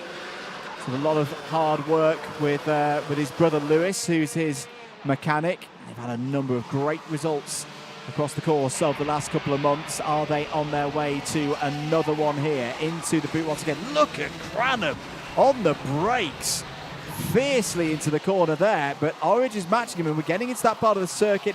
We're getting into the part of the day where yesterday we really saw Taylor Orridge starting to take it to the competition on his way to that round 3 victory. Maya Patel, and here we go. Orridge down the inside, takes 2nd place away from Riley Cranham. Now, what do the Fusion boys do about this? Because they've got an invader there in the shape of Taylor Orridge for Croc Promotion. who's slotted himself in between the two teammates. They certainly have. 1 minute left on the timer as well. Enough time to close that gap, but Mackie really needs to pull the pin here. He needs to go fastest lap after fastest lap. He has delivered that. You can see there on the timing tower, purple on that last lap. Can he do it again on this one? Can he better it, or can he match it? The answer is that he can better it again. He opens that gap up to now half a second. He's seen the overtake and he's bolted. Yeah, it's Mackie time once again. He's driving away from the rest of the field. Riley Cranham's still got a role to play here as well. This move that, the move that we saw from Taylor Orridge a lap ago has elevated him onto the front row of the final as things stand in the intermediate classification. If he can find a way past Harrison Mackie, he'll take pole position. He'll take a second consecutive haul of 65 championship points as well, but Mackie is continuing bit by bit to break away. Cranham is still there as well. This is where does Riley Cranham start to think about this? Would he rather be third on the grid for the final? Would he rather be on the outside of row one and get a few more championship points on the board? Warning for Harrison Whitcomb. That's the second one that he's had of this race so far. He's up to 17th places. Here comes Cranham down the inside. That's for second place of the race and in the IC. Orridge tries to fight it but has to withdraw. Here comes Spearing down the inside. Orridge shuts the door once again. It's brilliant racing once more here in Junior X30. Certainly is, never fails to deliver, does the X30 categories. And in the juniors right now, it's all eyes on this top four battle. But here, Spearing into the boot section for the penultimate time. The last lap board will come out for the drivers this time. Big use of the curbs once again, and a big look over the shoulder for Taylor Orridge to see that Spearing is right there. Warning as well to Mondo Junior Canini. They are trying their best to make their way through the field after starting from the back, but they do have to be careful. Mackie leads the way now again with another fastest lap of the race. Orridge going defensive. Can Spearing get the run on the exit? The answer is no. He stays behind as they two go wheel to wheel halfway round the lap. Yeah, this is more of the defensive driving, the prowess that we saw from Taylor Orridge yesterday. This is all about trying to hold his position on the front row. Final lap board has been out. Harrison Mackie is going to take another victory. It's going to be a perfect run through the heats and pole position for the final. Extends his championship lead as well. He will be joined on the front row by Orridge. So first and third for Orridge in his races gives him second place on the grid. Riley Cranham with those 2 seconds will be third on the grid with 4 points. Zach Green, who's watching that one from the sidelines, will share that second row with him. But it's Mackie again from Cranham. Another 1-2 for Fusion Motorsport. Not as easy as the first race they had, and it'll be even harder when they get to the final later on this afternoon, but they'll be happy with that. Job done for both of them. Orridge third, Spearing fourth, Sharp, Edmonds, Crailing, Branson and Patel in a top 10 completed by Max Ewell. Harry Walsh, Charlie Myers, George Edgar, Sky Parker and Joey Brown in the top 15. Mondo Junior Canini up 10 spots in that one to 16th. Ethan Woodward, Harrison Whitcomb, Aaron Richardson, Evan Purcell in the top 20. Theo Lestrange, P21, ahead of Jack McLaughlin, Dylan Patel, Katrina E. 2 retirements in that race were Jake Brook and Ashley Harzer. Well, good stuff from Junior X30. You can catch that final later on today. That's actually the last race of the day, due to start at around 6:05. So make sure you stay tuned for that one. Of course, plenty more racing to go until that time.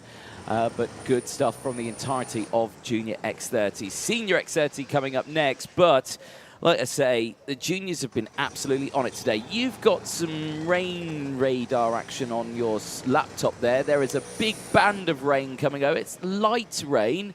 It is slowly eking its way towards us. At what time are you reckoning that's going to hit us? Well, there's a band of rain that's hanging over between Birmingham and Coventry at the moment and moving in this direction. Maybe half an hour, that could be with us. But it could also burn up, of course, over the course of of that travel time. Those drivers won't worry about that too much right now. Their job in the heats is done. Next time that we'll see the juniors out on circuit for their final will be 6:05 this evening. But right now, though, we're going to take a short break and be back with Senior X30 very soon.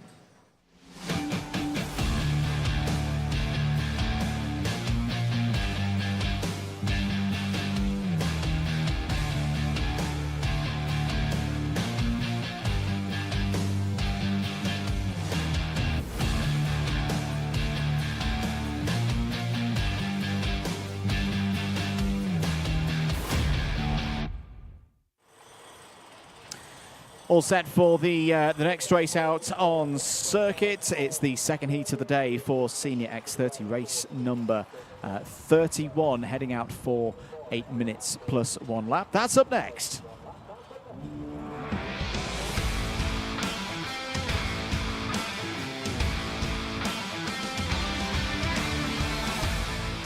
Take you through the grid once again, this time for Senior X30. Gus Lawrence starts on pole position. Freddie Lloyd alongside him on the front row. Henry Gregory and Cian Garrity go from the second row of the grid. They're ahead of Fred Green and Oliver Stilpin on all Croc Promotion row 3. Harvey Roth and Lewis Bird, they start on row number 4. Row 5 is Finn McLaughlin and Noah Wolf. They give us our top 10. Hayden Eldridge and Oliver Rands on row 6. Alistair Crestwell, aka Lando Norris, on row 7 with Rylan Eschberg alongside Joseph Smith and Cian Cameo on row 8. On row 9, Aaron Brown and Archie Tillett. Robbie Buckley and Harry Ewell start on row 10. Dylan Briley and William Smith are due to go from row number 11 ahead of David McIntyre and Casper Piecki on row 12. Connor McPollin and Oliver Harris go from row 13. Darren Marshall and Juan Pablo Gerard on row 14. Ty Stansfield and Freddie Housley round out the 30-kart grid on row 15. There we go. They have had a bit of drama already. We've got 2 non-starters in this one. Fred Green and Joseph Smith are, at least according to the information that we've got here in the box, missing from the order. So not sure the reason why here in the box. Potential missing of gate. Could be a missing of a gate. Let's get ready then for the next one. 8 minutes plus 1 lap. Nope, go around again. Well, there we go. That gives us a little bit more time to investigate that as well. Jamin Karting joins us in the live chat. Welcome. What happened to Finn? Well, these are the qualifying heats. The order that you see in front of you is from time qualifying this morning. So if Finn finds himself all the way on the 5th row of the grid, it just means that's where he qualified this morning. So not the best qualifying. But still in a relatively decent position in a grid of 30. Indeed. Drivers continuing to get heat into their tyres.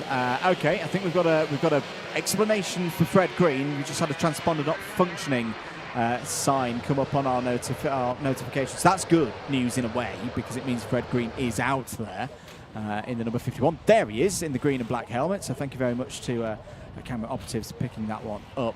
We'll see whether the 15 is a similar reason. I don't think so, because we would have seen a similar message coming up on screen.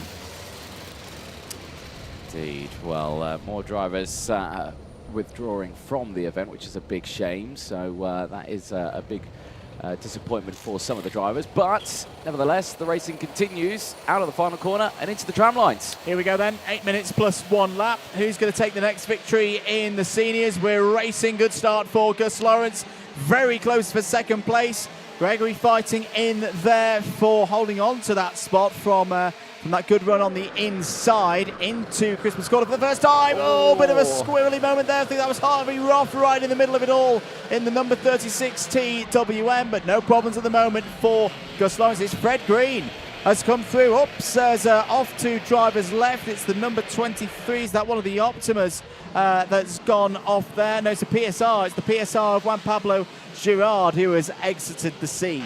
Yeah, unfortunately getting a bit too close and comfortable with Marshall Post 5 out there, but you could see there in the background he was pulling his kart back onto the track, which is good to see. Another spin there, 2 karts tangling in the boot. Who's gone backwards? Well, the 89 is one of them. Yep, who's the other? Who's the other falling down? I think maybe Harry Ewell, I think so. Yeah, the Croc Promotion. Yeah, not good news there. Oh, see damage to the right-hand side pod of Cian Garrity out there. Gus Lawrence leading this one, second place in his first race earlier on today. Once again, like we've just seen with the juniors, this race will not just determine the grid for the final, it will also determine who gets what points in the next points counting stage in the championship. 65 to the driver who finishes first in the intermediate classification. Gus Lawrence looking to take control of this. It has been a much better weekend for Gus Lawrence than he had at PF International. He was top of the IC yesterday and eventually finished third in that final. As we're having a little look here at a battle between Finn McLaughlin and Lewis Bird. McLaughlin half in attack and defence there on Alistair Cresswell. Well, he made it work. He made their way down the inside of Alistair Cresswell. I was not expecting that. Lewis Bird has gone through as well. I hope there's not a problem for Cresswell. So slipping down the order now in the number 18.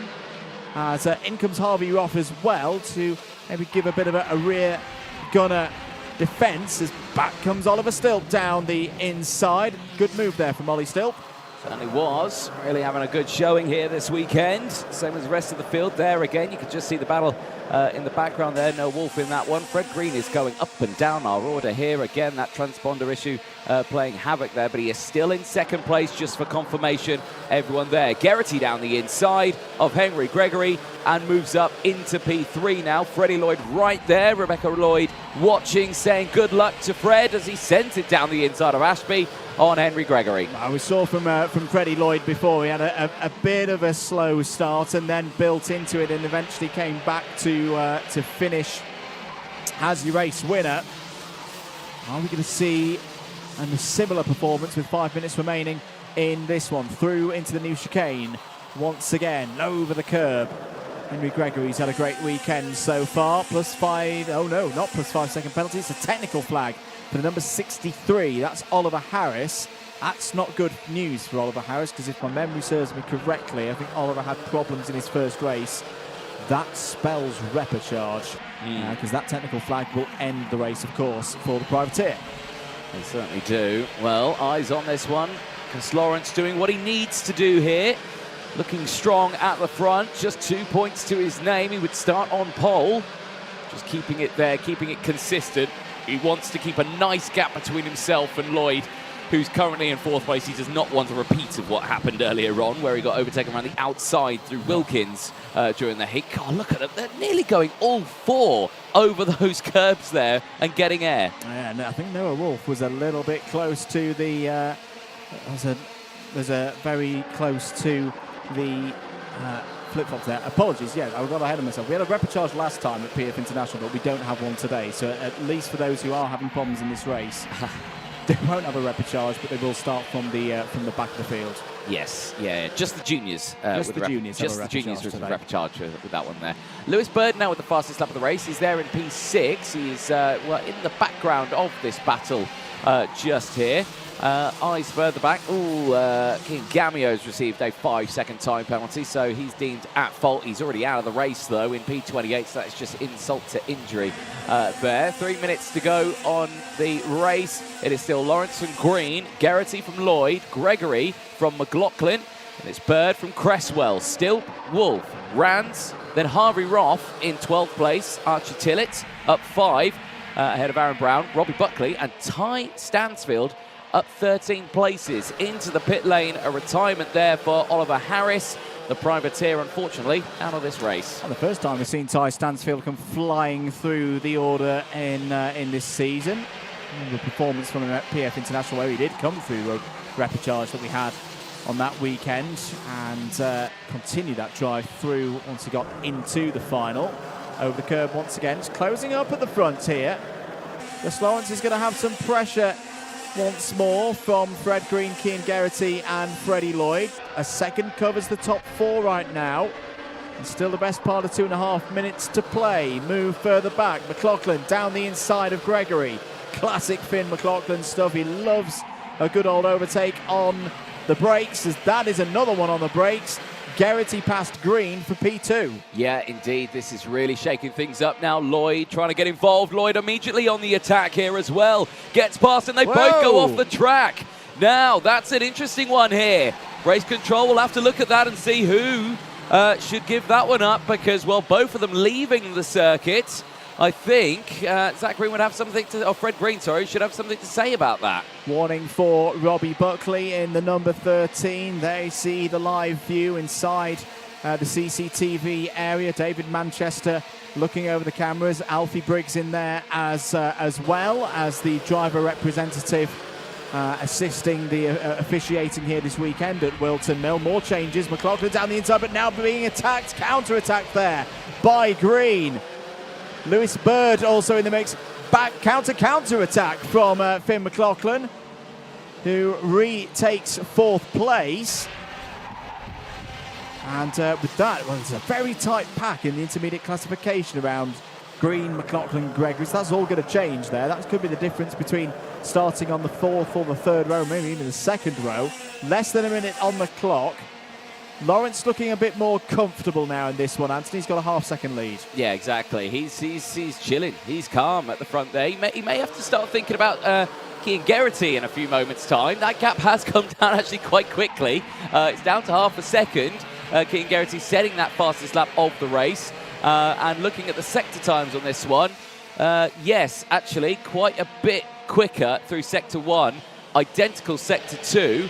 Now, Gus Lawrence actually set a personal best Sector 1 of a 14.6. Cian Geraghty was going a lot slower through Sector 1, but he did a 14.5. So that says everything you need to know about the pace through Turn 1 alone. Yeah, slower than his personal best, but quicker than Gus Lawrence. Yeah. 2 more laps of this one to go. Relative pace on that last lap, 46.1 for Gus Lawrence. 46.2 for Cian Geraghty. So it's hanging around 5, 6, 7 tenths at the moment. New fastest lap of the race from Fred Green there, 45.93. At the moment, this result would give pole position to Gus Lawrence. It would be another haul of 65 championship points from the heats, like he did 24 hours ago. Lloyd would be taking 2nd place. We would have another repeat of the battle that we saw in the final yesterday, which was spectacular, dramatic. And if you missed it yesterday, don't worry, you can watch it back on the Karting UK YouTube channel and the Alpha Live YouTube channel. If you've not subscribed to both of those channels yet already, we'd really appreciate if you could do so. Here's a good scrap. This is for 4th place. This is Fred Green once again down the inside of Finn McLaughlin, taking that spot. McLaughlin in a bit of a crop chassis sandwich at the moment with Lewis Bird there as well. Henry Gregory looks like he could take advantage of all of this as well if there is a bit of a moment between these 3. Yeah, that certainly could be. Now, as Marshall's running in the background there on that final lap, hopefully everyone all right because he yellows in towards Turn 1. Gus Lawrence, though, only a couple of corners to go. He's looking to start on pole position later on today. Geraghty, despite his best efforts, could not close up. He stays in 2nd ahead of Freddie Lloyd. And then the battle for 4th. It is Fred Green who takes P4 with a warning flag across the line as well. But that is just a warning ahead of Finn McLaughlin, Lewis Bird, Henry Gregory, Noah Wolf, Oliver Stilp and Oliver Rands, who round out the top 10. Quick pace that from the seniors, pushing all the way to the end, but it is the reigning champion on top at this stage of round 4 for Senior X30. That's another 65 championship points. Started the weekend in 8th place in the championship, did Lawrence. He moved himself up the order to 3rd place yesterday. Could he move even further? Well, he will at least draw himself level with Cian Geraghty with that. In fact, he's taken Cian Geraghty's 2nd place in the championship with those scores. Running through the rest of the order, Cresswell, Roth, Tillett, Brown and Stansfield in the top 15. Stansfield, the biggest mover in that race, up 14. Buckley, Smith, William Smith, Marshall, Briley and Housley in the top 20. Good improvement there from Housley, up 10. McPollen, McIntyre, Ewell, Piecki and Girard, the last of the 25 finishers. 5 retirements in that one. Hayden Eldridge, Oliver Harris, Cian Gamiao, Ronan Ekberg and Joseph Smith both did not start. No, indeed. Well, shame that we've lost a few drivers from the Senior X30 grid before the finals, but still a good number of drivers about to do battle in that one later on today. Make sure you stay tuned for the Senior X30 final. That one due to kickstart at 5:15. which is in a couple of hours' time for that Senior X30 final. So make sure you stay tuned. We're going to take a short ad break. Don't go anywhere. Honda Cadet, the last qualifying heat, is next.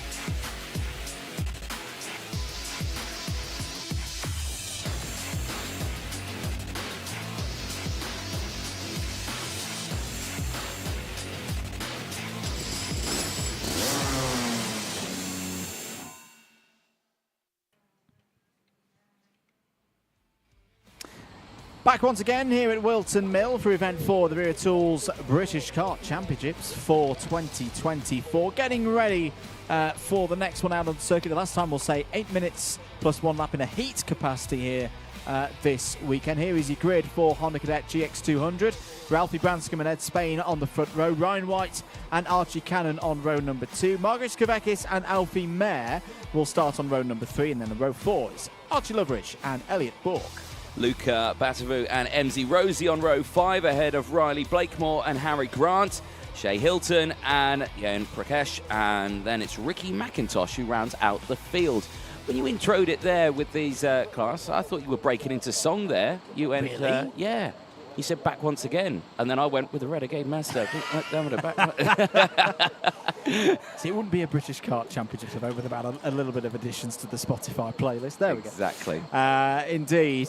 We have one non-starter. The news from earlier on this morning, Kevin Ivanov, unfortunately for us watching the box, because we love to see Kevin race, disqualified from the round due to technical irregularities in warm-up. So we have 15 drivers in this one instead of the 16 at the start of the week on the entry list. Situation from earlier today in terms of how the first heat went for these drivers. It was Mayer from Spain, Branscombe, White, Loveridge, top 5. Kvekis, Batuev, Bourke, Cannon. Cannon did have a penalty, moving down to 9th place there. Ricky McIntosh in the top 10. Blakemore, Grant, Hilton, Rosie, Prakash. That's how they finished in the race earlier on this afternoon. Yeah, indeed. Well, shame to see a penalty come for a driver after the race, and relatively clean race actually, because just that one penalty. So usually you see around 3 or 4 in the field, but just the one there. Unfortunately, Archie Cannon being the recipient of that one. Douglas Downey joins the live chat again, saying race well to Archie Cannon for the Zip Factory team. Do keep those comments coming in on both the Karting UK YouTube channel as well as the Alpha Live YouTube channel. Welcome, one and all, from around the world.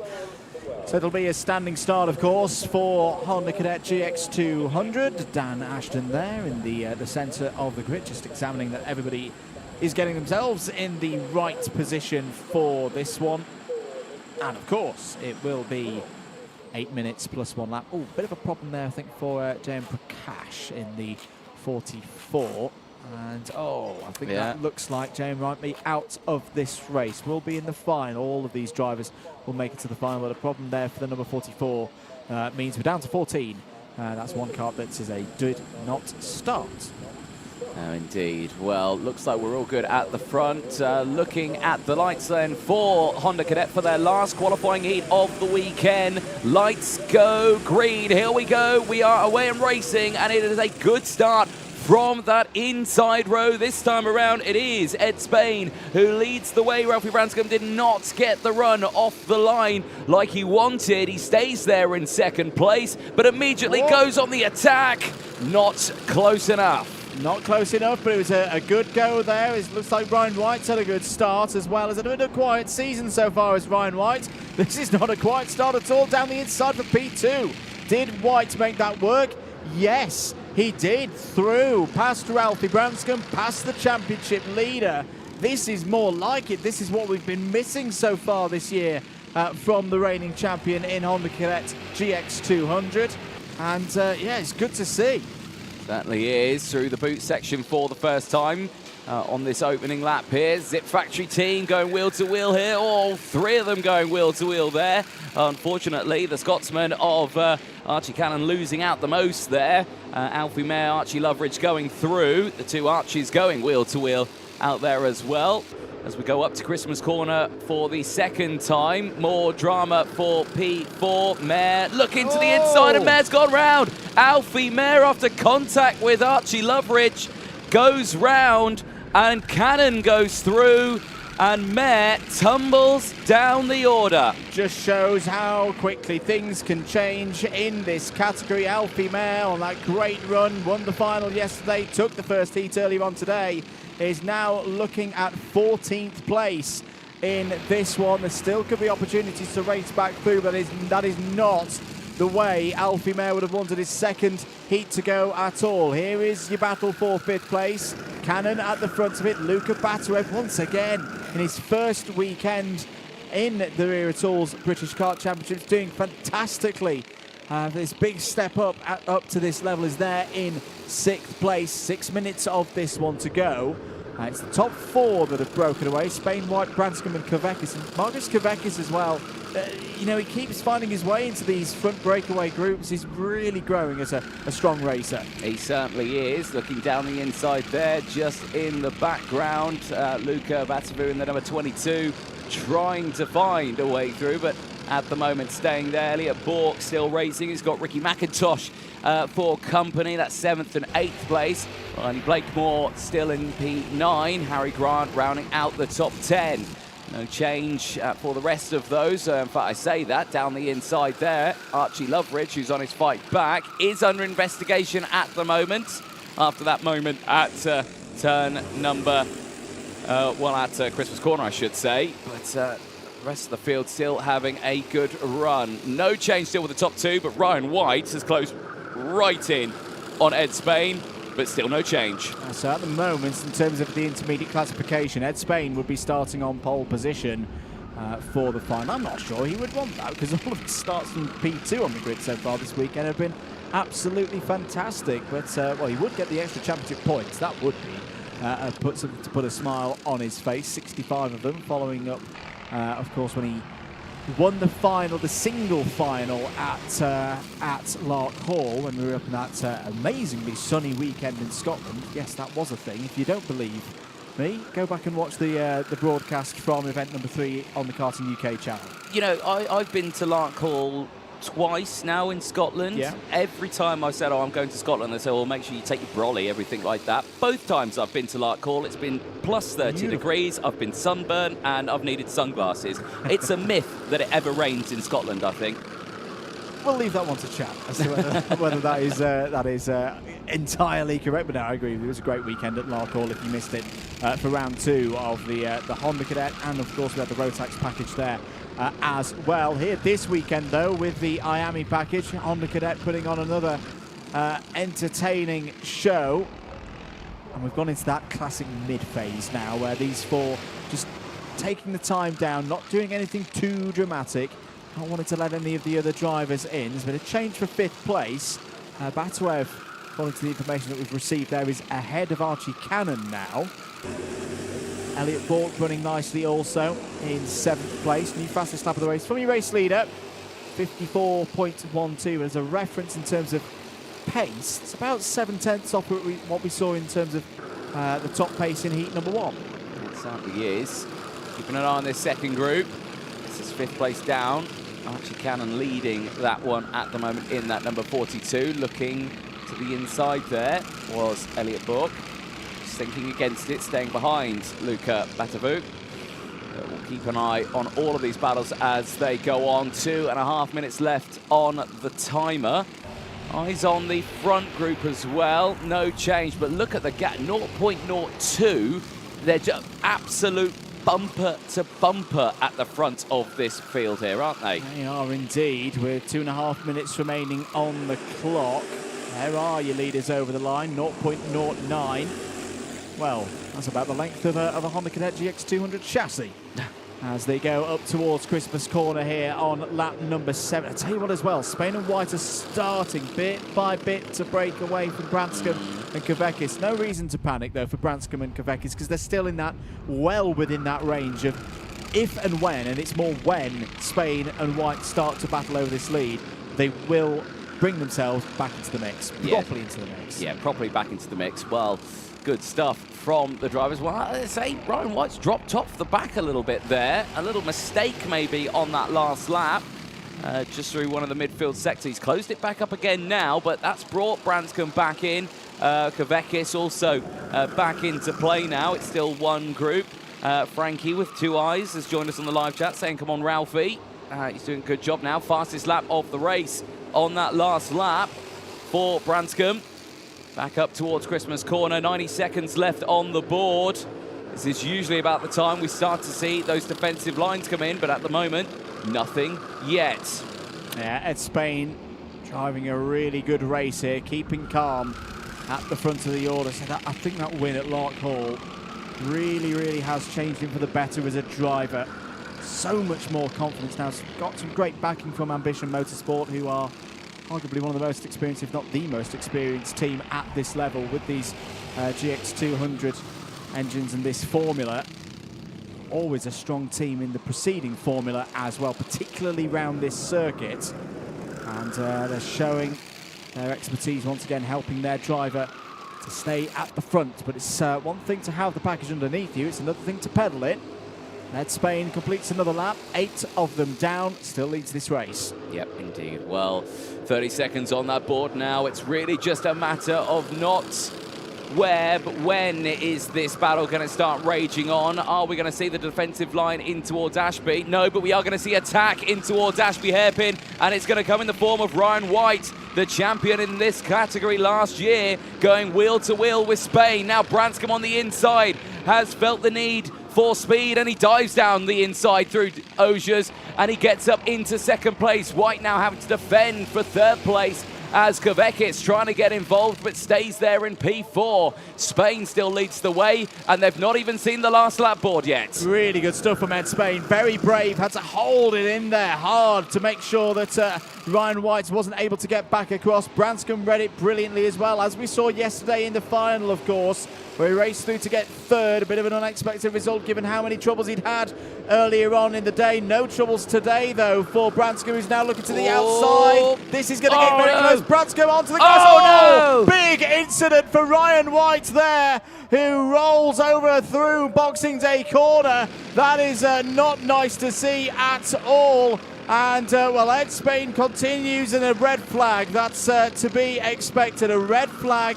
The race has been stopped in response to the incident there for Ryan White. Yeah, and you can see there a lot of concern actually from Kavekis. You could see him with his hand up there just saying, oh, I hope he's okay. And he's looking over in the direction as well as the rest of the field as well. So the whole field clearly looking in concern for the welfare of Ryan White. Oh, fantastic. Fantastic. Up on his feet. Brilliant, brilliant to see. I'm sure quite shaken. Well, there you go. He's keen to get his kart back on its wheels. He wants to get back going again. But, well, fantastic to see he's okay. Of course, the safety equipment working well there. The neck brace is on the drivers. Obviously, some of the younger drivers in the categories of racing we have this weekend, but crucially good to see that he's okay. Now, because that was on the last lap of the race, more than 75% of the race has been completed. It will get called at that one. Usually it does go back a lap, but I think the results stay the same. So I won't confirm anything, but I believe Ed Spain will be your winner from that one. But we'll get full confirmation on the full results in a few moments' time. And yeah, absolute testament to all the work done by the technical delegates, the scrutineers. Whenever people ask, why is every single round does it go through all the checks of the helmets and all the equipment? That's why, because all the safety equipment has absolutely done its job there for Ryan White. So that will move us on from Honda Cadet for their heats. They do, of course, have their final to come. It will be at 5:40 this late afternoon, early evening here at Whilton Mill for their 12 minutes plus 1 lap final. There is Ed Spain. So just to go through what we're seeing on our screens, Ed Spain after 9 laps, your leader. Ralphie Branscombe P2, Ryan White 3rd. Margaret Kvekis P4. 5th for Archie Cannon, P6 for Elliot Bourke, 7th for Luca Batarev, 8th for Archie Loveridge. Apologies. 9th place for Riley Blakemore ahead of Ricky McIntosh. Ricky McIntosh again up 5 places in that race. Great drive once again from Ricky to P10. 11th for Harry Grant, 12th for Shea Hilton, 13th for Esme Rosie, Alfie Mayer 14th, one single retirement / did not start in that race, being Jane Prakash. There is Ryan White. He looks okay, and that's the most important thing.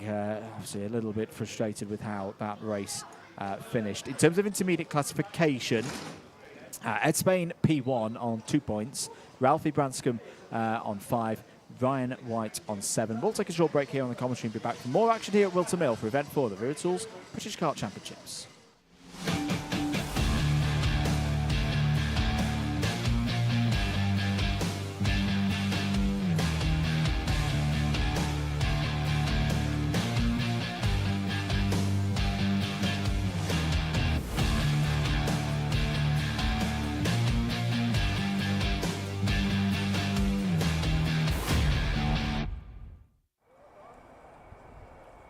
Welcome back to Whilton Mill. We're getting into the latter stages of what's been a mega weekend here for Event 4, the Wera Tools British Kart Championships. A long weekend. And we're getting ready, Anthony, for our first final. The 2 Tillotson finals will kick us off with the juniors first for race number 33. Yes, they certainly will. There you can see them lined up, ready to get going. A front row locked out there from the O-plate of Martin Wright and Amelie Ackett. Now, Ackett's only losing the 1 spot after a very decent qualifying this morning. Yeah, and of course this race is for a place on the grid at the T4 Nations Cup, representing the UK later on in the year.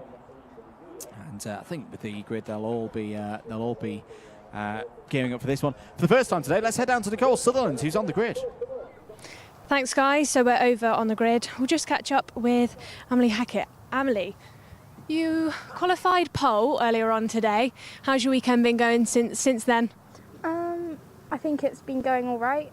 We've obviously, I think we finished 2nd in the first heat and 3rd in the 2nd heat. So yeah, it's been going. It's definitely been going well. But yeah, hopefully we can turn that into something in the final. And what do you think of the Tillotson category then? Do you enjoy it? What's it like to drive? Tell us a bit about it. I think the Tillotson category, I think the main part is quite a lot of keeping up momentum, but at the same time it's really fun and it's quite an equal category, so it means that everyone's racing on a very equal playing field, and that makes the racing really close and very fun. And do you reckon a race wins on the cards then for the final? Fingers crossed, we'll see how it goes. Dan Ashton just sending them over way, so we'll head back up to you then, Andrew. Thank you very much, Nicole. Good to hear down on the grid with Amelie Ackett. Martin Wright sharing the front row with her. Dan Ashton at the front of the order with the instruction to clear the grid. 1 minute to go. And bit of trouble. No, I think we're good for Harry Ward, number 71. Got the engine fired.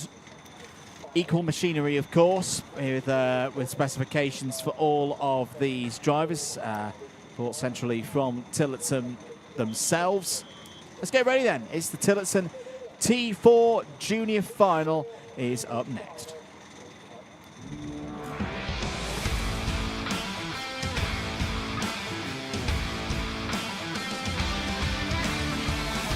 Here we go then, let's go through the grid and see how they line up for the Tillotson T4 Junior Final, competing for a spot on the grid at the T4 Nations Cup in Valencia later on in the year. Martin Wright on pole position, alongside on the front row of the grid is Amelie Ackett. Daniel Hartley and Josh Allen go from row number 2, then it's Thomas Harper and William Omar on row number 3. Warren Russell and Sean Donegan complete on row number 4. Joey Kearney and Ronnie Legg go from row 5 and the top 10. Harry Ward rounds out the 11 kart field. Like you were saying there, Andrew, yeah, a really tense time for these drivers. A win here takes you to Valencia, to the Cartaroma Lucas Guerrero in Spain, the Nations Cup, and a chance to really show yourself on the global scene. Absolutely, it takes you to an international level, and who knows where drivers can go on from that, competing against the best of the best in this category. And you know, it could be a new experience as well for whoever goes out there to represent the nation. There's Martin Wright, O-plate holder, of course, in the juniors, getting some heat into these tyres. These controlled tyres, these Maxxis Sports, that last the drivers the whole season as well. It's a very durable compound produced by Maxxis and worked on with the Tillotson crew. Through the cut through then, are we ready for a race start here for the first final of our Sunday? No, it's we're a not. false Yeah, start. I thought it was going to be because the number 11 of Emily Ackett wasn't quite in tram lines there for the start of that one. So we'll go around again for an extra formation lap.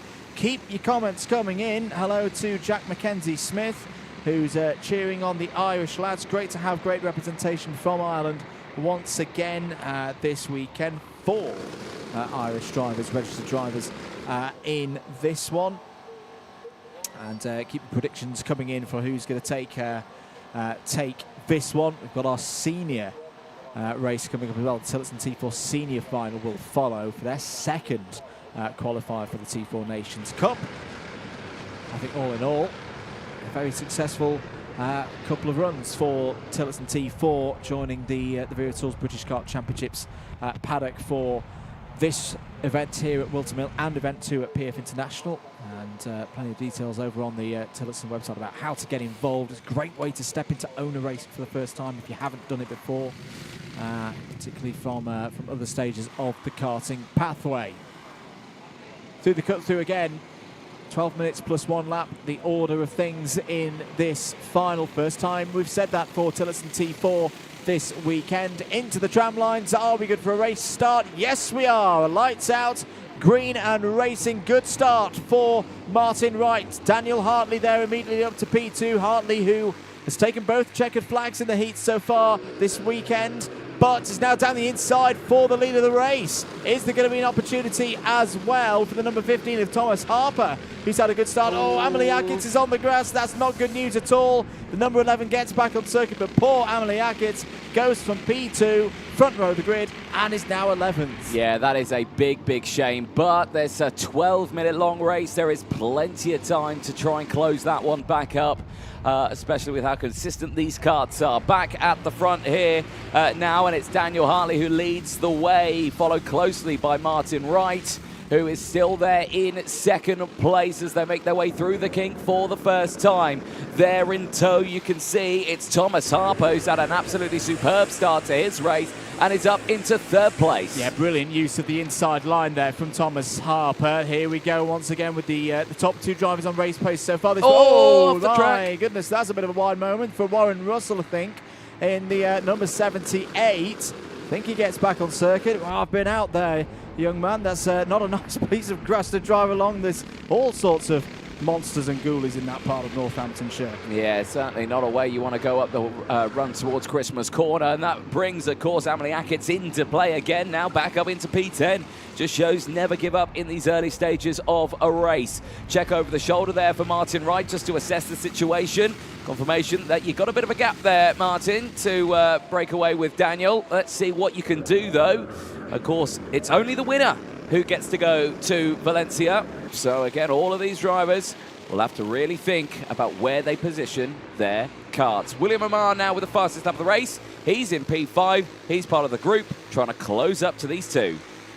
So 10 minutes to go here.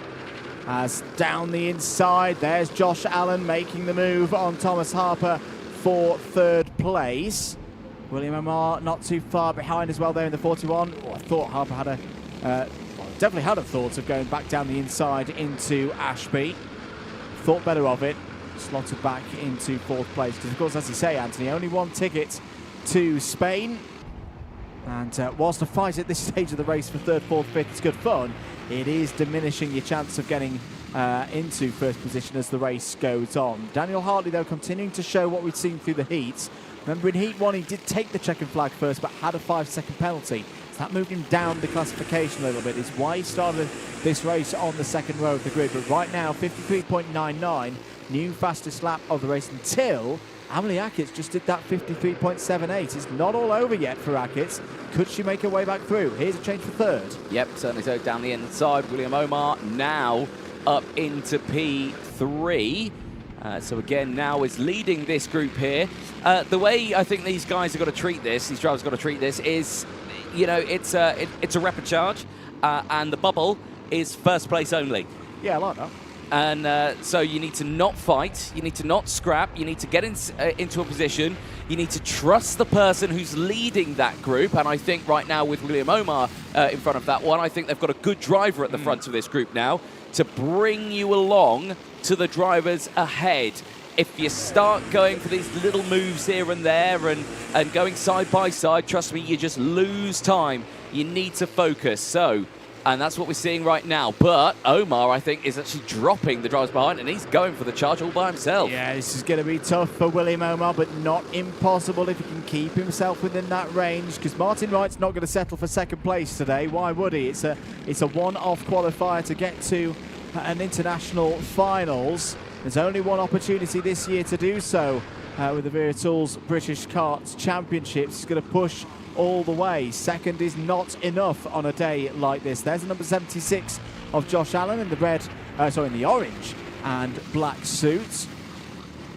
As back to where he started in this race, through and into the final chicane. End of lap number 5. Keeping an eye on Emily Ackett's as well, because there's some really good pace for Ackett's at this stage. It's down in 9th place right now. In fact, make that 8th, because Joey Kearney has just dropped down to 9th place. Ronnie Legg got through as well there. So Legg up to P7, Ackett's P8, Kearney now in 9th. Back with our drivers at the front. Martin Wright. Well, this is absolutely the right tactics for me, actually, from Martin Wright, because around this circuit in particular, if you're in P2, this stage of the race, just nicely push along. Just get it down to being just you two. Martin Wright's got plenty of experience in doing this, and being nicely patient right now. Yep, certainly so. Again, just sticking with it. I think this is going to be one of those where it's, unless there's a mistake from either one of these two drivers, it's just going to be like this until maybe the last couple of laps. I don't think he'll leave it to the very last lap. There's risk in doing that. It only gives you a couple of chances to do it versus, you know, maybe going with the last couple of laps. You get more chance to do it. And because there is so much at stake here between literally the driver of the number 63 and the driver of the O plate, versus going to Spain and not going to Spain, yeah, there's a lot you got to think about here. A little bit of scrapping going back here. William Omar has broken away, but now Thomas Harper thinking he wants to try and get past now. Josh Allen, not able to do so right now, stays behind but has latched onto that rear bumper. Allen himself doing a good job in P4, has had a great couple of qualifying heats over the course of today, put him in a really good position for the start of this final. Started it in P4, still there in P4 at the moment, doing a very good job. Daniel Hartley now, fastest lap of the race, starting to find a bit more pace here now to pull away from Martin Wright. It is indeed. Emily Ackett's, in terms of her progress at the moment, a little bit stuck behind Ronnie Legg for 7th and 8th place. Just had a quick glance at them there on the on your screens, on your live broadcast, brought to you by Alpha Live. And 6.5 seconds is the gap at the moment for Ackett, and whilst she is still one of the fastest drivers out there, I think time is not on her side in terms of being able to pull herself back up into this front battle. 5 minutes to go. We're well into the second half of this race now. There are your two leaders, Hartley and Wright, about 1.3 seconds clear of William Omar. William Omar keeps chipping away. It's that frustrating period of being hundredths, not tenths, once again, for a driver trying to cross the gap. Josh Allen and Thomas Harper there in 4th and 5th place. Shouldn't give up hope yet, because again, with this being a final and a one-off race, strange things can happen when you get to the last couple of laps. Harper's looking down the inside of Allen once again for 4th place. We'll catch back in with those two shortly to see if Allen was able to make that move.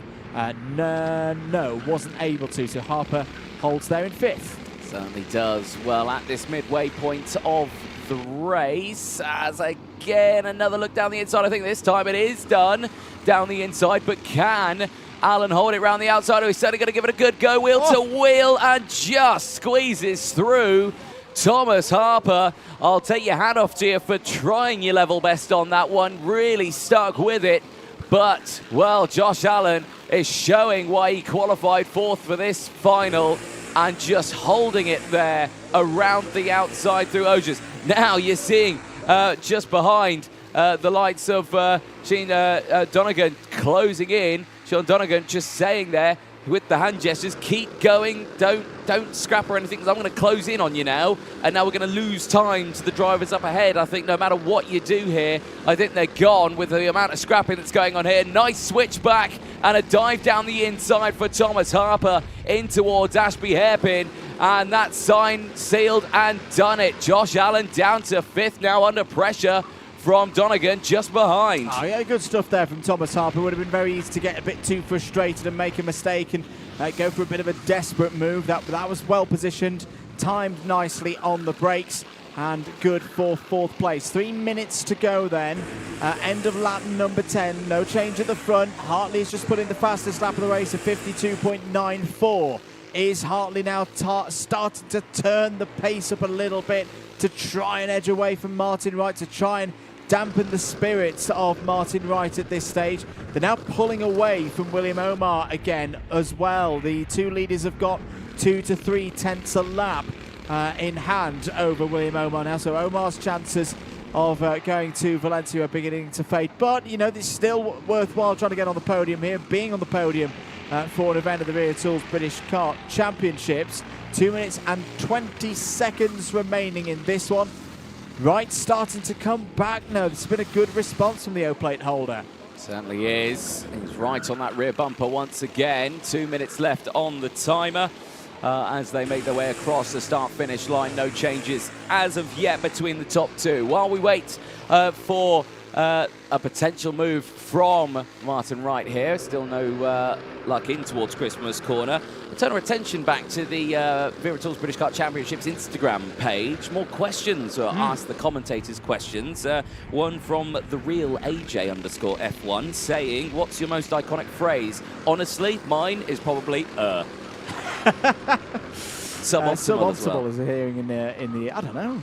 I'll leave that one to chat. One thing I will mention also about the Wera Tools British Kart Championships Instagram. Remember that the nominations for the Wera Excellence Award will be open after competition this weekend. This is an award open to any driver, any mechanic, any team. It's all about rewarding excellence in efforts off track and on track. So if there's a particularly good story that you know of out there in the paddock this weekend, you can nominate your driver, mechanic, team, etc. We'll come back to that because here's a move down the inside from Wright. No, not able to get through and into the lead.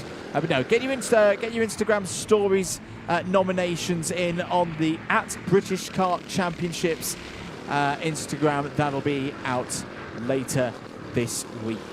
This is not over for either Hartley, Wright or William Omar. Omar is still there in third place. And now with the defensive lines coming in from Hartley, William Omar might have the opportunity to really close these two in. With 30 seconds left on the board, they'll cross the line. They won't see the last lap board this time around. They'll have to wait until they do another full lap of the circuit until they see that last lap board.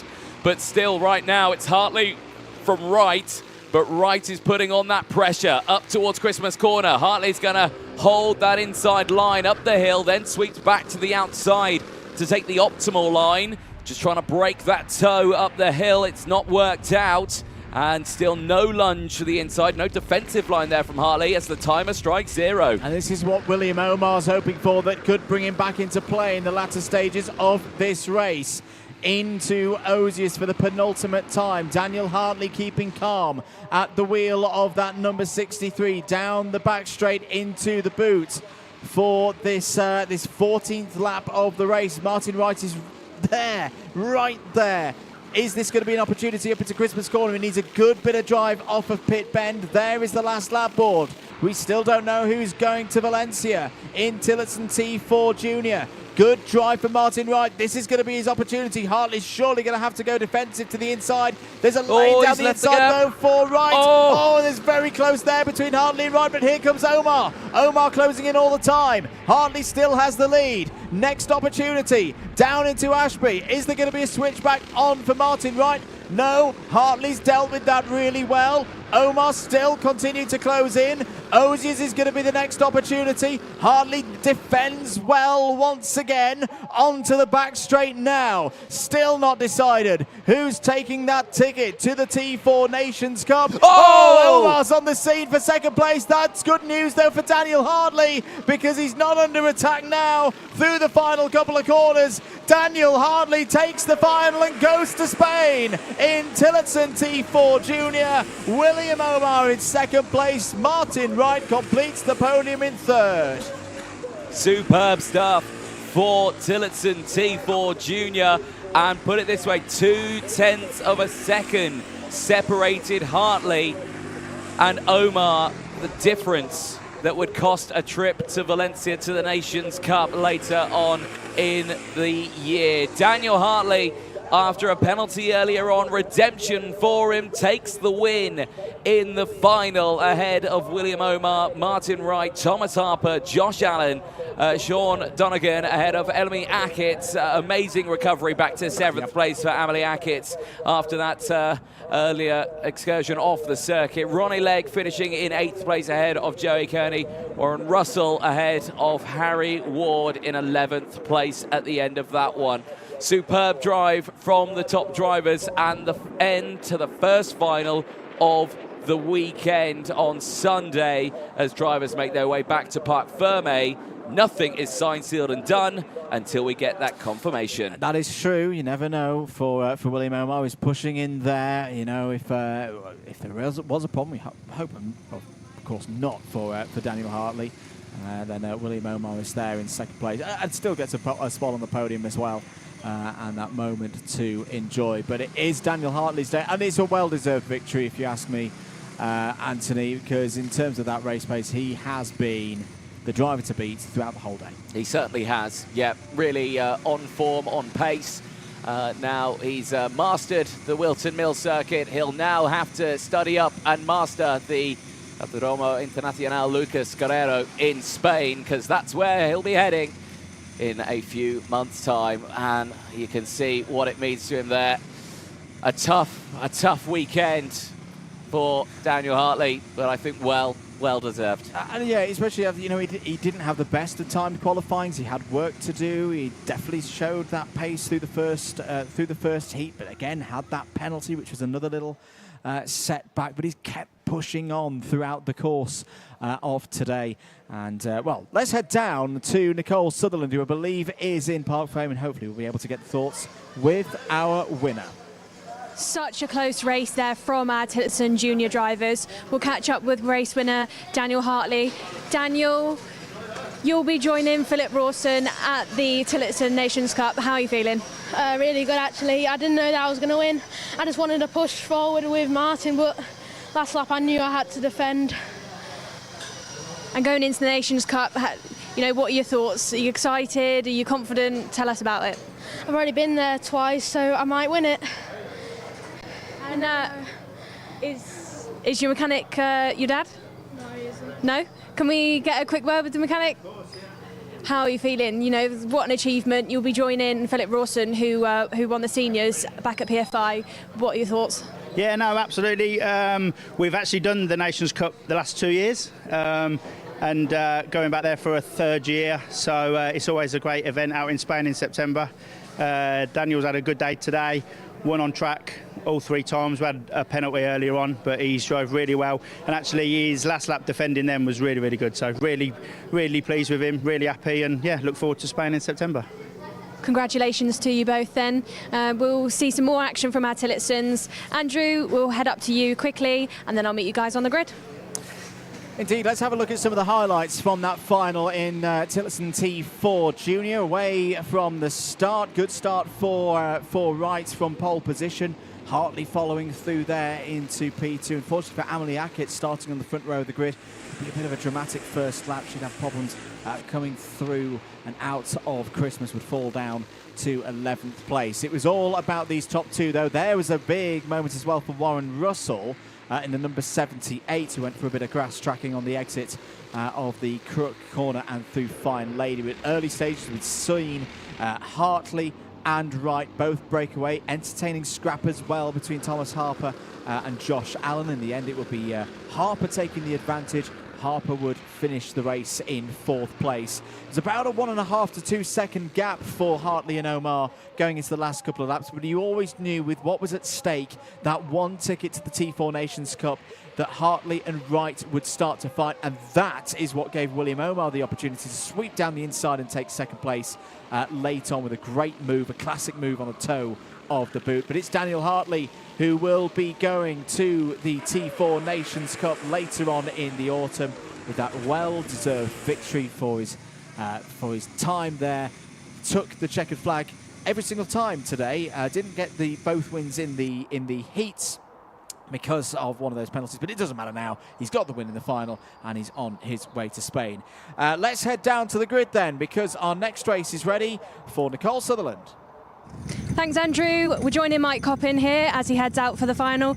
Mike, you reckon a race wins on the cards? I hope so. I've done the hard work. I had a pretty ropey qualifying yesterday, so I've done the hard work now, and now it's all about keeping my head in the final. Definitely, and I think some of the drivers have been giving, getting their elbows out, giving you a bit of a hard time, but you reckon you can battle anyway? Yeah, we've all got sharp elbows when we need to here. Yeah. We'll let you jump in there, Mike, because the karts have started out and Dan is ready to head off. Very best of luck to you. Back into the comms box then as we watch our Tillotson drivers for the final time today.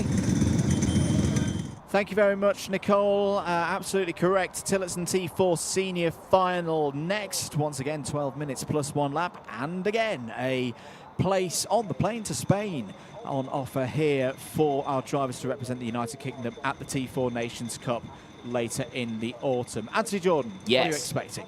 I'm expecting 4-stroke racing madness about to unfold here at Whilton Mill. All eyes will be fixated on that top steps podium, only because, of course, that all-important ticket to the Nations Cup. What's the rain saying, though, just to throw a spanner in the works? Is calm at the moment. Let's find out what's going to happen, though. Up next, it's the Tillotson T4 senior final.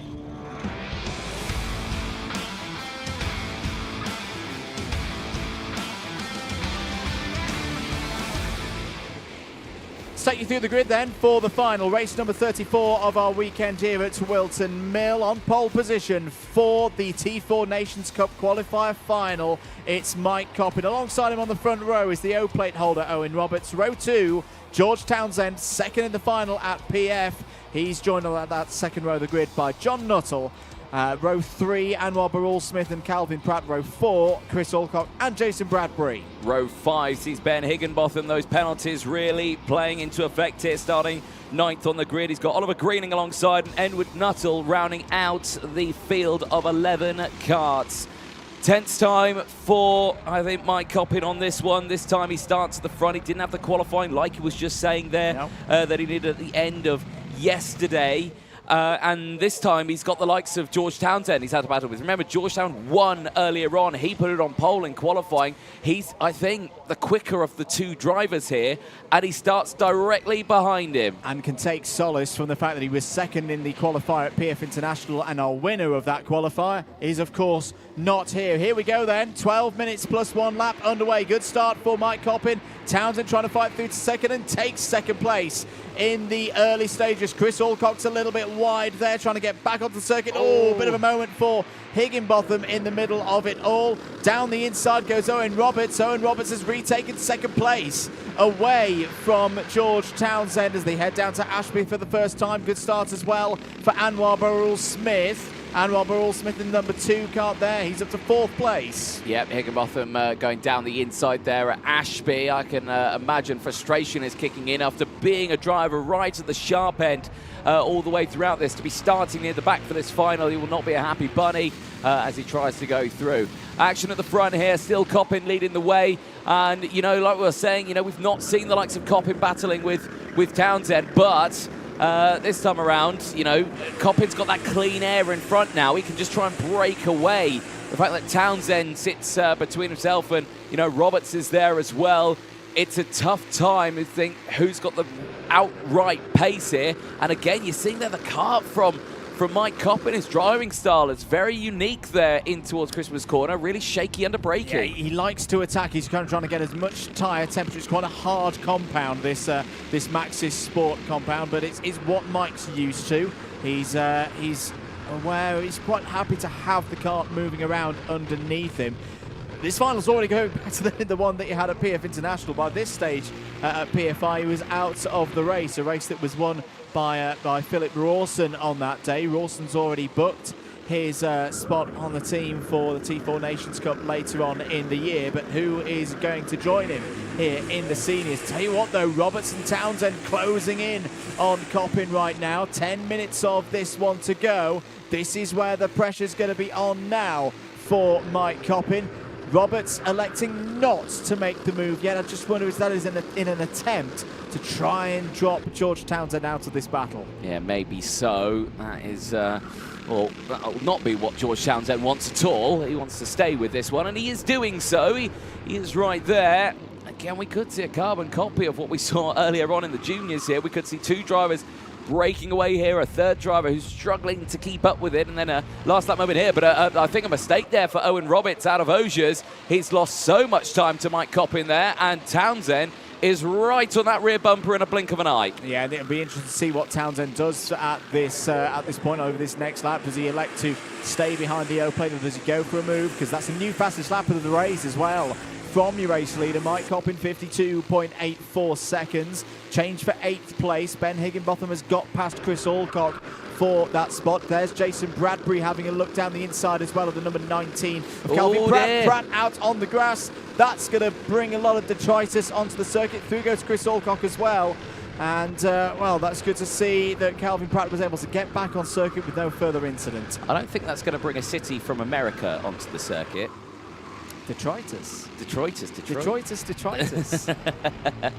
There's a lot of that in the IndyCar last week. Anyway, there's a race on. There's a Tillotson T4 race going on here, ladies and gentlemen. 8.5 minutes to go.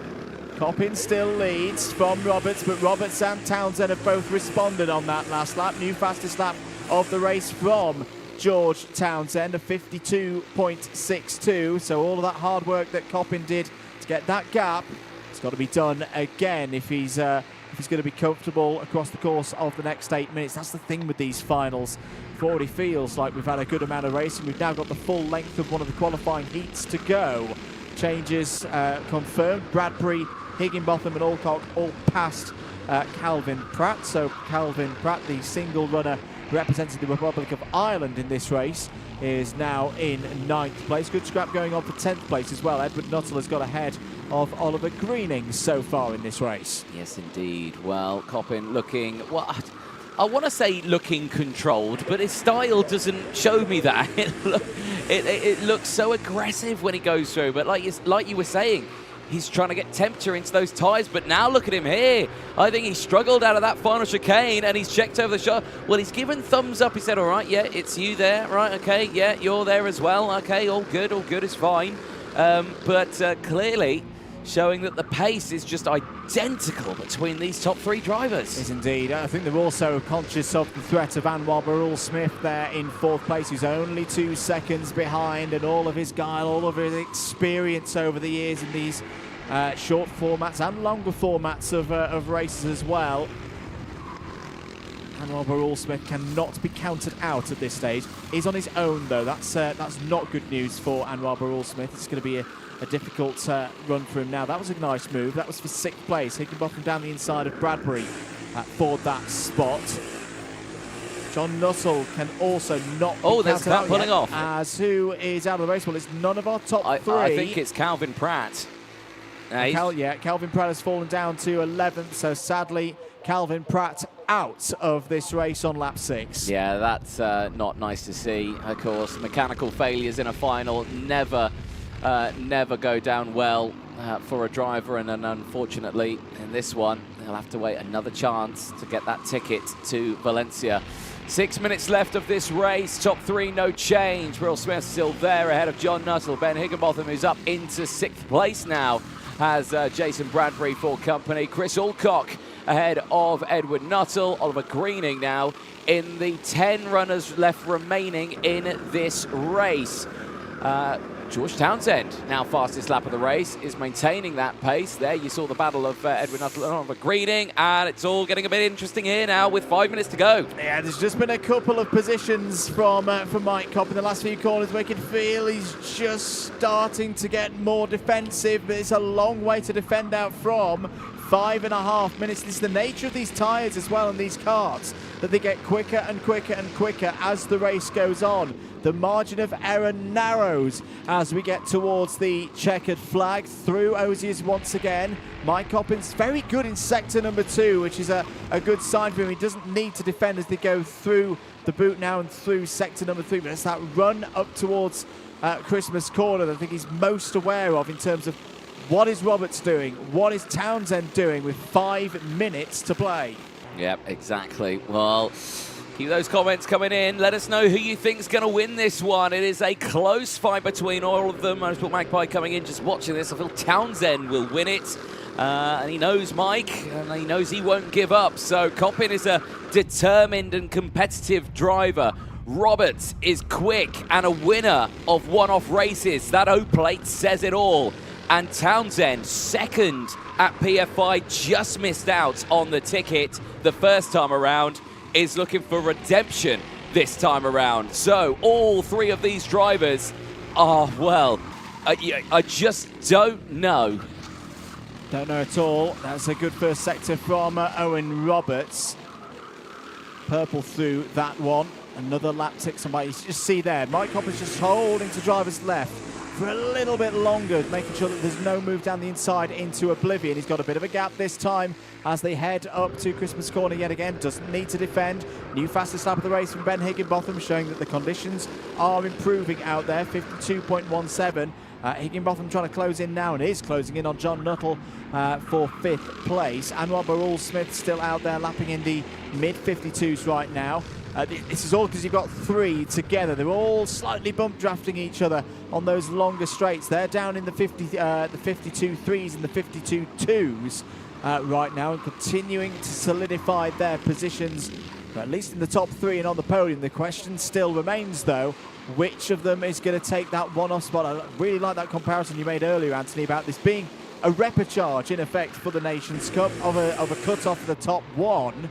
Another minute ticks on by, and still Coppin holding firm. Yep, at the moment. Now he's continuing. He put a thumbs up there. I don't think he knows he's under pressure from Owen Roberts. He sends it down the inside. The front nose interlocks with the rear bumper of Mike Coppin, and through goes George Townsend. Townsend into second place with 2.5 minutes to go. And now there's communication there. Coppin and Roberts, they're saying, okay, let's go. They've dropped Roberts now. And the question is, how much pace has George Townsend got? Because he's been patient so far. He's just been staying there in 3rd place. He's not been, using his materials too hard. He's been keeping things nice and calm. Now he is 1 strike away from getting into the lead of this race. 1 dive down the inside of taking the lead. 2 minutes and 20 seconds to go. Roberts has got to stay with him here. This is a big lap for Owen Roberts. He does not want to get dropped by these 2. George Townsend is right there on the rear bumper. Coppin feels the need to go down the middle of the road, at least for the mid part of the straight, up towards Christmas Corner. That's enough to bring Roberts back in. It's still a group of 3.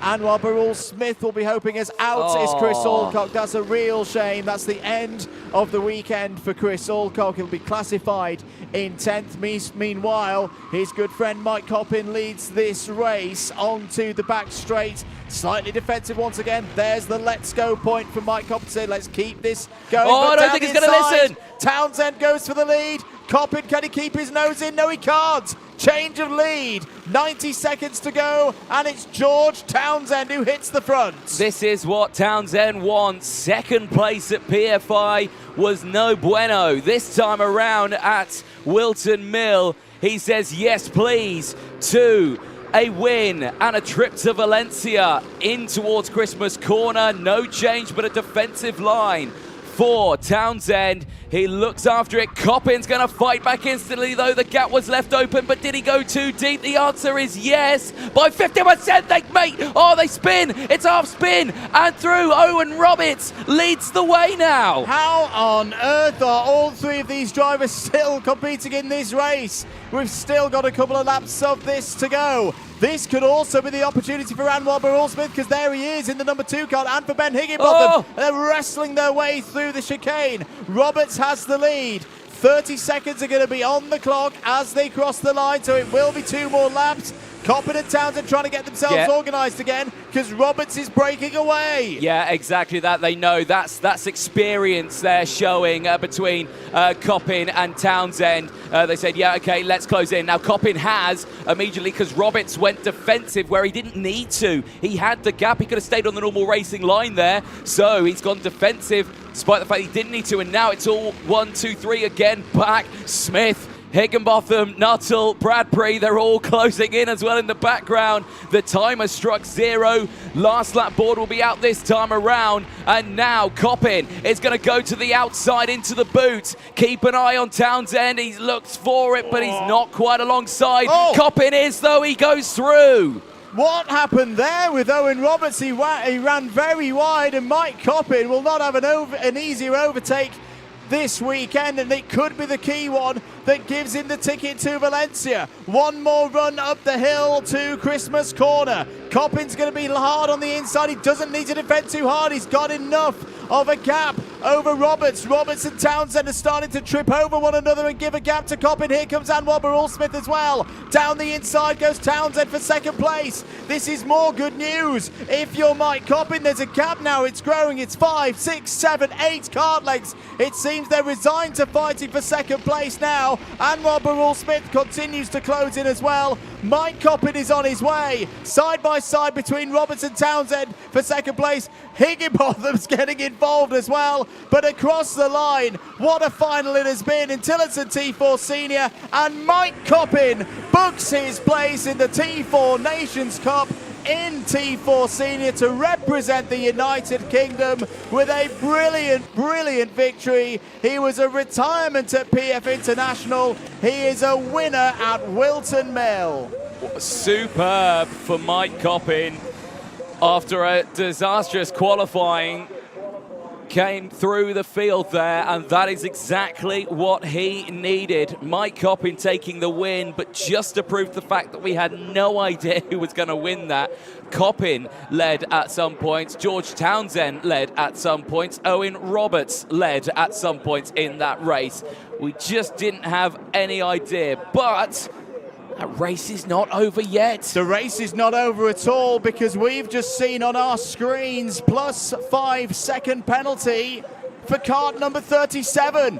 Mike Coppin loses the victory. The ticket to Valencia goes to George Townsend. So George Townsend takes it by 0.17 seconds ahead of Owen Roberts. Well, he will have seen that across the line, which is why his reaction wasn't all there. We didn't see it. We only just got the notification now. So I think Mike Coppin knew. Well, George Townsend, who finished 1.42 seconds further than that overtake for George Townsend on Owen Roberts on that final lap was the most important overtake of his racing career thus far, because now he's aware that he is the recipient of that ticket to the Nations Cup in Spain. He didn't get it at PFI. He gets it at Whilton Mill. It is George Townsend heading to Valencia. Wow, wow, wow, wow. What drama here at Whilton Mill. And you can see in his eyes that George Townsend is happy about that. That's good to see. Magnanimous in defeat is Mike Coppin. Let's head down to Parc Fermain to Nicole Sutherland. What a dramatic end then to that race. We'll catch up with George Townsend. George, you're our race winner. What do you think? That was phenomenal, honestly. It was just backwards and forwards constantly, and so close, but over the moon. And obviously there was a bit of an incident in front of you with Mike and one of your other competitors. Can you give us a bit of insight into what happened? It's just a lot of hard racing, honestly, and just getting all tangled on each other, but came out with the result I wanted. I'm very happy. And what do you think then about the ticket that you've just won? Oh, I'm over the moon, honestly. I'm so happy. And I just want to thank Discover Parks and Luckton School and Maggie Alexander Estate Agents for helping me get here, because I wouldn't be here without them. So, huge thank you. Congratulations, George. Then we'll let you go on and celebrate. We'll just be heading off shortly as well to find out who will be joining our current Junior X30 drivers who have already qualified. Repechage is up next. Anthony, introduce us. Thank you very much, Nicole, down there. A tense moment, and like you said, magnanimous in defeat there was Mike Coppin. Yeah. It's never a nice feeling. You saw the half and half reaction of, oh, God, I've done it, I've crossed the line first, and then that just little 5-second time penalty, realising that, oh, wait, that's my kart number that's popped up underneath that. Yeah. That's a heart-in-mouth moment, and, you know, for Mike Coppin, it just means another attempt for him later on. Yeah, they all gave it their own. They're all there in that final. We have a slight change of pace coming up. We go back to the 8 minutes plus 1 lap, because the Junior X30 repechage is up next. We've got a few minutes before we are ready for that one, so we're going to take a short break here on the commentary and give you some of the content that we've had this weekend at Whilton Mill.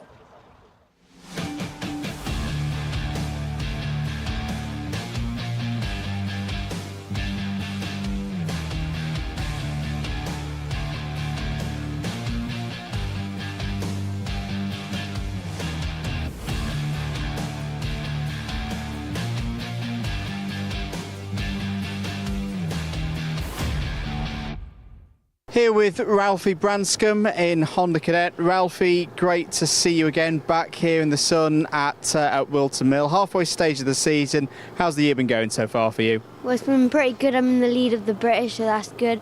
I'm also in the lead of some other championships, so I'm very happy. Obviously back where I won the O plate, so it'll be very good, and hopefully I can win this weekend. As you say, we're back at the location where you did take the O plate earlier on in the year. What did you learn from that weekend in particular? Well, you might not be good for the heats, but it all comes down to that final, because I was running 6th all weekend, but in that final I managed to take it. It's been a very competitive class this year. You know, the form book's been going back and forth. As you say, you're leading the championship right now. How have you been preparing for these events?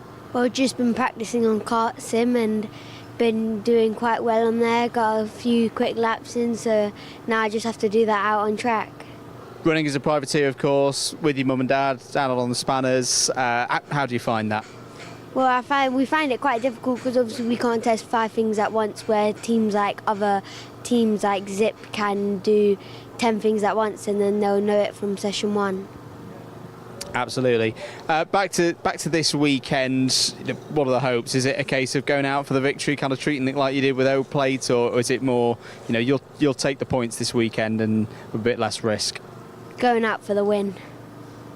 Same as every weekend, really. Good stuff. In terms of the rest of the season as well, are you looking forward to it? Which circuits are you looking to race upon? Yeah, I'm looking forward to it, and yeah, I'm just excited to race here and everywhere, really. Every track's just as good as the other one. Fantastic stuff. Well, best of luck, Ralphie. I know you'll give it your all, and we'll see you out there on race day. Thank you very much.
Welcome back, ladies and gentlemen. 2 finals down. A few more coming up in a few moments' time. But between now and then, we need to sort out who's making it to the back of the grid for the Junior X30 final. It is the repechage that is coming up next. It's race 35 of the weekend.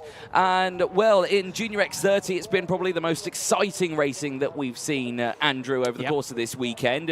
And right now, a few names in this one that we didn't see, I think, in this repechage yesterday. No, it's a little bit different. It's how these double-header weekends work out, that you have your bad days, you have your good days, and vice versa. So, yeah, I think what we're not lacking in this grid is quality. All 12 of these drivers, all 11, that'll take the starts, could make their way through to the top 6. So they're all going to be gunning for it. Yeah, they certainly are. The only quantum of solace you can take from this one, Laith Khan, who didn't even finish his repechage yesterday, was actually DSQ'd from it, isn't in this one this time around. He's done good enough to get through straight away. So that's one quantum of solace he can take. Ethan Woodward, who retired in that one yesterday, also is not in this. So he's got a nice day today, better day. Theo Lestrange is the driver who didn't have a good job in that repechage yesterday and is in this one again today, but starts inside the bubble. Yeah, and we'll be looking for a nice clean start to push on and get into that rhythm and hope that there's a number of that top 6 that break away. That's sometimes what we see in these repechages, leaving the rest of them basically fighting over the last couple of positions. So he'll look for a good start. He's on that inside as well, which he'll like for 5th place. So yeah, let's get ready for it. Next out on circuit, it is the repechage for Junior X30.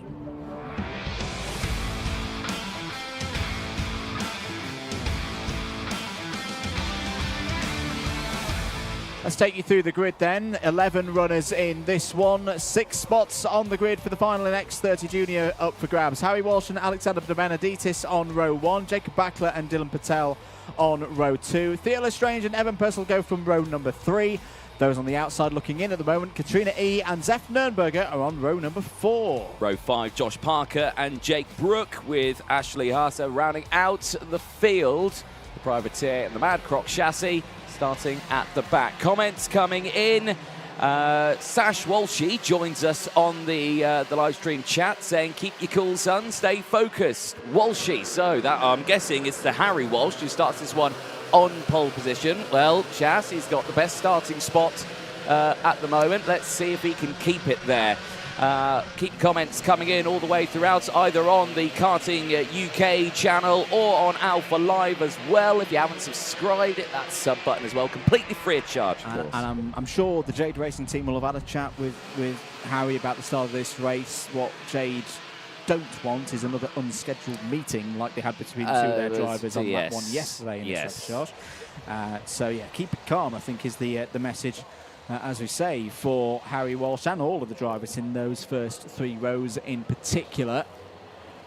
Through the cut through then, ready to go for 8 minutes plus 1 lap in the repechage. Lights out, we are racing. Very good start for Harry Walsh, immediately into the lead. Good start as well for De Benedictis, holding 2nd place up on the run to Christmas Corner for the first time. Who's going to make it through? Still in contention. I think the number 42 has had a good start of Dylan Patel, but that's a really good start for Harry Walsh. Spot on run from pole position. Yeah, exactly what he needs to do. Waste no time. Don't worry about the drivers behind you. You got that great starting position.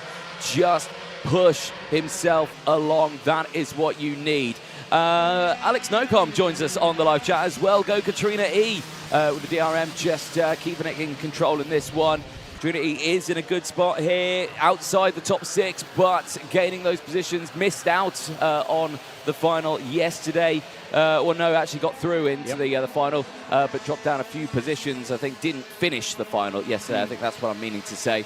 But yes, did get through. So hopefully, again, the same today. Big sideways moment there for De Benedictis, but controlled and holding on to 2nd place. So Walsh is, for the moment, away and gone. 2 seconds clear of the rest of the order. Everybody else is fighting for 2nd down to 6th place in those 5 spots in through that range of the field. It's De Benedictis who's got control of one of them at the moment. Dylan Patel in 3rd.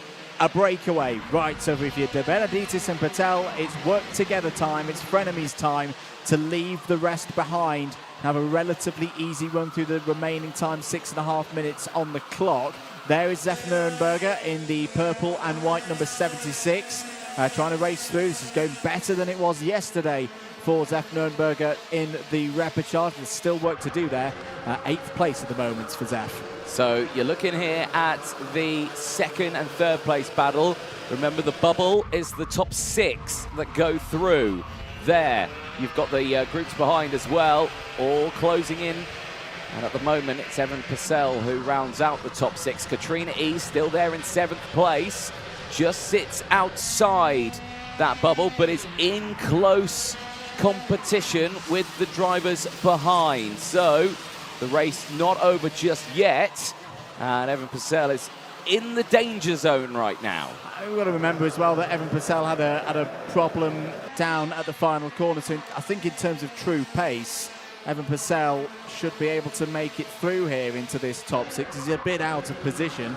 That was the fastest lap on the last tour of the circuit. Down the inside, Patel attacking De Benedictis. Now that's a risky move. Tactically is probably not the best move, and that's why, because look how quickly the likes of Lestrange, Purcell, Backler, E, Nürnberg, they're all there right now. That little buffer that they had in a moment is gone. Yeah, I mean a repechage really, if you're battling in that top session, should in theory you want it to be a really boring race. Yes. You just want to get to the end. Big hit of the curb there for Theo Lestrange. That compromises the exit. Evan Purcell looks to the inside. Is denied the chance of getting alongside as well. Jacob Baxter still there as well. Katrina E right on that rear bumper as they go through.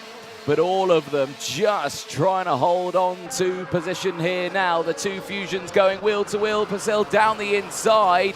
And, well, nicely done. Or Backler trying to go through, I should say. But Evan Purcell up into P4 now. Lestrange to 5th. Jacob Baxter still there in P5. Yeah, Backler trying to use all the experience he's had racing in the IAME Euro Series as well this year, as Katrina E's going to have a little bit of attack, and that's a move to 6th place. That is. So E goes through past Backler, and well, there's going to need to be a response from the MDL Motorsport driver in kart number 69. Big hop over the curb there for Theo Lestrange. Harry Walsh is having a lovely Sunday afternoon drive at the moment. He's 2.5 seconds clear of the rest of the field. De Benedictis and Patel with good pace also down the inside now. This looks like a better attempt by Patel. That's more like it. P2 now, fastest driver on circuit. Dylan Patel can now get his head down and book his spot into the final. Yeah, there's nothing wrong with going for an overtake in a repechage if you're inside the top 6. There's nothing against it at all. It's only if you can guarantee the overtake and you're not going to lose tons of time. If it's a half attempt, if a half-assed attempt at an overtake, you're just going to lose so much time, and that's what's brought everyone back in now, because De Benedictis is under pressure from Purcell now, Lestrange, Katrina E. Bachelor still there in 7th place and is right behind, and keep an eye, because as well, Zef Nurenberger is closing in, Josh Parker, Ashley Haase as well, all closing in. And the trouble for De Benedictis now is the rest of the field have seen one driver go past. He'll be looking vulnerable now. E down the inside of Lestrange as well. Lestrange and Backler side by side for that crucial 6th spot, and Backler has got through. De Benedictis and Purcell getting in close quarters with one another through Ashby Corner. That's going to be an opportunity again for Katrina E. What brilliant reading of the road by Katrina E. Has gained 2 or 3 positions with great awareness of what's around in the last couple of laps. 2 minutes and 30 to go. Backler bangs it in there for a run on De Benedictis and has made it work. Here comes Lestrange once again, and Nürnberg is still there in 8th. Wow, superb racing here. Right, let's console ourselves here. Who is in P6? It's Theo Lestrange in the number 36 in P6 right now. De Benedictis is outside that top 6 and is struggling here, and there's a little bit of a moment there. I think Zef Nurenberger just going into the back of De Benedictis and losing a bit of time there. No change of position. Nurenberger definitely losing out there. And yeah, I think what you saw in that last couple of laps is, again, the psychology of a repechage. The second De Benedictis lost that spot to Dylan Patel, right in front of all the other drivers, they will have seen that as almost an invitation to make their own moves, to kind of go, right, sorry, Alexander, you haven't got the pace in this race. We're going to get you out of the way. We're going to storm up the road and book these 6 places for ourselves. Theo Lestrange now the fastest driver on the circuit. He's going to go down the inside of Jacob Backler. Nice work there by both of them. Again, a good move, but they didn't lose too much time. It's worth it for Lestrange going through, because 6th place is always a nervous position. You're always one little mistake, 1 5-second front fairing penalty away from being outside. You just want to get yourself a little bit further up the road, give yourself a bit more comfort. For Jacob Backler as well, he knows that Lestrange has got the pace at this stage of the race, doesn't want to fight it too hard, doesn't want to bring De Benedictis and Nürnberger back into this one. My goodness me, a huge amount of curb for Theo Lestrange. And, well, the pace for those two last time around, 47.2s. Yeah, they gained 4/10 of a second out ahead of De Benedictis. That's Purcell down the inside of Patel. So Purcell, once again, showing he probably on sheer pace shouldn't be in this repechage, but he's booking his way through. In second place, as Patel has a huge moment down into Ashby Corner. Yeah, just clipped a wheel on that grass there into the braking zone. Risky move there, and now Katrina E's going to go for the move through Osiers, wheel to wheel, and through she goes. Now up into P3, and this is exactly where she finished in the repechage yesterday. She's done exactly the same today, really put herself in a good position here. Remember, she started in P7 outside of the bubble. The drivers who will go through to that final later on today, but right now is in control of this one. The timer strikes 0. We've not spoke about Harry Walsh. She's 3.7 seconds further up the road ahead of Evan Purcell, who's in second place. And all from the start. All from the start for Harry Walsh. He absolutely nailed it from pole position, has left the rest of them to fight over second place. This is going to be a very satisfying drive for Harry Walsh, and he's not taking too much out of the kart as well doing all of it. Well, I say that was a big oversteer. He's having a moment. big slide and a big bit of fun through the final couple of corners. Sees the last lap board. Harry Walsh has got 1.2 kilometres to complete. He's pushing along a fair bit, is here, Harry? I'd say, Harry, if I was you, lad, I'd bring it back now. Look after those tyres for the final. Don't stress them down too much. And sandwiched in the middle, and off the track goes the MDL kart. It's Jacob Backler off the circuit. And that was 4th, 5th and 6th places. Just, needing a nice clean lap to bring it home. It opens the door for Alexander De Benedictis, who is now back in the cutoff. Zef Nürnberger is 1 spot away. No problems at all for Harry Walsh. He's going to come through to take repechage victory, book his spot on the grid for the junior final. He'll be joined by Evan Purcell, Katrina E, Theo Lestrange, Dylan Patel and Alexander De Benedictis. Provisionally, of course, that race is not over until it's completely official. But my goodness, what on earth was happening on the run up to Christmas Corner? You never know with a repechage what is round the corner, and you got a feel for Jacob Backler, who I don't think has come over the line yet to finish that last lap. No, he has gone a lap down. Not. Yeah. Walsh takes it. Purcell, E, Lestrange, Patel and De Benedictis at the moment is your top 6 going through. Warning flags in that race for Theo Lestrange and for Zef Nürnberger. Zef Nürnberger currently 7th.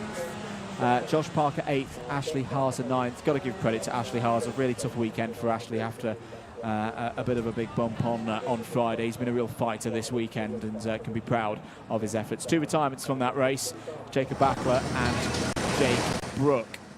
Well, drivers make their way back into Parc Fermé, of course. All the checks need to be made to make sure everything is good. I believe it is all good, though, at the front.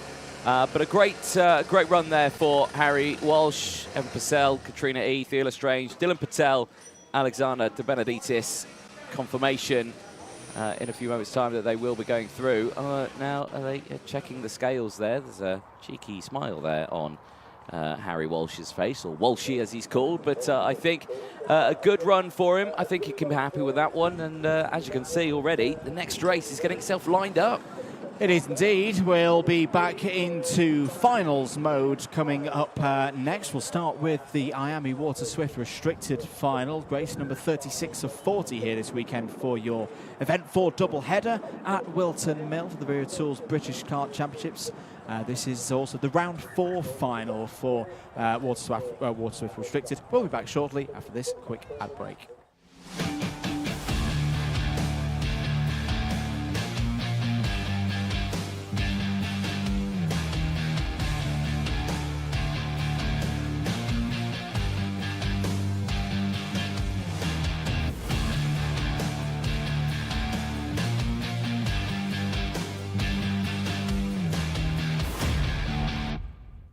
On the grid then, ahead of Water Swift Restricted, we've got Chester Fawkes next to us. Chester, how are you feeling ahead of the final? Yesterday wasn't too good.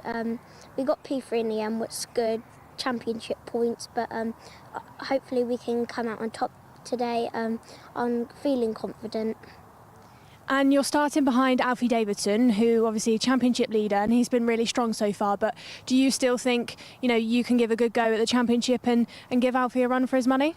Yeah, I think we're privateers, so it's a lot harder because other teams are all experienced. But still, I think if I can push him and on the last lap, we can battle it out. Good luck then, Chester. We'll see you a little bit later on. We've also got James Roots next to Chester Fawkes, who we've not caught up with James Roots too much throughout this championship. He's having a really good run of things. He's running the Evolve livery, so supported by Evolve. He's just down here chatting to his mechanic. James, we'll just catch up with you really quickly. How are you feeling about the race and about your weekend so far? Well, pretty confident, and I think I've done quite well through the weekend. Having a good weekend then, and you'll be starting behind Daniel Ferguson. We saw Daniel had a really good heat, overtook Alfie Davidson, who was race leader. So are you looking to push Daniel, or do you think you'll just be going for moves? Just be going for moves, I think. Whistle blown then, so we can clear the grid. Back up to the comms box. Thank you very much, Nicole. Great work down there on the grid. The grid being cleared then for preparing for this IAME Water Swift restricted final. Anthony Jordan, thoughts ahead of this one? Thoughts ahead of it. Clouds looming. Chance of rain is imminent. Final underway. Everyone's on slick tyres. Dan Ashton looking fabulous there in our camera, now showing the 30-second board up in the screen as he turns and looks at us. I'm looking forward to it. You know, there's so many elements that are in play here. You just don't know. We've seen Ferguson take it to Alfie Davidson for the first time earlier on in the qualifying heats. But yeah, we just don't know. It's coming up next. It is the finals. It's Water Swift Restricted.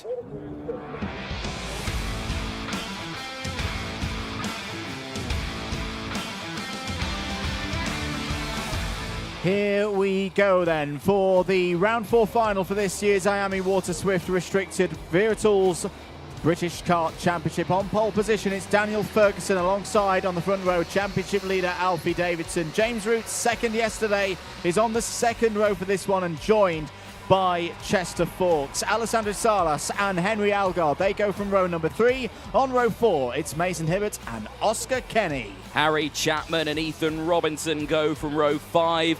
Elias Sammy and Reggie Chandler go from the 6th row of the grid. Reggie, Pearl, your younger sister, is watching and wants to wish you good luck in this final. And yeah, there's been some good work from Reggie this weekend. Be fighting from the back of the grid in this one.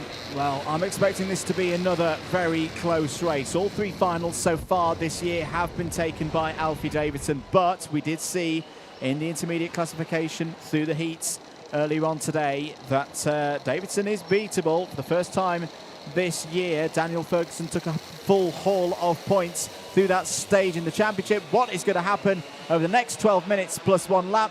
We're going to have to wait a little bit longer. Because there's going to be an extra formation lap. Yes. Oh dear, and on that formation lap, there's coming together. 3 drivers there. Hopefully there's no damage. They all got going again, but that is suboptimal. Suboptimal indeed. Hello to Rodney, who's inquiring about the Irish Kart GP. Watch this space. Watch this space. But what I can tell you that one of your own, Ethan Robinson, is in this race. Ethan Robinson, who has competed in that event previously, cadet champion in previous years in Northern Ireland, starts this race from row number 5. But yeah, hello to everyone at Nuts Corner. Great event to cover the last couple of years.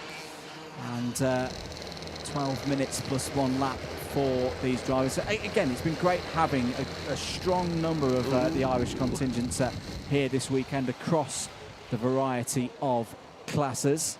Drivers into the new boot for the first time.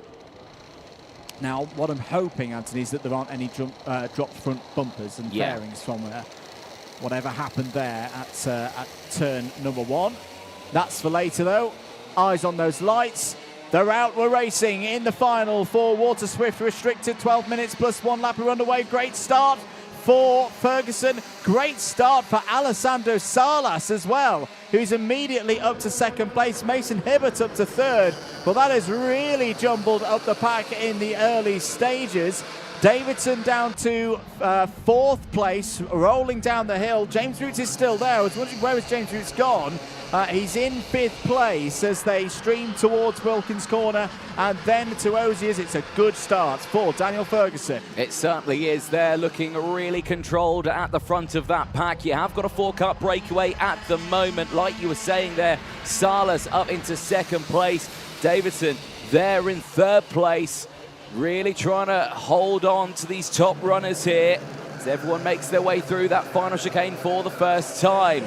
Let's go through the lineup here as they make their way across the line. It is Ferguson from Salas, Davidson from Hibbert, Fawkes, Roots, Chapman, Algar, Kenny. Then it is Sammy, Robinson and Chandler rounding out the field. Change here for the lead. It is Alessandro Salas side by side, and Ferguson gets a half spin and drops to P5. And it's Davidson who hops through into the lead, then down the inside. Hibbert looking for 2nd place now on Salas. The number 15 of Daniel Ferguson is there in 4th. Where is Chester Fawkes in all of this as well? I think Chester Fawkes got slightly caught out by that as well. He's now down the inside of Henry Algar for around 6th place. They're all 12 drivers still part of this one. Into the boot once again, but a bit of drama early on in this final. Yeah, certainly so. 10 minutes still on the clock, plenty of time left in this race. We are very early doors.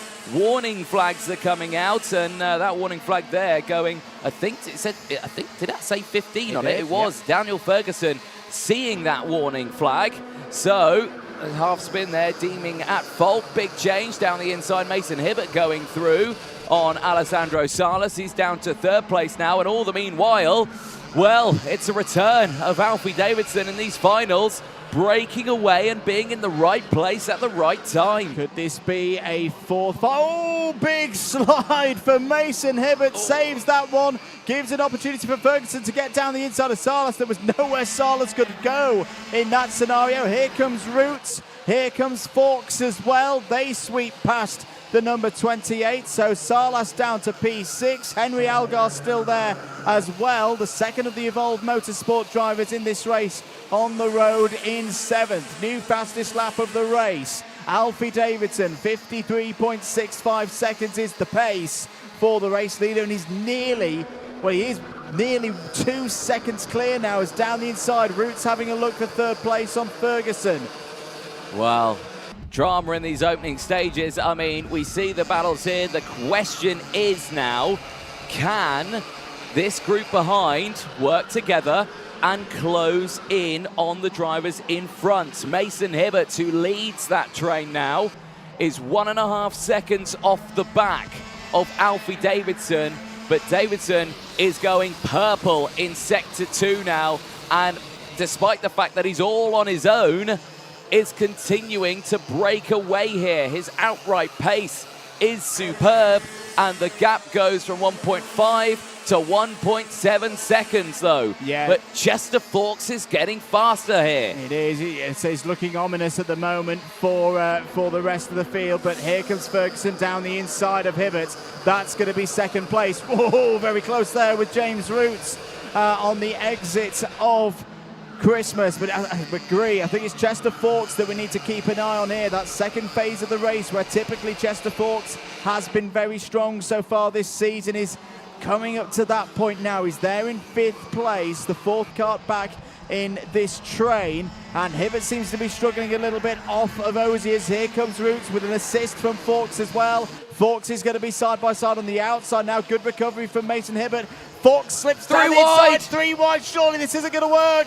They have all managed to find their way through that new final chicane. Salas is out wide. That was a mega tight moment. As here once again, here comes Roots alongside with Hibbert. This is for 3rd place. This is good news if you're Daniel Ferguson, because look at the gap.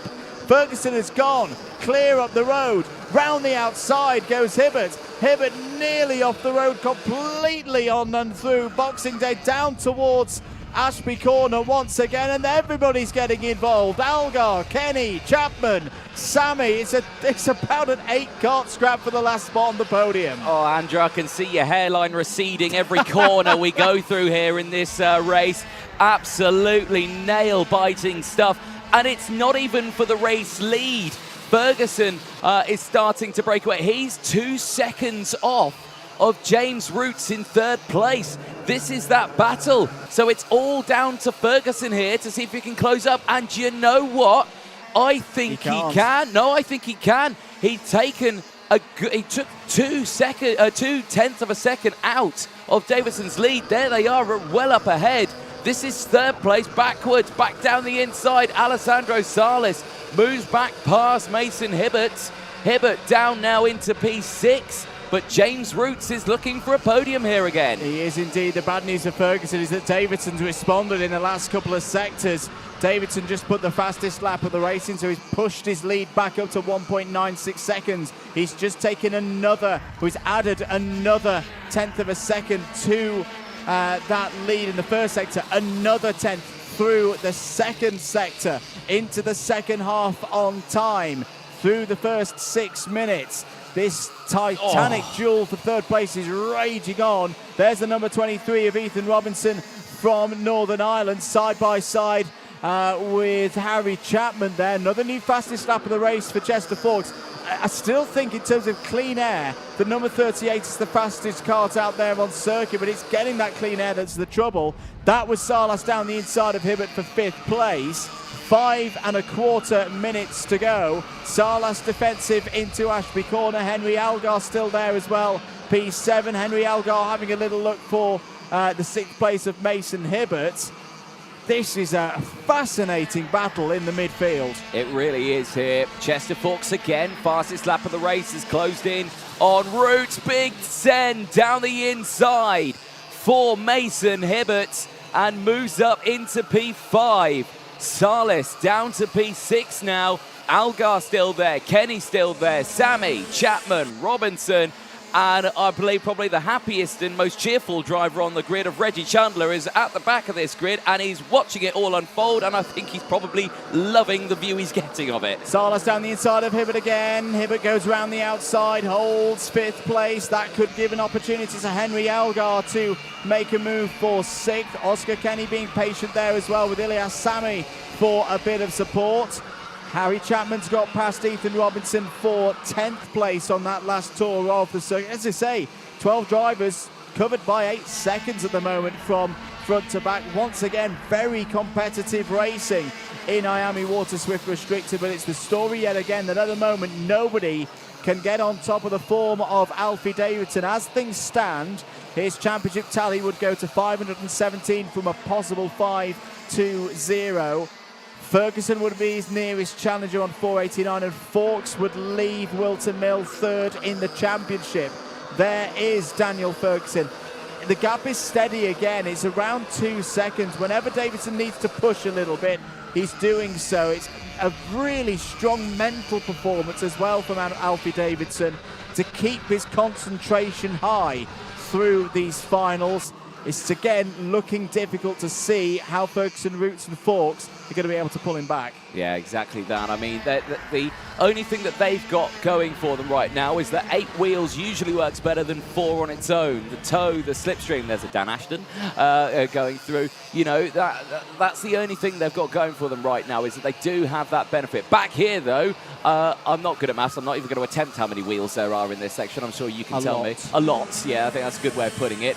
And it's still Salas who leads that battle now. Hibbert's gone back down to P6. Algar, Kenny, Sammy, Chapman, Robertson, and Chandler still all there in those positions. No changes. No changes, but James Roots has just set the fastest lap of the race of 53.3, and they are eating chunks out of Daniel Ferguson's advantage over the two there in 3rd and 4th place. So keep an eye on that for the next minute or so. We could have a battle for 2nd place raging on towards the end of this final. Still battling on for 6th place. Mason Hibbert ahead of Henry Algar.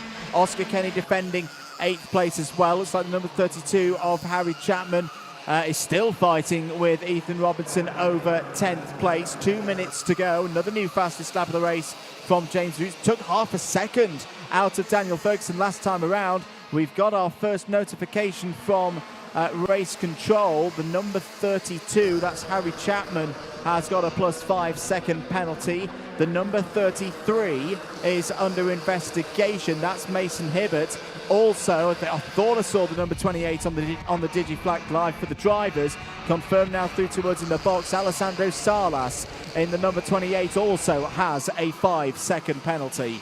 Well, there we go. Race control are watching, of course, and they're keeping a very close eye on all of these drivers out on circuits, and that'll obviously change a few things up just there. Might actually benefit a handful of drivers as well out on the circuit. Still with this battle here for P6, Mason Hibbert, Henry Algar still in there. Another fastest lap of the race for James Root. He is really pushing here now. Look at that purple sector 2, purple sector 3, and as well Chester Forks, who's just behind him, purple sector 1 as well. So they are very quickly closing in on Daniel Ferguson. We could have a change for 2nd place. We could indeed. Harry Chapman down the inside of Ilyas Sami. That's for 9th place. Ethan Robinson still holding in there as well. P11. And here it is. Here is the battle for 2nd place then. So Ferguson has been caught. There's probably not enough time for these three to work together to try and close down Alfie Davidson. It's 2.4, 2.5 seconds, the advantage for the race leader. So this is going to be a battle to the end. 2 laps to go. Here goes Roots. Is he not going to try it into oblivion, is he? Yes, he is. Side by side. Once again through the crook. He's going to have the outside line. Brilliant stuff from James Roots. Here comes Chester Forks as well down the inside. Follows Roots through into 3rd place, but what a brave move, pounced on straight away by James Roots. Yeah, that is, well, if that was the definition of not wanting to waste any time at all, it was that. You know, usually drivers would sit behind and wait to go at Christmas corner. That was, no, I've got it here, I'm going for it here. And, you know, through crooked oblivion, that is such a risky place to get it done, but fair play to James Roots, wasting no time. It's also very good news for our race leader in terms of Alfie Davidson's championship campaign, because whilst it's been very close, of course, this year in the restricted category, these drivers are taking championship points off one another. That drops Ferguson down to 486. It's not done yet, though. Chester Forks has had 3rd place in all the finals so far this year. He wants more than that. He wants 2nd place off of James Roots here, and we're on the final lap. Davidson is clearing on there. You just see him in the foreground. Forks is going to try switch back here. Gets Roots defensive through Ashby Corner. Ferguson's going to nip down the inside, though. Retake 3rd place. Great driving from Ferguson. Forks responds into Oziers once again. Brilliant racing once again here in IAME Water Swift Restricted. Alfie Davidson is clear and gone. Big attempt from Ferguson down the inside. It didn't quite work. Alfie Davidson takes his 4th finals victory in a row in the IAME Water Swift Restricted category here at the Wera Tools British Kart Championships. It is another win for Davidson. He extends his championship lead. James Roots P2 again. Chester Fawkes P3. After all of that, Anthony, it's the same result we had yesterday. Exactly the same. Well, not exactly the same result. Well, there was slight differences to that result, of course. Roots finishing third, of course, in that one. But he finishes second in this. Oh, no, wait. Yeah, it was the same result. Okay, yeah, no, I stand corrected. Sorry. You are completely correct there. My memory's sort of there. Your memory's, yeah, it is there. Davidson Roots Fawkes, yeah. That's exactly Daniel what we're seeing. Ferguson takes another P4, another haul of points, 59 championship points added to his total, holds second place in the standings, leaving Whilton Mill here today. Alessandro Salas fifth, but does have a +5 second penalty, which will move him down behind Ethan Robinson. So that promotes Algar up into the top 5. Mason Hibbert will be classified 6th. Oscar Kenny will move up to 7th. Ilias Sami will move up to 8th. Harry Chapman will not move up to 9th, though, because he has a +5 second penalty as well. So Ethan Robinson gets a top 10 for his efforts. Reggie Chandler, I think, gets... oh, no, he just misses out on the top 10. He'll get 11th due to the Chapman penalty, but be 1 second off getting a top 10. Taking advantage of Salas. But there's your winner for the 4th time out of 4 this season. Alfie Davidson will stand on top of the podium in IAME Water Swift Restricted. Let's head down to Nicole Sutherland in Parc Ferme. Alfie Davidson show then, episode 4. We'll catch up with Alfie. Alfie, 4 finals, 4 wins. What do you think? We're having a great championship. I think we're able to keep on doing it, but we'll have to try hard and keep on working, so yeah. And, you know, you're out there in the lead. You didn't really drop any pace at all. You just kept going, kept building on your momentum. What was going through your head? We just had to keep on going, because they could have pushed at any point to try and get to me. So really I didn't know, so I just kept on going. Have you got anybody to thank them for this weekend, Alfie? My mum, my dad, my granddad, my nan, my dog, Noodle, everyone who's watching at home, and Johnny for the waft and Fusion Motorsport for all the good work they've done for me. Congratulations then, Alfie. 4 finals, 4 wins. Well done.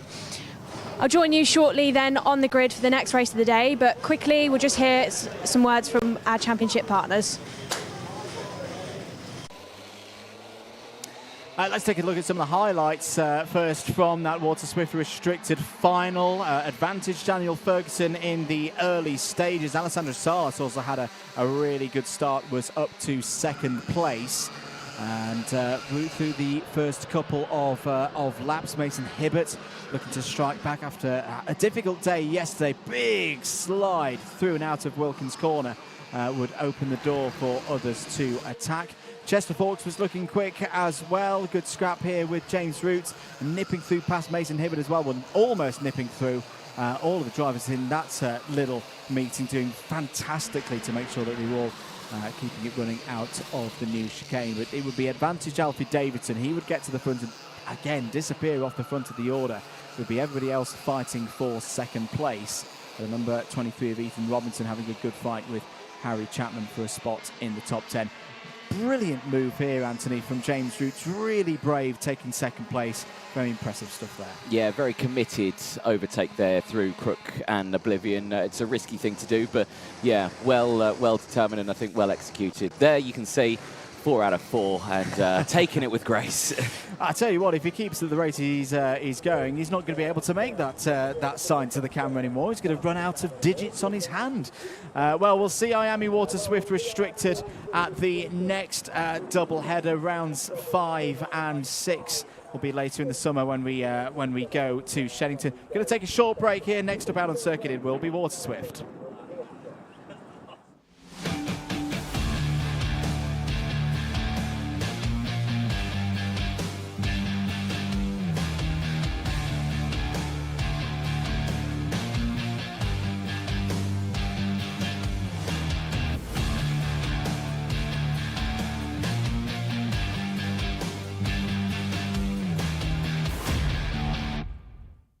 So, Water Swift coming up next then. We've got Austin Newstead behind us giving a warm handshake to one of his teammates, George House. Austin, we saw you had a little bit of bad luck earlier on. In my opinion, you took it like an absolute champ. You didn't even bat an eyelid, which very impressive. And what are you thinking about kind of the redemption drive for this final? So really it's mostly about the first lap. First lap, I just need to get through as many people as possible, and then we can plan out the race from there. But ideally, we can just keep on getting through as many people as we can and hopefully get top 5 from all the way back there. Brilliant. So you think top 5 is achievable from this far back in the grid, which I would agree with you. If we show them, Fraser, you know, we're quite far back, but Austin, definitely reckon you can do that. We saw your dad shortly ago grabbing a bumper from a different kart. Do you know what was going on there? No, not too sure. Not a lucky bumper then that you wanted back? Very best of luck to you then, Austin. We'll let you jump in and get concentrated. We'll see you hopefully try and get in that top 5. Thank you. Great to see Austin back on his feet after that crash that we saw earlier on. You know, like I said, absolutely took it like a champ. Just got back in, and it's great to see, you know, no confidence knocks. He reckons he can get into the top 5. There he is again, giving another warm handshake to his teammate George House. We've got Callum Graham here next to us with the OMS graphics. Mechanic is Sam Hawthorne. Sam, obviously experienced driver in the Rotax category, so definitely giving some good advice to Callum there. Keep heading back up to the grid. We've got Evolve Motorsport. Obviously 2 OMS drivers then starting with each other. Always great to have a teammate. We saw one of the Cadet drivers yesterday say 2 engines are better than 1. So keep an eye on those 2 drivers, see if they work together. We'll head off the grid now so that Dan Ashton can send them forgotten how to speak. I did this yesterday. Anthony will be sat in the comms box laughing at me now. So we'll go back in there for them to introduce this race. He is indeed. I'm not. No. I've been in that very position. I know, we've all been in that very position. Get absolutely tongue-tied. Right, reports. I'm going to be the dramatic one here because I'm the guest. Reports of spots of rain out on the circuit. It's very, very light, but it's raining. More things to think about then for IAME Water Swift. Race 37, the final is up next.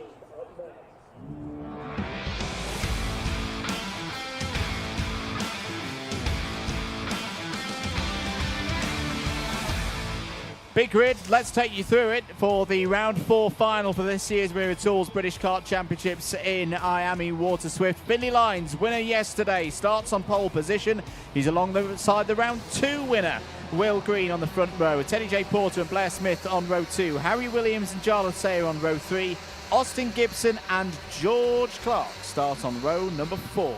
Row 5 is Max Mason with Charlie Clough alongside. Harley Musk and Mason Brooks go from row 6. Jensen Ackerman and Freddie Wood round out row 7 with Christian Kobe and Sukmani Kira on row 8. Row 9, Luca Narroway and Knights Measures. Henry Clark and Colby Patterson on row 10. Arian Nair and Grayson Wortley on row 11. John T. Restrick and Callum Graham form up row number 12. George House, Sophie Campbell, row 13 with Andy Stewart and Johnson Stewart on row number 14. Austin Newstead and Jesus Butterless go from row 15.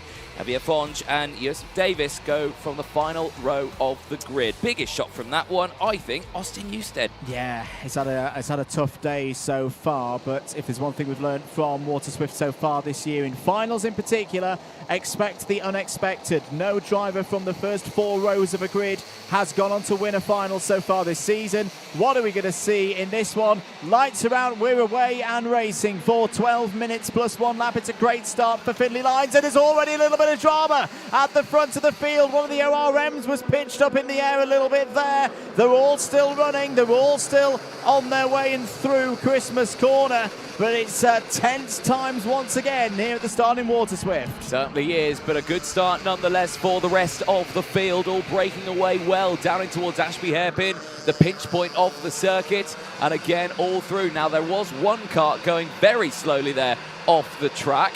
Who was that? Who's tumbled down the order? I think that may have been Fusion Motorsports' Mason Brooks. A little further down the order, but don't quote me on that. Right, field going through the final chicane. Let's call them through as they go through. Nice big send down the inside there for Grayson Worley. But it is Finley Lines from Porter, Sayer, Mason, Green, Smith, Clark, Ackerman, Williams, Gibson, the top 10. Christian Kobe, Charlie Clough, Harley Mustick, Manikira, Luca Narroway, Knight Measures, Grayson Worley, Colby Patterson, Freddie Wood, and Henry Clark, the top 20. It was Mason Brooks that had tumbled down 20 positions. Yeah, it's a real shame for Mason Brooks. There's not going to be enough of the heroics that we saw at PF International for the round 1 win from Mason Brooks today. 10.5 minutes to go in this one. It's the usual contenders from this weekend at the front. Lines, Porter, Sayer, they've all been in there. But I'd say the usual contenders. Max Mason has thrown his hat into the ring on this one. It's down the inside. Will Green striking back after that difficult start into 4th place. Oh, as round there goes the number 12 is Jensen Ackerman. And there we go. That's what happens, particularly in the smaller categories, if you take a little bit too much of that new curb. He's got going again, but Jensen Ackerman falls all the way down to 30th place. It's down the inside for 2nd place. Sayer gets through past Porter. Yep, so big changes then at the mid-stage of this race. Down the inside, it's Green again. Down the inside, and now Max Mason goes with Teddy J. Porter. Not able to get past, so Green up into 3rd place now with that fastest lap of the race. And is looking like a threat to the likes of Jarlath Sayer and Finley Lines in the lead. He is indeed, and for championship scenarios as well, he knows that whilst we are only at the halfway stage of this 2024 Road Tools British Kart Championships for this category, he wants to extend his lead. On the live points at the moment, it's by 8. Green on 4.79, Sayer on 4.71, Porter 3rd, a further 9 points back, and then Lines a further 1 point back to the top 4 are covered by 18 points as things stand, and it's that top 4 in a different order. Down the inside for 2nd place goes Green. That's a key move on his championship rival. Porter steps through as well into 3rd, and it's all to do again for Jarlath Sayer. It really is here now, back down to 4th place and under pressure from Mason and Smith, who are just behind, but no change just yet. Now, Will Green has the opportunity now to go to work and close in on Finley Lines. These two were battling yesterday in the final. These two were battling earlier today in the qualifying heats. Now in the final once again, they go to work up in towards Christmas corner. No defensive lines, no time wasted, no late lunges. All it is drivers working together to close the gap, and they have closed the gap almost immediately. Finley Lines is under pressure. He is under pressure, and if there's a bit of rain coming as well, once again, the margin for error is going to be closing. I can tell you, he's flying through the field. Austin Newstead has gained 13 places so far in this one. He's up to 16th place. Finley Lines has not put a foot wrong so far in this race through the new chicane once again to complete lap number 5. It's Lines, Green, Porter, Sayer, Max Mason still there in 5th. Blair Smith looking for another good result as well there for Ollie Rowland Motorsport. Up the hill once again, new fastest lap of the race confirmed for Will Green, but no move yet for the lead. No, and again, are we going to have to wait 6 minutes to see a move here? Or are we going to see it straight away? No, we're not. We're going to see it straight away. Down the inside, Green goes through. Teddy J. Porter follows. Well, back into the order that we saw for a lot of the heats yesterday. Green from Porter, they worked well together in those heats, and then didn't work so well through the finals, and that was what gave the opportunity to Finley Lines to strike through and take the race victory. 7 minutes to go in this one. Still quite a while for the drivers. More big hopping across the curb. Who else is continuing to improve? Where is Austin Newstead at the moment in this race? He's still there in 16th place. Here comes Porter, though. Is there going to be a move into Christmas corner? No, he's just going to stay there for now. Finley Lines has been such a threat on the field this weekend. I think these two are possibly going to work together to try and break away. The only thing that they can't put into factor is that Jarlath Sayer might work with Finley Lines here to make sure that they can't break away from the rest of the field. A look further back, just behind Blair Smith, still with this battle. Harry Williams still there George Clark for the Oracle Motorsport team, the OMS racing team, is doing a brilliant job there in 8th place. He's had a fantastic weekend so far. Yeah, really good to see Oracle Motorsport beginning to find their way further up the order. They had some really good heats at PF International in round number 2. That's still their biggest haul of points of the season so far. Could they do it here in the final? We are into the second half of the allotted time now for this final in Water Swift, and still Will Green leads from Teddy J. Porter. Teddy J. Porter had a very good run through the crook that time, through turn 2 and up towards Fine Lady, but that top end that Will Green's got right now is enough to hold the lead through Christmas. Finley Lines is still there as well in 3rd place. Bit of a half attacking, half defensive line from Jarlath Sayer there in 4th. Again, it's not been the same kind of weekend for the Fusion Motorsport drivers. As here goes Lines down the inside. This is for 2nd place. Porter gives enough room. Oh, there's not enough room there for both of them to flit through. Sayer hops into 3rd place, and all of a sudden, Lines finds himself down in 5th. Well, now this is all starting to get a little bit interesting here. You can see Jarlath Sayer was communicating, I think, with his mechanics at the sidelines, just saying, right, do I need to keep going? Lines fights back immediately, gets back past Max Mason, moves through. He communicates with him and says, let's go, let's move up. But again, it's all starting to heat up a little bit there, a little bit of an oversteer moment for Finley Lines. He holds on to it. What were you pointing at there? I just would like to have a look from a commentary perspective of what's happening on the rear bumper of the number 81. Is it just dislodged or is it detached? If it's dislodged but still attached, that's okay. But we'll see on that one. 4.5 minutes remaining. Green has full control of this final at this stage. It's down to Teddy Porter and Jarlath Sayer. Yeah, it's fine. It's not flapping around. It might have a little bit of an angle in it, but it's fine. And no more than that. Finley Lines can fight back now from 4th place. The lead for the race leader is a full 2nd right now. Austin Newstead has continued his progress. He's into the top 15 now. That's a gain of 15 spots. Colby Patterson's trying to force his way through the order as well. A gain of 8 for the number 24 ORM driver. 4 minutes to go. Is there any impression being made on Will Green? I'd say just a half a tenth taken out of Green's lead through sector number 1. What's it like through sector number 2? 2 tenths. 2 tenths taken out of the lead for Green. So Porter, Sayer and Lines are coming back. Well, this could certainly open things up. Like we always say in these cadet classes, it is difficult to break away on your own, okay? Yes, we may have seen it in the restricted class, but in the unrestricted class, it's a little more trickier to do when you've got these battles here, but this isn't going to help. Lines back down the inside, gets past Jarlath Sayer. They didn't waste too much time there, but now they've not got a trio of them pushing each other along and helping each other out. Drop back a little bit there from Teddy J. Porter, but they need to be careful here. Any more overtakes like that, and that gap could go to back over a 2nd. I just wondered with Lines whether that was him wanting to get into... Oh, it's out of the race. Is that Andy Stewart? Yes, it is. Oh, poor Andy Stewart out of this race. Great to have both her and her brother Johnston in this final, but Andy Stewart goes no further than lap number 11. You can see the battle scars of this race on Finley Lines' Kart. Don't be confused, he's not a reigning champion in this category with a number 1 plate. It's just this number 8 has been obscured by tyre marks. There's yellow flags, waved yellow flags up at Christmas Corner. That's going to be for the recovery of Andy Stewart's number 39 Kart. 2.25 minutes to go here. Lines down the inside for 2nd place and gets it. Well, clearly for him there was not enough progress being made. The rate of progress was not high for Porter closing in on Green, and Finley Lines has taken it into his hands now to see if he can close down the championship leader. Yeah, indeed. Less than 2 minutes to go. This is certainly heating up here now as they go through that final chicane. Big hit of the curbs again. It almost looks comical when they take to the air after hitting that curb. Absolutely superb. Back over the start-finish line they go. Green again with that fastest lap of the race. Kobe's got up into the top 10. Still yellow flags there up through Christmas Corner, so no overtaking permitted here.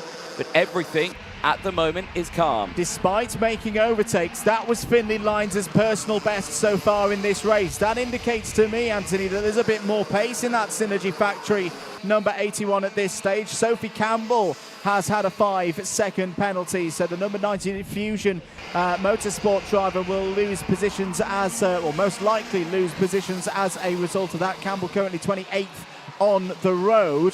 What is the gap now? It's another bit of time out. In fact, it's definitely closing now. Will Green's going to be under pressure here with 3 laps to go.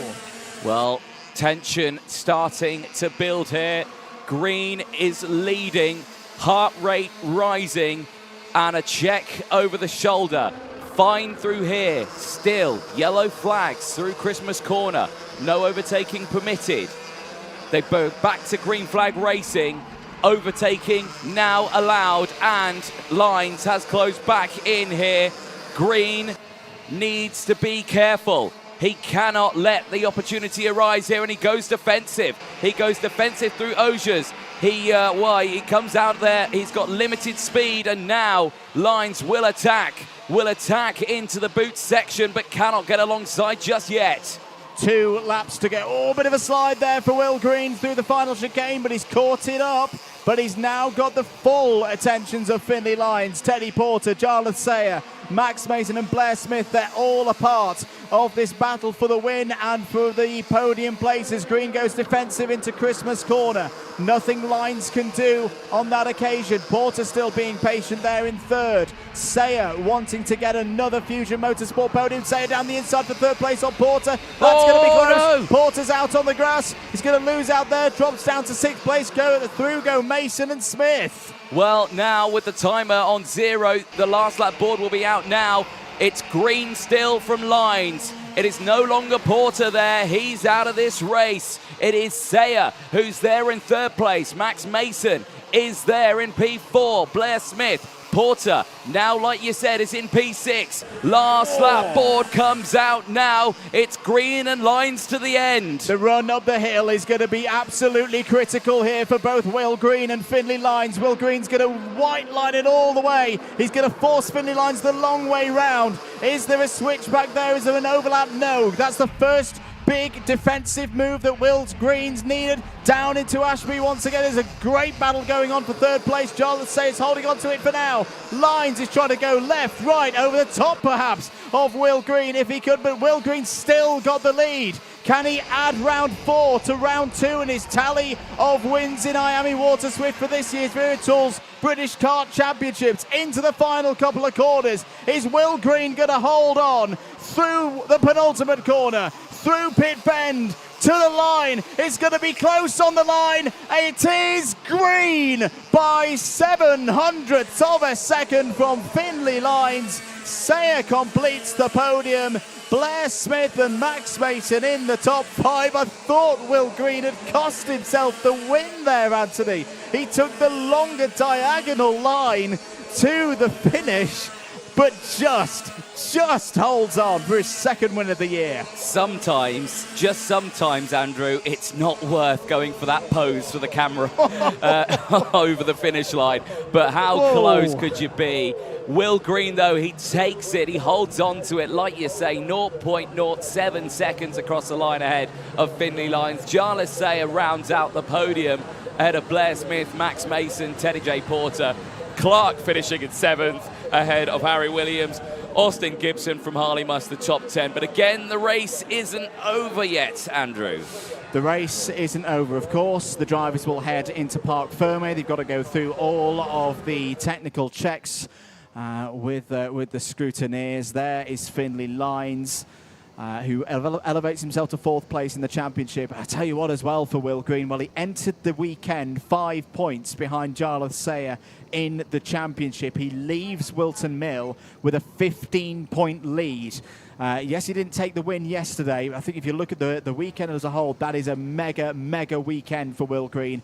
And what a way to finish it with a final victory. He becomes the first driver of the season in IAME Water Swift to win a final from the front row of the grid. So maybe a little bit of normality restored there in what we'd expect in those finals. But Will Green, in a strange way, you know, when he won at PFI from 16th on the grid, I think that win was easier than the one that we've just seen there across the course of the last 15 minutes. Define easy.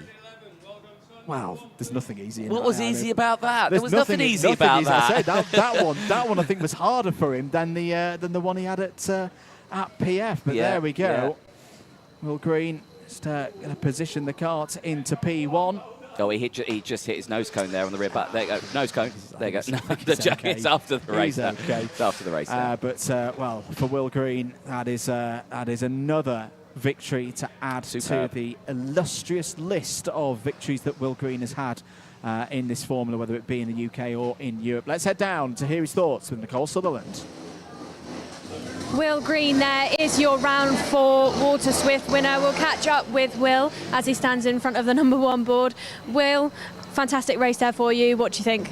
It was a good race. I didn't have a great start, but I was able to work my way back through the field. And I was able to take it on the end of the last lap. And in this championship so far, we've seen a number of different winners. You've taken some final wins. Finn's taken one, Mason Brooks.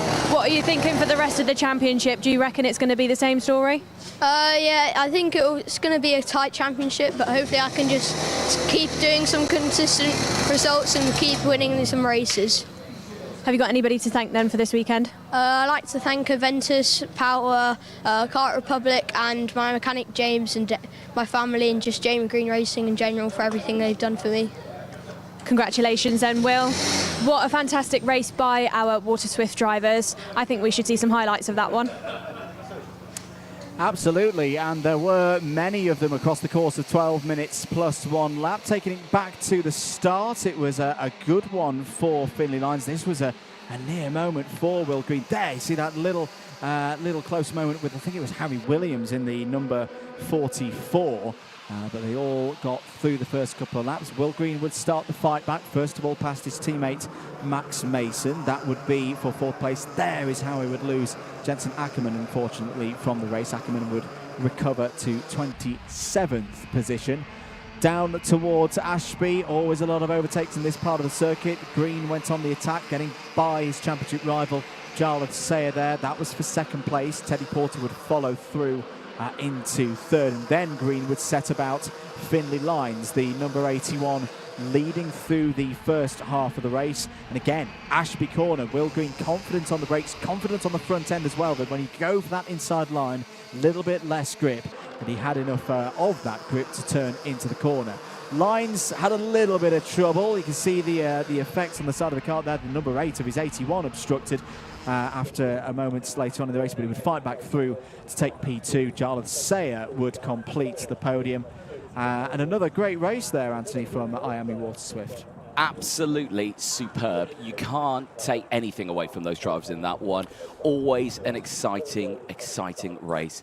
There you can see the next race is not far away, race 38, the final for Senior X30. But let's head down to Nicole Sutherland, who I think is going to be chatting to some of our drivers. Nicole, over to you. Because it's his 20th birthday, we're going to pick on Harvey Roth for a driver interview. Harvey, how's your weekend been going so far? Yeah, it's been pretty good. I mean, it's our first year in Senior X30, so it's learning every weekend, trying to score good points for the championship, but it's been solid, looking to score some good points in the final. So you're starting 10th, which, you know, you're up in the mix. Do you reckon that's birthday luck or just putting some work in? I don't know, we put a lot of work in this weekend. I mean, Whilton's my favourite track. Got a couple wins here under my belt, but just going to try and move forward and see where we can get to. Best of luck to you then, and happy birthday.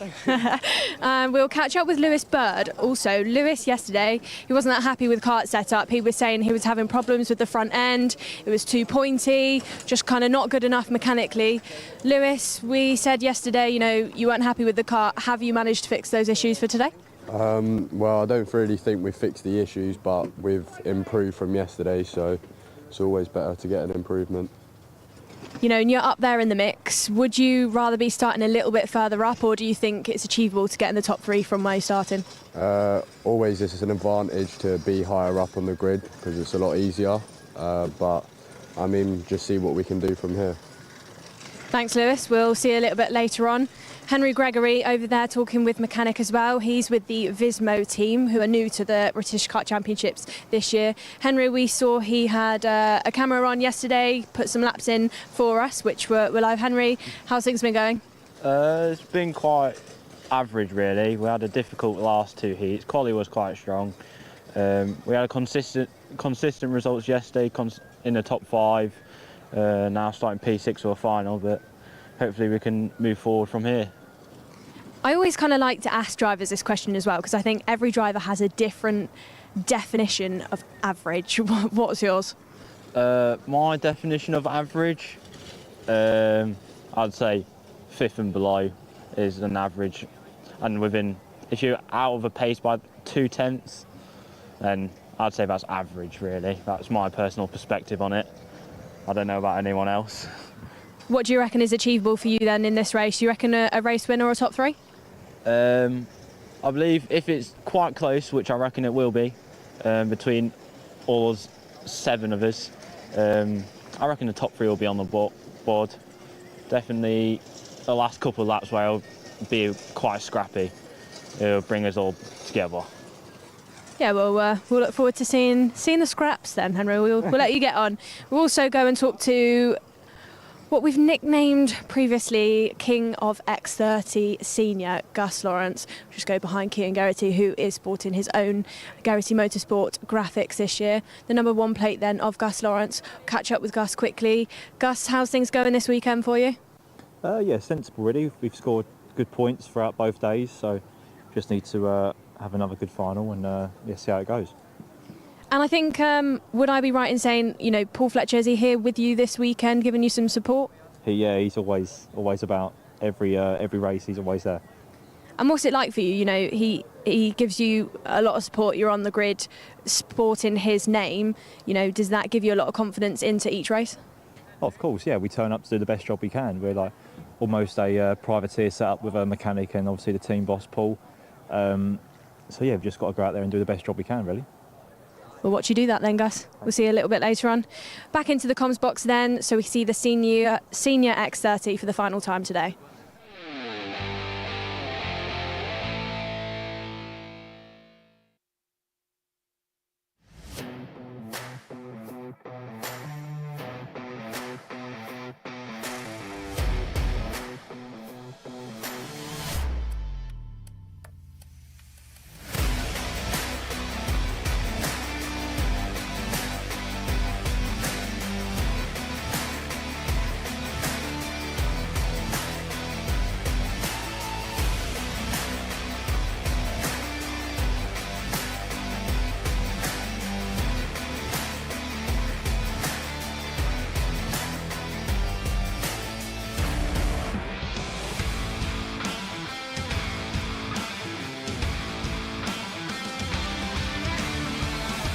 All right, time then for race number 38 here this weekend at the Super Doubleheader for the third and fourth rounds of the IAME Championship. Senior X30 final. Gus Lawrence starts on pole position.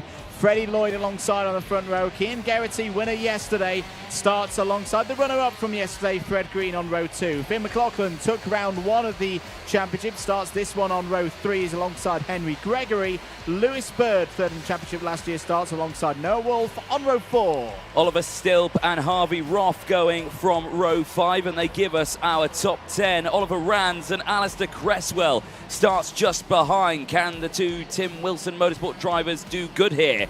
Aaron Brown and Archie Tillett, they go from row 7. Archie Tillett, this is his best starting spot in the final yet. What can he do there? William Smith and Robbie Buckley running up row 8. Davin Marshall knows his place well, starts from row 9 alongside Hayden Eldridge. Harry Ewell and Ty Stansfield start on row 10. Scotland's David McIntyre starts on row 11 alongside Dylan Briley. And it's Colin McPollan and Freddie Housley on row 12. Kian Gamio and Casper Piecki on row 13. Juan Pablo Gerard and Oliver Harris on 14. Roland Esberg and Joseph Smith give us our 30-kart grid. We're going round again, which gives us a little bit more time to talk about that field. Does indeed. As I say, the results from yesterday, if you're just joining us, the form book, Geraghty took the round win. Green was second, Gus Lawrence third.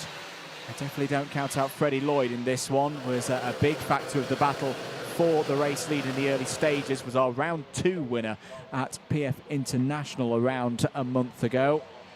This big race, this for the IAME classes, 4 Senior X30 before they go into the summer break for these Wera Tour British Kart Championships. The next time we will see these categories in action will be on the last weekend of July, when we head not too far from here to Shennington for rounds 5 and 6. Who is going to emerge on top in the championship scores? Freddie Lloyd had a big lead at the start of this weekend over the other regulars in this championship, but he saw that whittled away to single digits yesterday in the final, which he wasn't able to get to the finish of in the top 10.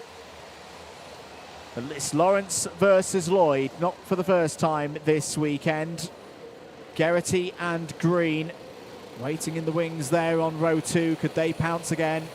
Are we going to see some big moves from Finn McLaughlin there on the 3rd row? Green lights, away we go. 12 minutes plus 1 lap. Good start for Gus Lawrence. Very good start for Gus Lawrence. He's got a 1 kart length lead ahead of Cian Geraghty, heading up towards Christmas Corner for the first time. All 30 drivers have made their way through the first couple of corners, through the first major braking zone. Now I think Finn McLaughlin has fought through, Anthony, to 3rd place. Yeah, superb start for Finn McLaughlin. Down in towards Ashby they go. Bit of a concertina effect kicking in, but everyone through cleanly. Yeah, back to the start of that one. Gus Lawrence, I think, timed that one perfectly as 2 karts just went off wide there on the exit. There are yellow flags out, but I think they've got going again, which is good to see. Gus Lawrence, superb start there. Sweeps across the grid there to block off any attack from Freddie Lloyd. Geraghty followed as well, and you can see those two have just scythed away from the rest of the field. An absolute textbook start from the 2 starting who 1st and 3rd. That we saw yesterday that Cian Geraghty was able to find his way through past Gus Lawrence. He's right there in the early stages. I think the normal tactics would tell us that they'll try and work together at this stage in the first 3 or 4 laps to get away from Finn McLaughlin, because they know how much of a threat Finn McLaughlin is. He's been on mega form this year, whether it be here in the UK, in the Wera Tours British Kart Championships, or some of his exploits, well, a lot of his exploits overseas in the European series of multiple categories.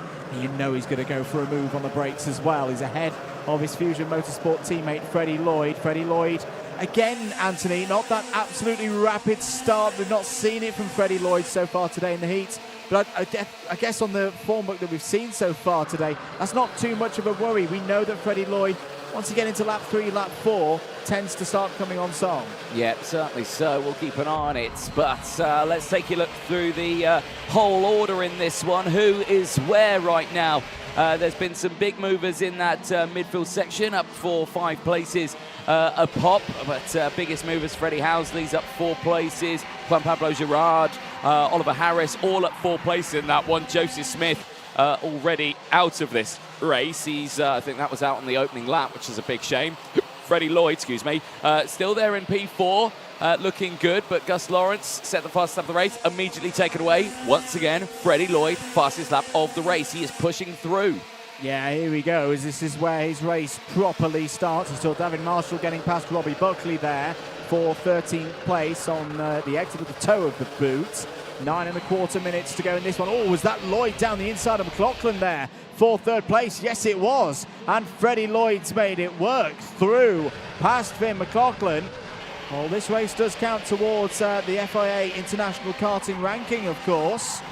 The only set of races in the... Oh, McLaughlin's round! A mistake! A rare mistake from Finn McLaughlin! And he tumbles down the order, out of contention for the podium. I cannot quite believe my eyes, Anthony Jordan. That was, as you called it, just way too much curb on that inside going into the boot. And it just rotated on him. You saw him try. He went full opposite lock to bring it back.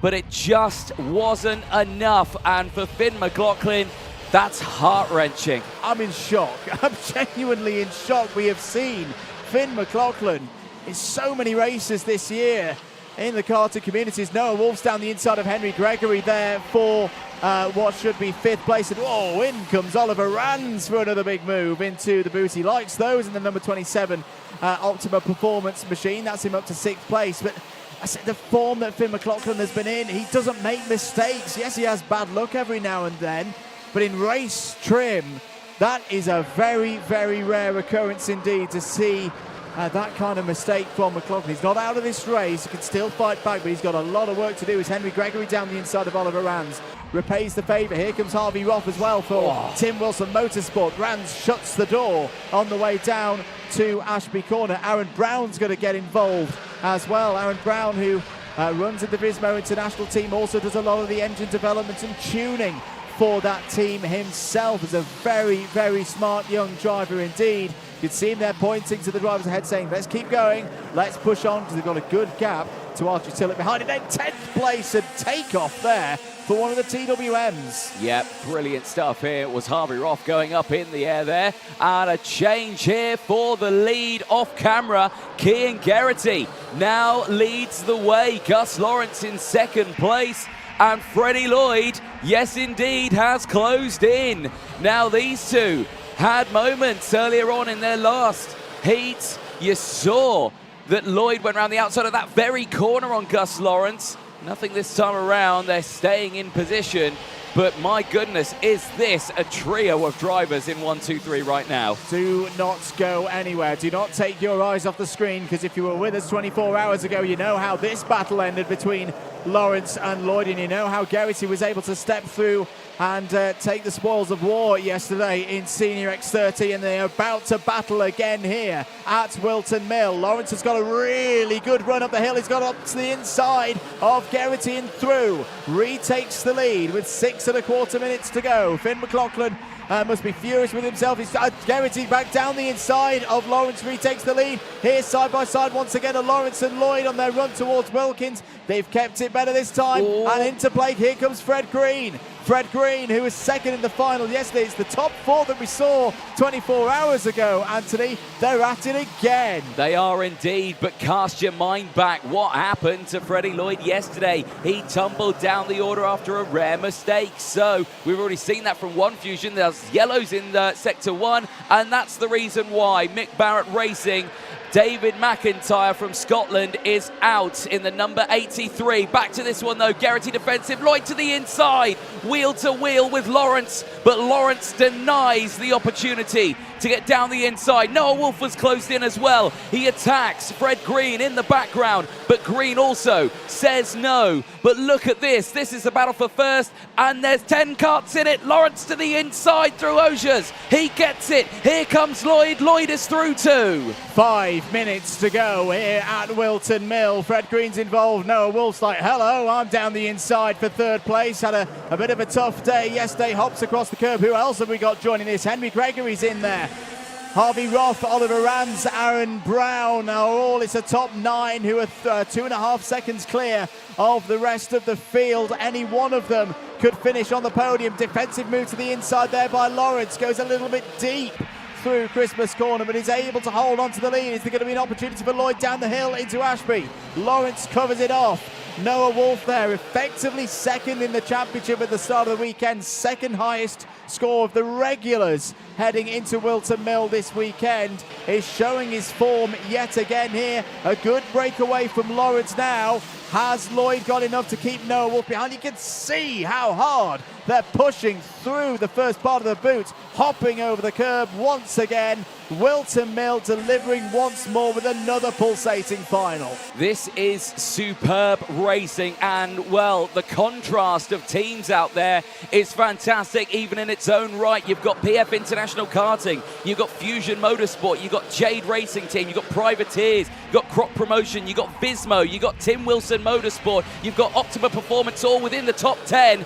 and it's absolutely superb here. There you can see Wolf and Geraghty switching positions. Geraghty and Wolf confirming the change and talking to each other, saying, okay, you give it a go, you close in, because there is a gap forming between Lawrence, Lloyd and Geraghty right now, but it is closing in once more here. 3.5 minutes left on the board.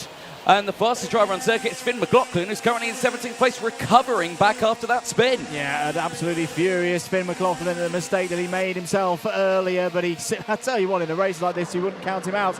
Wolf back down the inside of Garrity for third place. This is good news if you're Lloyd, as Green sweeps around the outside of Garrity to take fourth place on the road. Yesterday's winner is down to fifth. Wolf's got a little bit deep down through Ashby. Oh. It's very close there as they're going towards Wilkins. Down the inside is Garrity on Green, trying to get fourth place back. Henry Gregory's trying to fight in there as well. And Green's on the grass and on the curb. He's going to lose out there to Gregory, to Harvey Roth as well. 2 minutes and 40 to go. The top two are breaking clear. It's the Noah Wolf train at the moment for the last spot on the podium. 2 minutes and 30, end of lap number 12. Lawrence's lead is now half a second clear of Lloyd. Noah Wolf very sideways again. We saw him have a big airborne moment through the exit of the crook yesterday, which he must be a little bit sore from here today, but he's holding on right now to this final spot on the podium. He certainly is. Well, 2 minutes to go, and well, they need to start working together. Wolf and Garrity have to do it. There, Harvey Roth down the inside. Remember, it's his 20th birthday today. He wants to end it with a podium. He might still have that opportunity as he sits there in P5, and the podium is just 2 places ahead of him here. 1.5 minutes left to go as Gus Lawrence sets the fastest lap of the race. Lloyd, I don't think, can close in on him here, despite his best efforts of setting personal best sectors. You can see the gap is staying the same. It's all down to third place there. Big defensive drive from Henry Gregory. Fred Green cannot get down the inside, but here Harvey Roth needs to be careful that he's under attack from the Vismo driver. Wheel to wheel, smoke off the tyres as they go 3 wide again, and on the outside, it's Oliver Rand who squeezed out wide and hits the rivet on the exit. Not quite sure how Oliver Rand is still pointing in the right direction there, but he's kept it in this battle for the top 10. Gus Lawrence has hit a hammer blow to the hopes of the other drivers on the last couple of laps, because he's extended it out now to point 4. I tell you what, no, Freddie Lloyd's responding. Freddie Lloyd is not done. He does not give up lightly, as here's the battle for third place again. Garrity is going to go down the inside of Wolf for third spot, and he's got it done. Well, good move there from Cian Garrity. Is it going to be enough, though, to be on the podium yet again here at Whilton Mill? 35 seconds to go. Lawrence and Lloyd, the gap is closing. It's 1/4 second. Has Freddie Lloyd left something for the latter stages of this one? He's just gone purple through sector number 2. He's right there on the rear bumper of the 2-time Senior X30 champion, the champion of 23, the champion of 22, trying to strike back here to the midpoint of the season, but he's got the new charger, the young charger in this senior category. Freddie Lloyd is right there, and he's just set the fastest lap of this race. Timer strikes 0. Last lap board will be out this time to these 2 titans of the Senior X30 category.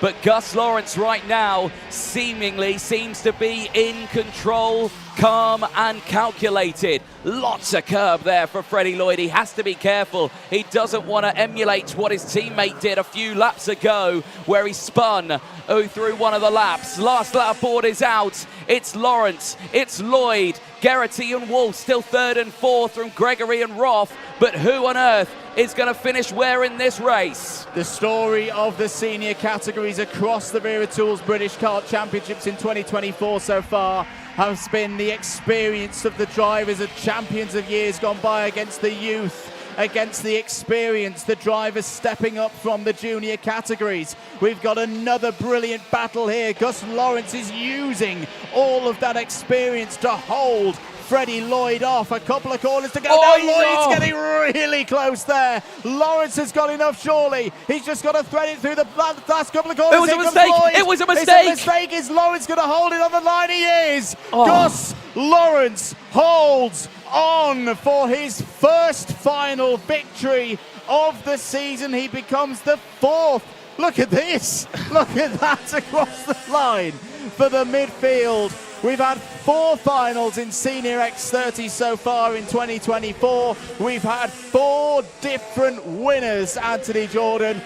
That was a mighty, mighty close one for Gus Lawrence. My goodness, if you were at home watching that on your TV screens, you must be on the edge of your seat, just like we are here in the commentary box. But Gus Lawrence for the PF International Karting team, that certainly helps him out in both his fight for the championship and maybe even a 3rd title in 2024. Freddie Lloyd takes 2nd ahead of Cian Geraghty, Wolf finishing 4th.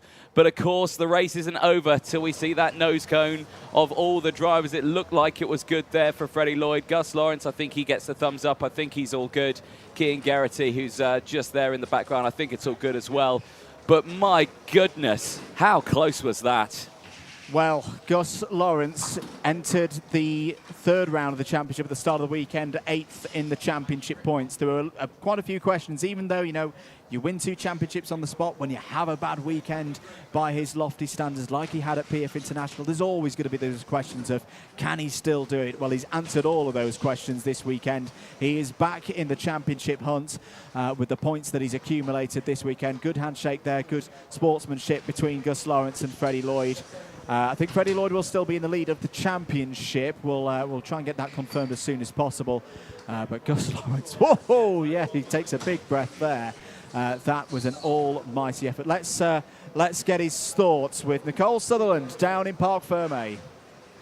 An absolute race to the line then by our seniors. Fred Lloyd really trying to give it a go, but Gus Lawrence is the man that comes out on top. Gus, great to see you, back on your top spot where we see you quite a lot. You've had a bit of bad luck in this championship so far, but the win. Would you agree that you needed this? Yeah, obviously we had a shaky start to the season at PFI. Yesterday was unfortunate for the win, but I think if you look at a wider scope of the championship points, it swings and roundabouts, and obviously, finishing on top today, 1st in classification and 1st in the final. What more could you want? You're probably the most experienced and probably the most decorated driver in this grid. But you've got, some young guns coming into it, really showing, elbows out kind of vibe. What do you think of that? Are you enjoying it or? No, it's good. We've all been there. I remember when I first started racing seniors, you race against the likes of like Mark Litchfield and stuff who have gone on to retire, who used to race for Paul, and I was the young one and they're older. So you look up to them in some respect, but then it's good to beat them. So yeah, the same for them. But no, it's been good. Congratulations then, Gus. We'll see you later on the podium. We'll see some of the best bits then, I think, from that race up to highlights. Indeed, if we've got anything of our voices left after that one in Senior X30. Here was your race start. Really good race start from Gus Lawrence. Got that advantage over the rest of the field. Cian Geraghty was immediately up to 2nd place, of course, looking to repeat the win that he had yesterday. It was the Fusions trying to chase the 2 breakaway leaders down, but there, that spin for Finn McLaughlin took the round 1 winner out of contention. You can see how frustrated he is at himself there. He would come back to 13th place, but it wouldn't be the best of results, unfortunately, for Finn McLaughlin. There was a change of lead. Geraghty got ahead of Lawrence. Lawrence responded back down the inside. That brought Freddie Lloyd into play, and then everybody else as well. Fred Green there, Noah Wolf, Henry Gregory. It really was a tight one at the front. This was a big move down the inside from Geraghty to retake the lead on Lawrence. At that moment there, I think Lawrence and Lloyd almost snapped eyes on one another there. Anthony go, oh no, not again. Let's not have a repeat of what we saw yesterday. This was a really battling move down the inside from Gus Lawrence. And that was the one which brought all the others into play at this point.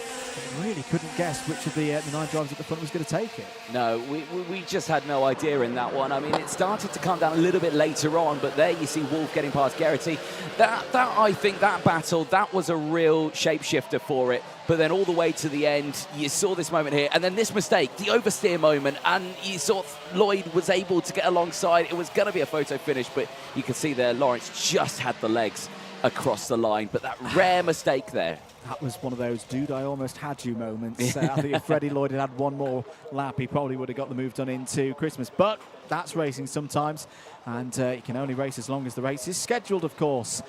Next up, the penultimate race of the weekend. It'll be the second final of the weekend for Honda Cadet GX200. Let's head down to Nicole Sutherland on the grid. Thanks, boys. I'm next to Ralphie Branscombe. Ralphie sitting on the front row ahead of this race. Ralphie, something I want to talk about is your new suit design, new for this weekend. Can you tell us a bit about it? It's different. I like it. Yeah, well, it's very different. I got a Spiderman off my gloves, and then obviously I was thinking the pink would go good with the helmet. So yeah, and it just matches and it looks clean. Have you had some good luck with it so far then? Yeah, yesterday not the best of luck, clutch issues, so yeah, but in the final got 9th to 3rd, and now in this one hopefully I can get the P1. Hopefully we'll see if your new suit can help you get to that then. We'll catch up with you later on, Ralphie, best of luck. We'll also want to talk to Ed Spain, who came out on top at Lark Hall in the last round. Ed, how's things been going this weekend? You know, you came off a big win a couple of weeks ago at Lark Hall. Things been going well? Yeah, it's been going well. Not the best last heat, but hopefully we'll forget about that and go on for the final. And so you're starting on the second row. Do you think, are you thinking that the front row are going to battle? Are you going to try and get involved in a scrap, or are you just going to try and push? We're going to try and push, get a gap, and then the last couple of laps try and scrap. Best of luck to you then, Ed. We'll let these Cadet drivers get concentrated ahead of their final, but quickly we'll hear from Wera Tools before we send them off.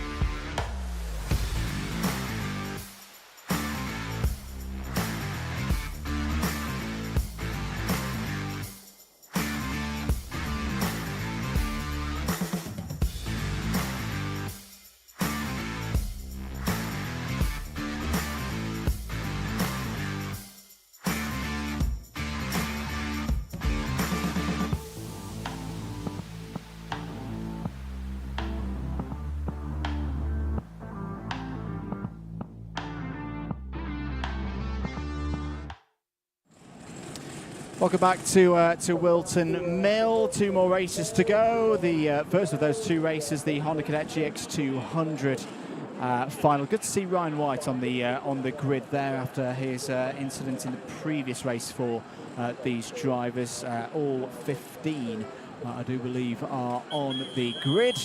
Signs in the air there from Dan Ashton, clerk of the course, here to clear the grid. If you didn't catch the feature that we did last time at Lark Hall for meeting the team behind the scenes, Dan was a part of that. Do go and give that a watch on the Karting UK YouTube channel at your leisure. And if you're not subscribed already to the Karting UK YouTube channel, give that sub button a press. It's the home of all things British karting on YouTube. Let's try and get it up to 1,000 subscribers before the end of the show. Yellow light on Anthony Jordan, 30 seconds to go. This should be a good one.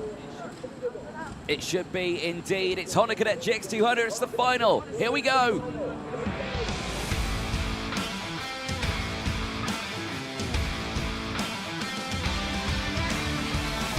Let's take a run through the grid then for this Honda Cadet GX200 final. On pole position, the O-Plate winner for Whilton Mill a few months ago, Ralphie Branscombe, is joined on the front row of the grid by the reigning champion Ryan White. Mugiris Kavekis and Ed Spain start on row number 2. It's an all-Zip Factory team, row number 3, with Archie Loveridge lining up alongside Archie Cannon. On row 4, it's Elliot Bourke and Luca Batoev. Alfie Mayer and Ricky McIntosh go from row 5. Harry Grant and Riley Blakemore on row 6. Shay Hilton and MZ Mosey go from row 7, with Ian Prakash on the final spots of the grid. Keep those comments coming in on the live stream.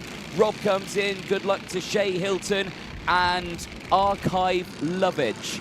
I'm guessing you mean Archie Loveridge, but yes, spell correct. That is there on a moment. that is. But tough stuff. The message I think's been delivered. Also, Douglas Downey out there. Good luck from Scotland to Archie Cannon and the Zip Factory team as well. Update of the championship points midway through this fourth round for the Honda Cadet GX200 class. Ralphie Branscombe has a 20-point advantage over Archie Loveridge. Ed Spain is third, 1 point further back. Margaret Kavekis on 5-2 for Ryan White 5-1-9, and this opportunity on the front row of the grid for Ryan White could just be the tonic to get him back into proper championship, competition, part of the story. It's been a bit of a quiet season so far for the reigning champ. He also starts in that P2 slot, which Ed Spain's used pretty well so far in the races off these race starts. Could be 12 minutes plus 1 lap. And Ashton just going through, checking that everything is ready. Eyes on the lights, they'll come on in a second. 1 light, 2 lights, 3 lights, 4 lights. The Honda Cadet GX200 final is go. Very even start across the front row of the grid. It's going to be advantage Branscombe as they go through Oblivion on lap 1. Good start as well for Ryan White into second place, and Ed Spain holding there in terms of his grid position up to Christmas corner for the first time. The Zips are going side by side. Oh, bit of a catch there for Alfie Mayer off of Christmas corner. Margaret Kavekis is looking to the inside for P2.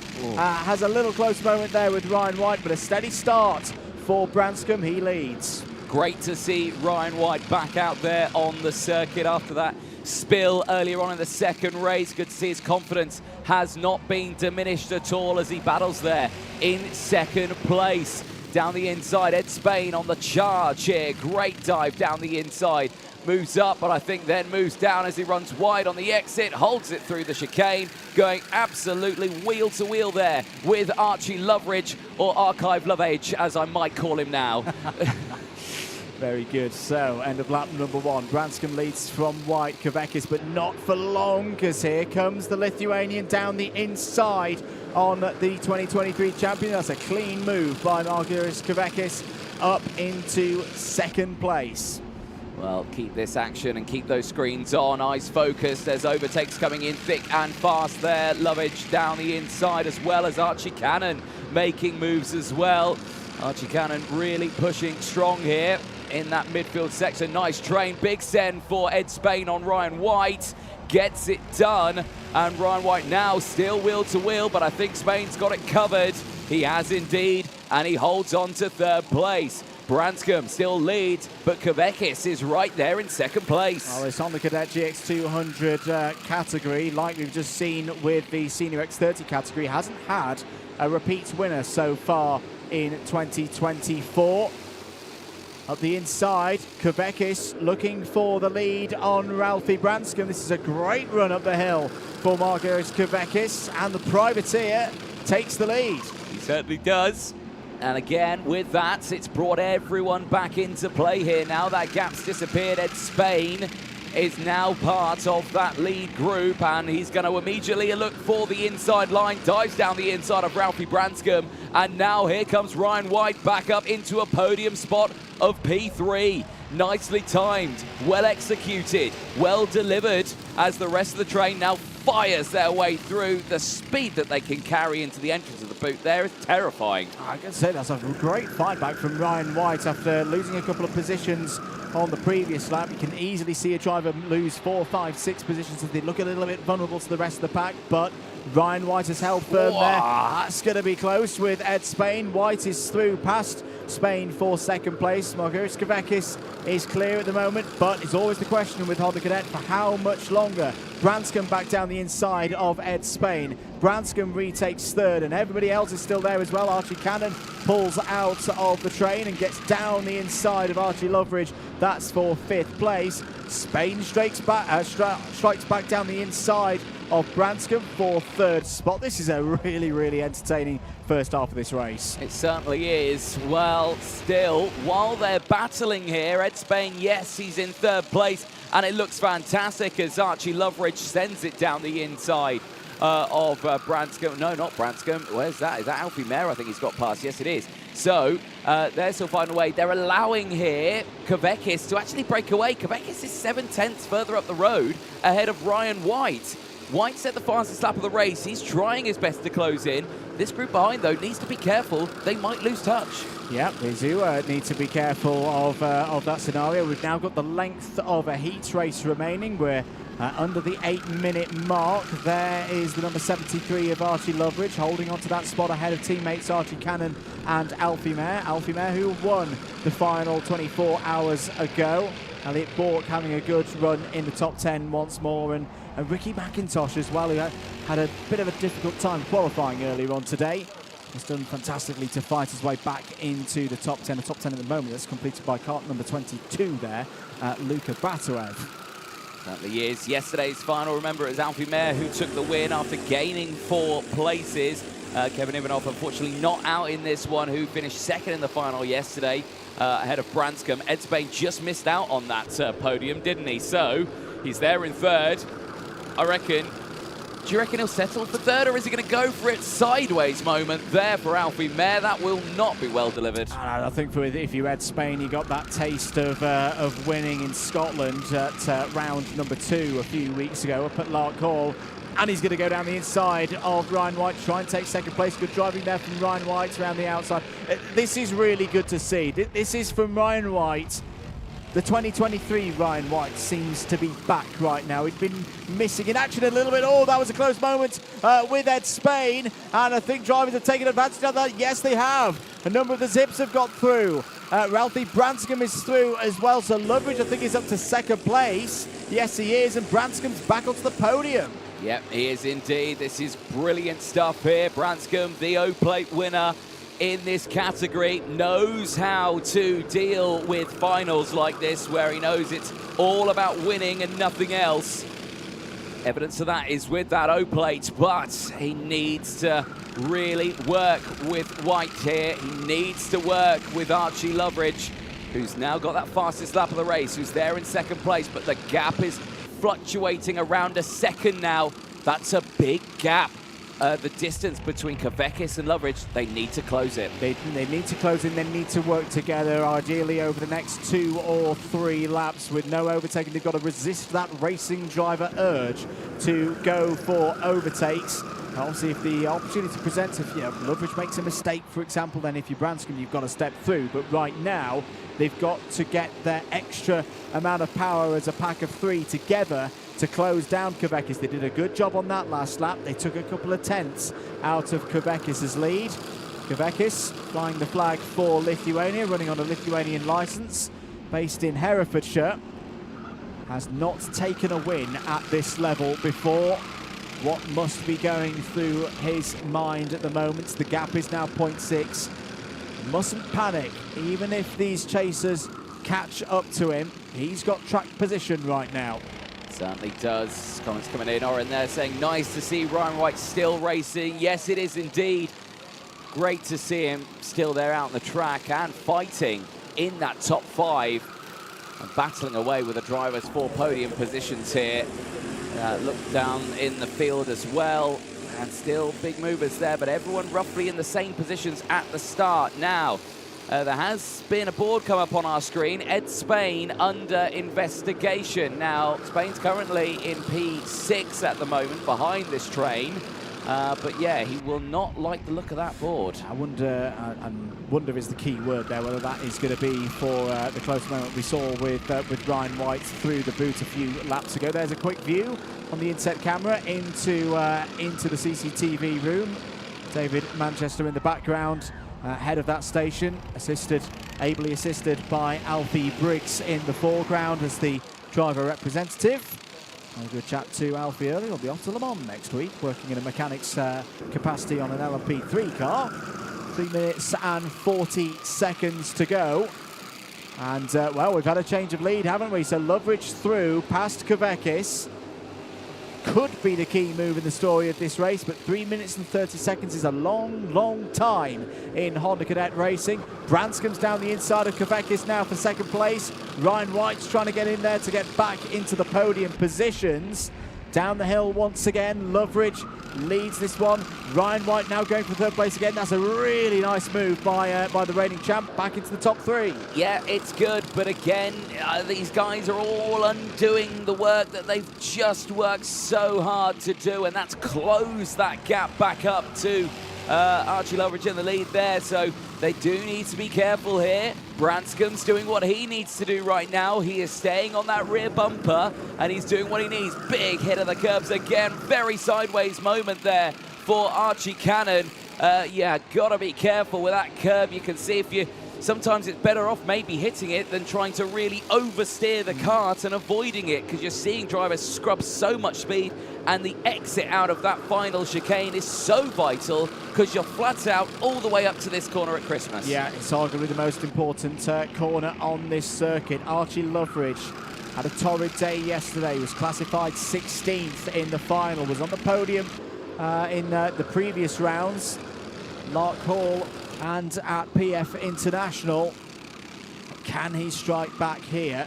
At the moment, this would close the lead in the championship by 3 points. It would reduce it from 20 to 17. Still in the advantage of Ralphie Branscombe, and Ralphie Branscombe right now at this stage now only 2 more rounds to go after this. It'll be a wait till the autumn when the Vera Tools British Kart Championships head to Lancashire and head up to Three Sisters, where we'll have another double header for the Honda Cadets to culminate the season. Branscombe's got to think about that right now. This is a decent position for him in terms of championship, but he wants more. Down the inside, takes the lead, cleanly done ahead of Archie Loveridge, and it's the O-Plate winner from here at Whilton Mill a few months ago, back to the 4. Ed Spain, fastest lap of the race, has closed back in and is with this lead group. Remember, he's still under investigation, nothing come through yet. He's still part of this group. It is Branscombe, Loveridge, White, Kavekis, Ed Spain going wheel to wheel, and he gets through, but look at the real estate that's opened up now between 3rd place and 4th place. They need to now focus with just 1 minute to go. They need to focus to close that gap up, but now with these 3 breaking away, it could be tight. Branscombe, Loveridge, White, line astern as they go up towards Christmas Corner. And again, it's a change. Loveridge to the inside, dives to the lead. White tries to follow. Big factor in this, Anthony, is that the drivers cross the line with around 56, 57s to go. I reckon we're going to get 2 more laps out of this. That's more opportunities for the chasers to get back in part of the main pack. It's another set of opportunities for Branscombe to retake the race lead, but not if Ryan White slips it down the inside. What a move from Ryan White. That was right on the edge of adhesion. You saw the back end of the kart kicking out there. Brilliant control from the reigning champion. Yeah, that was superb, I think. Just absolutely well delivered. Watching it go through, it just looked like he was 10 seconds faster through that corner, granted to the fact that they didn't lose much time there. Timer strikes 0. You were correct. They didn't see the last lap board this time around, which means they still have this lap plus 1 more, and they've closed back in as well. Loveridge still leads. White is there in 2nd place. He's right in that situation he was in the previous race that ended in a stoppage of racing, but White is fighting back here. If he could win this final after that accident earlier on, that is an impressive drive. Be some story, some comeback for Ryan White. He's got to be right on the rear bumper of Archie Loveridge, you feel, going through Oblivion as we go on to the final lap in a moment's time. Archie Loveridge hasn't had a finals victory so far this season in Honda Cadet GX200. On to the last lap then. This is a critical point of the race for Archie Loveridge. He's got a very good run up the hill, but here they come. Ryan White's closing in all the time. There's a battle going on between Cannon and Kavekis behind. He's got through the first test, Anthony. Loveridge is counting the corners down, but he's still got work to do. Well, here comes Branscombe down the inside. Here comes Ed Spain down the inside as well. That's going to relieve the top 2 just now. Loveridge will only have to deal with Ryan White, and he goes defensive through Osiers. Can White go around the outside, or can he get the switch back here? The answer to both questions is no. Branscombe's off the circuit. He recovers back, but he loses pace side by side here in Honda Cadet. I don't think it's going to be enough, but it could be enough. Ryan White down the inside. He calls the red flag, but he crosses the track. He cuts the corner. Does Archie Loveridge? He will win on circuit, but understandably, Ryan White throws his hands up in protest there. That is not over at all, ladies and gentlemen. That is going to be one that most likely is decided with the officials. They will have to judge whether Archie Loveridge could have got round the final chicane or not. But right now, provisionally, Archie Loveridge is first, Ryan White second, Ed Spain third. It's a return to the podium for Ryan White for the first time this season. That is a very encouraging sign for his title defence. Ralphie Branscombe scores more good points there in fourth. He was off the road as well on that final lap of the race. Marguerite Kavekis in fifth. Might be a little bit frustrated, led that race for so long, but I tell you what, that is a driver going places this season, and another really, really good performance for a driver still in their first year in owner karting. Sixth place for Archie Cannon, seventh for Elliot Borg. Luka Batuev finishes the first weekend. What are we seeing there? That is going to be a front fairing penalty for Ed Spain, is it not? So that's already one change in our top three. Luka Batuev finishes the first weekend in the Wera Tools British Kart Championships with an 8th place. Alfie Mayer in 9th. Well, they're celebrating there. Ryan White, well, okay. Well, it was complaining across the line, but he's celebrating there. Now, you're seeing the reaction from Ralphie Branscombe in the pink helmet. Now, he is, he's like disappointed or anything, but he's in 4th place. Spain's got the nose cone and is under investigation. Question mark over Loveridge. And yeah, no idea who's won that race. Well, it was what we can say for sure is a mega set of drives from Loveridge, White, Spain, Branscombe, Kavekis, all of them in that field. Just what you want to see from Honda Cadet GX200 racing here at Whilton Mill. Close, competitive from front to back. Let's just run through the rest of that provisional order. Alfie Mayer P9, Ricky McIntosh P10, Harry Grant, Riley Blakemore, Esme Rosie and Shay Hilton take us down in that main pack. 7 seconds covering the front 14. J.M. Prakash in 15th. And we should note, just seen 1756 on our boards. Kart number 73 is under investigation. That is just under investigation at this moment. We should be clear with that, but that has come up on our screens here in the commentary box. Certainly has indeed. So a lot of tension will be building very, very soon. There you could see Kavekis, who finished that one in P5. He may as well. He may also get up on the podium. He could be on the podium as well. So lots still could change in this race. We just do not know. But a 10th time certainly in the Honda Cadets. But still, there is one more race to go at the end of this one. But like you say, you've got to keep your chin up. It's not over until it's definitely over when you're standing on that podium. I really feel for Margaret Kavekis. Could see him being consoled there. You know, what I would say to Margaret, I mean, we've both watched enough Honda Cadet races over the years, particularly round this place.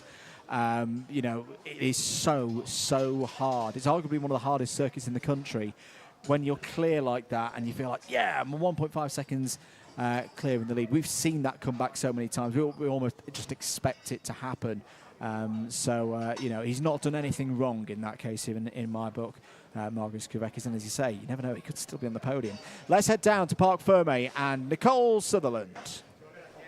Interesting race then from our Honda Cadet. So I don't have an official result, but on the road, Archie Loveridge, you were our winner. Archie, can you tell us about the race? Yeah, I kept dropping back and up. Everyone kept swapping positions.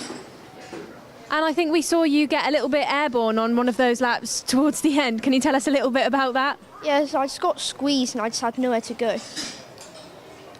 Some great racing then, Archie. We'll still wait to see what the score is with the results. I think I don't have an official result yet. Interesting race, good to see. I wonder if Archie's been drinking some Red Bull recently, because he really got airborne through that last corner.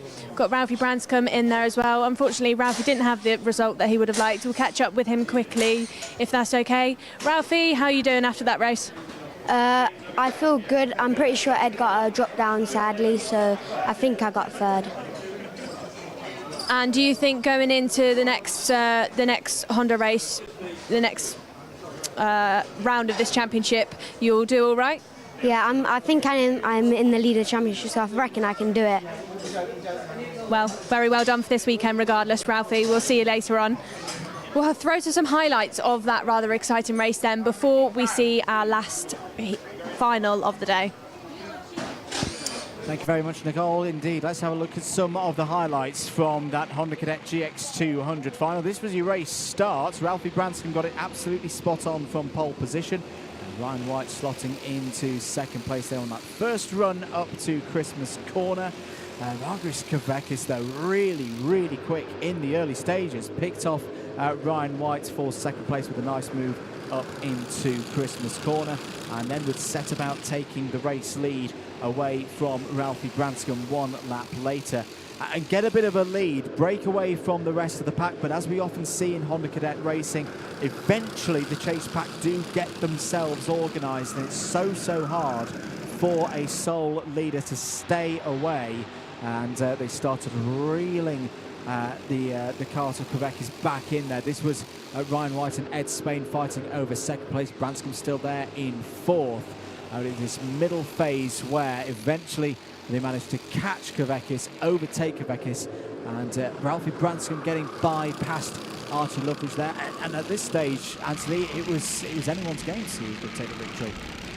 It certainly was. I mean, we just didn't know at this point in the race. So much was happening. I can see the live chat talking about it at the moment. What's the result at the end of that one? We still don't know. But there you can see again those moves. Ryan White really going for it. This last moment here, he's got alongside. You can see there the wheels turning and then just, cut the corner. The speed that they carry through there, that's such a tough call to make. Obviously, we're not the people to make it.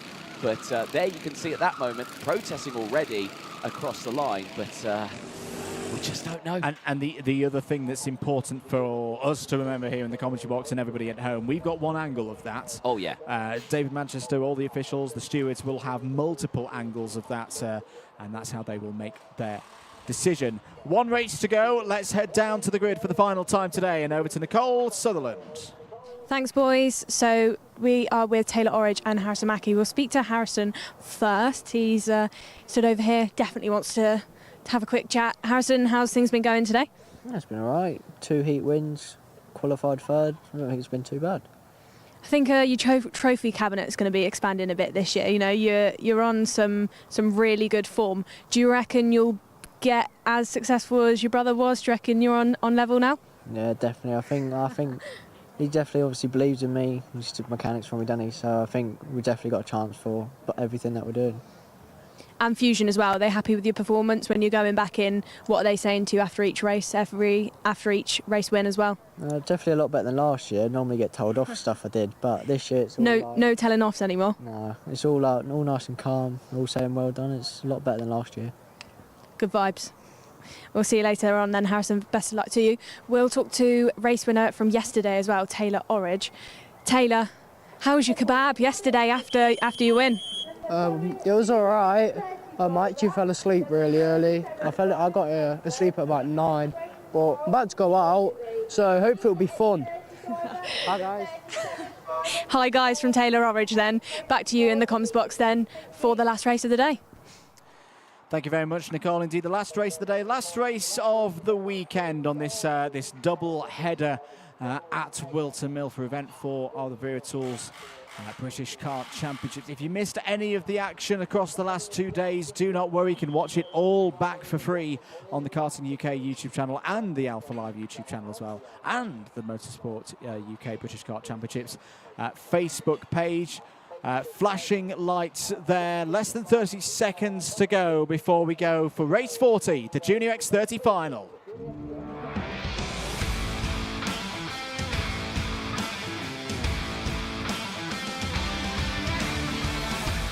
Let's take you through the final grid of the weekend then. Starting on pole position, it's championship leader Harrison Mackie. Joining him on the front row is yesterday's final winner Taylor Orridge. Riley Cranham and Zach Green go from row number 2. On the third row of the grid, it's Thomas Mintz-Spearing and Rocco Shenton. Kenzo Craigie and Aston Sharp, they go on row 4. Row number 5 sees Cameron Edmonds and Morgan Moore from Ireland rounding out the top 10. Ian Kraling from Germany goes from row 6. We'll have Samuel Branson alongside.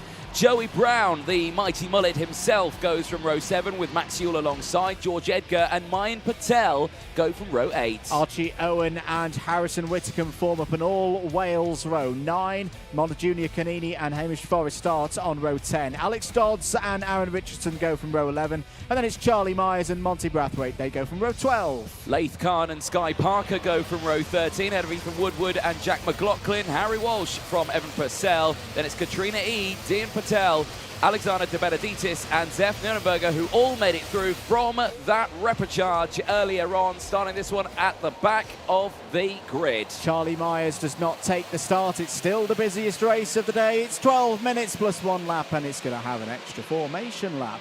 Hello to Nanny June, cheering on Harrison Mackie again. Can he take another final victory here and add to the 2 that he had at PF International? Or is it going to be Taylor Orridge who takes a clean sweep of the finals here this weekend at Whilton Mill? Or is it going to be any of these other drivers? We've already had some contenders for Alpha Live Race of the Week this weekend. I have a feeling, Anthony Jordan, that this could be another one. This could be quite a special way to finish this weekend. Oh, certainly so. Yeah, this is going to be a super exciting one. If you are watching from home, get your predictions in. Let us know, who do you think is going to win this one? It's going to be so tight. If you're watching on Karting UK, welcome. If you're watching on Alpha Live, welcome. Get those comments in. If you're at the circuit watching, get on the live stream, get on that chat, get your predictions in as well. Into the tram lines, are we going? No, it's another false start. I amped it up perfectly there. You did? Denied. Absolutely spot on. Denied. We'll have to have another go. I'm going to have a word with Harrison Mackie. There we go. So, round again for another formation lap. Now, Charlie Myers is now not marked as in the pit, so I wonder if the number 22 has been able to get going again. We'll try and get that confirmed in due course. Driver for Optima Performance. I'm just looking at the drivers coming through. This is where I need to go to the opticians again. Not sure I saw number 22 in there. Transponder not functioning. Okay, so that is good news. That means that Charlie Myers is out there. It's just his transponder isn't working, so then I'll be doing things the old-fashioned way with a bit more work for Ian Rogers and the timekeepers to do in the timekeeping office. Bit of instructions from Dan Ashton there, clerk of the course. So let's close this one up, drivers, and hopefully get us underway at the third time of asking. Yes, indeed. Well, drivers into that final corner once again. Third time's a charm. It is Green and Racing. Great stuff on that inside row. Mackie breaks away well. Has his teammate following in suit as they all go through. Riley Cranham starting into second. Taylor Orridge there in third as they go through. No, Taylor Orridge is in fourth. It is the Argenti of Thomas Mintz-Spearing who gets through. There is Contratina's all the way through up, and that's a Fusion side pod that has pinged off, but from what kart? Yeah, it felt like there was about 5 karts going for one piece of road there on the inside line through Christmas Corner. Zach Green was involved, but Zach Green doesn't race for Fusion Motorsport. So it's another driver out there that's lost that piece of bodywork. There's Rocco Shenton on the attack. He's got one of the Optimas ahead. That's going to be Cameron Edmonds. So let's count them through at the end of this first lap in the final, the second final of the weekend for Junior X30. It's Mackie, Spearing, Ulrich, your top 3. Cranham, Craigie in the top 5. Edmonds, Shenton, Kraling, Green and Sharp taking us down to 10th place. That down the inside is Mayan Patel. Yet another overtake to add to the show reel of overtakes by Mayan Patel this weekend. Technical flag. I think we know who our culprit is for the missing side pod. It's the number 9, unfortunately, of Monda Junior Canini, who definitely does drive for Fusion Motorsport. Bit of a weekend to forget, or a bit of a day rather. Saturday was good for Canini. Sunday, not good at all. Bit of a reverse of what we saw at PFI. Yeah, that is a huge shame. There's Shenton diving down the inside there on Cameron Edmonds, moving up. More bit of debris That's a little bit going of pipe. through. It is indeed, yeah. That's probably just a protective cover from something coming off there from one of the karts. Right, so as they go through, it's still 10 minutes to go of the race. Mackie still leads, 0.6 of a second ahead of Thomas Spearing. Cranham has gone down to 3rd place. There you can see the gaps starting to open up. Now Taylor Orridge is there in 4th, right behind Cranham, and he's bringing a whole tow of drivers in the form of Craigie, Shenton, Edmonds, Crayling, Green and Sharp, and down the inside, the GP plate Taylor Orridge moves up now to lead that massive train from 3rd place downwards. Does indeed, and still a long way to go in this one through the final chicane. Once again, hopping over the curb. New fastest lap of the race from Harrison Mackie, trying to do what he does best, taking authority in these Junior X30 races. He's not fastest driver out there on circuit right now. That Zach Green is out of the race, is Canini, having served the mechanical flag. Orridge fighting with Cranham once again for 3rd place. As down the inside of Kenzo Craigie, that's Cameron Edmonds continuing the good form that we've seen from Edmonds in the October Performance 57 so far this weekend, looking to finish with a flourish. But right now, it's all about, can Mackie hold this advantage? It's about 3/4 of a second clear of Thomas Spearing. And Thomas Spearing has been knocking on the door. He was top of the intermediate classification at the end of the heats yesterday, but didn't quite find a way through to take the performance into the final. Just wanted to put that right here today. Just chasing down there in 2nd place. Morgan Moore, new fastest lap of the race. Anthony on the 47.54 is out. Is Leith Khan. Leith Khan's torrid weekend ends on lap 4. Now, I'm not going to be one to point a finger, but you know that blue thing that we saw that flung off a car? Yes. Was Leith Khan in around that area where it came off? Could be. Because he was looking down at something, like something stopped working. Maybe it was something quite important then. It looked like a little bit of insulation pipe to me, a little bit of Samco hose or something to that description that's cut down to protect. But either way, Leith Khan out of this race. 8 minutes to go. Mackie's lead is growing. It's up to 0.9 of a second now, ahead of Thomas Spearing. Taylor Orridge still there in 3rd. This on your screens is the fight for 5th place. Riley Cranham from Fusion Motorsport ahead of Cameron Edmonds.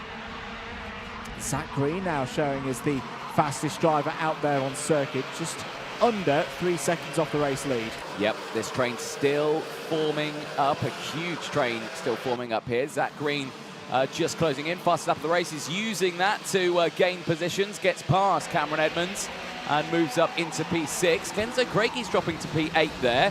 He was right up at the sharp end of this group now. Oh, gee, that is such a hit on that curve there. Through that, and there's another one. Another one's come off there. Where are they coming from? I wonder if it's pedals. A little bit of protection on the pedals, perhaps? Because the other, I'd love a replay, a slow replay, if we can get on that one. There's always Greens down the inside. That's on Cranham. That's for 5th place. The drivers, again, as you know, this new era of Whilton Mill with the new chicane, there's something that I'm seeing this weekend, Anthony, that we didn't see, well, I didn't think we saw when we were last here for the Rotax O-Plate. That is drivers getting a lot closer to those FIA CIK rated flip-flops on those little plastic cones on the inside. Now, the idea of them is to stop people cutting the corner. Change of surface flag. Now, is that just for that debris that's there, or is that because there's been a leak of some sort? I think it's personally just for that debris. Yep. I didn't see any strained lines or anything, any radiator fluid or anything on the track. So, yeah, I think it's purely because of that. So, well, certainly still a new element for the drivers. Replay here. Here we go. So there's going to be at least one kart here that makes contact with the flip-flop. There, it was Zach Green.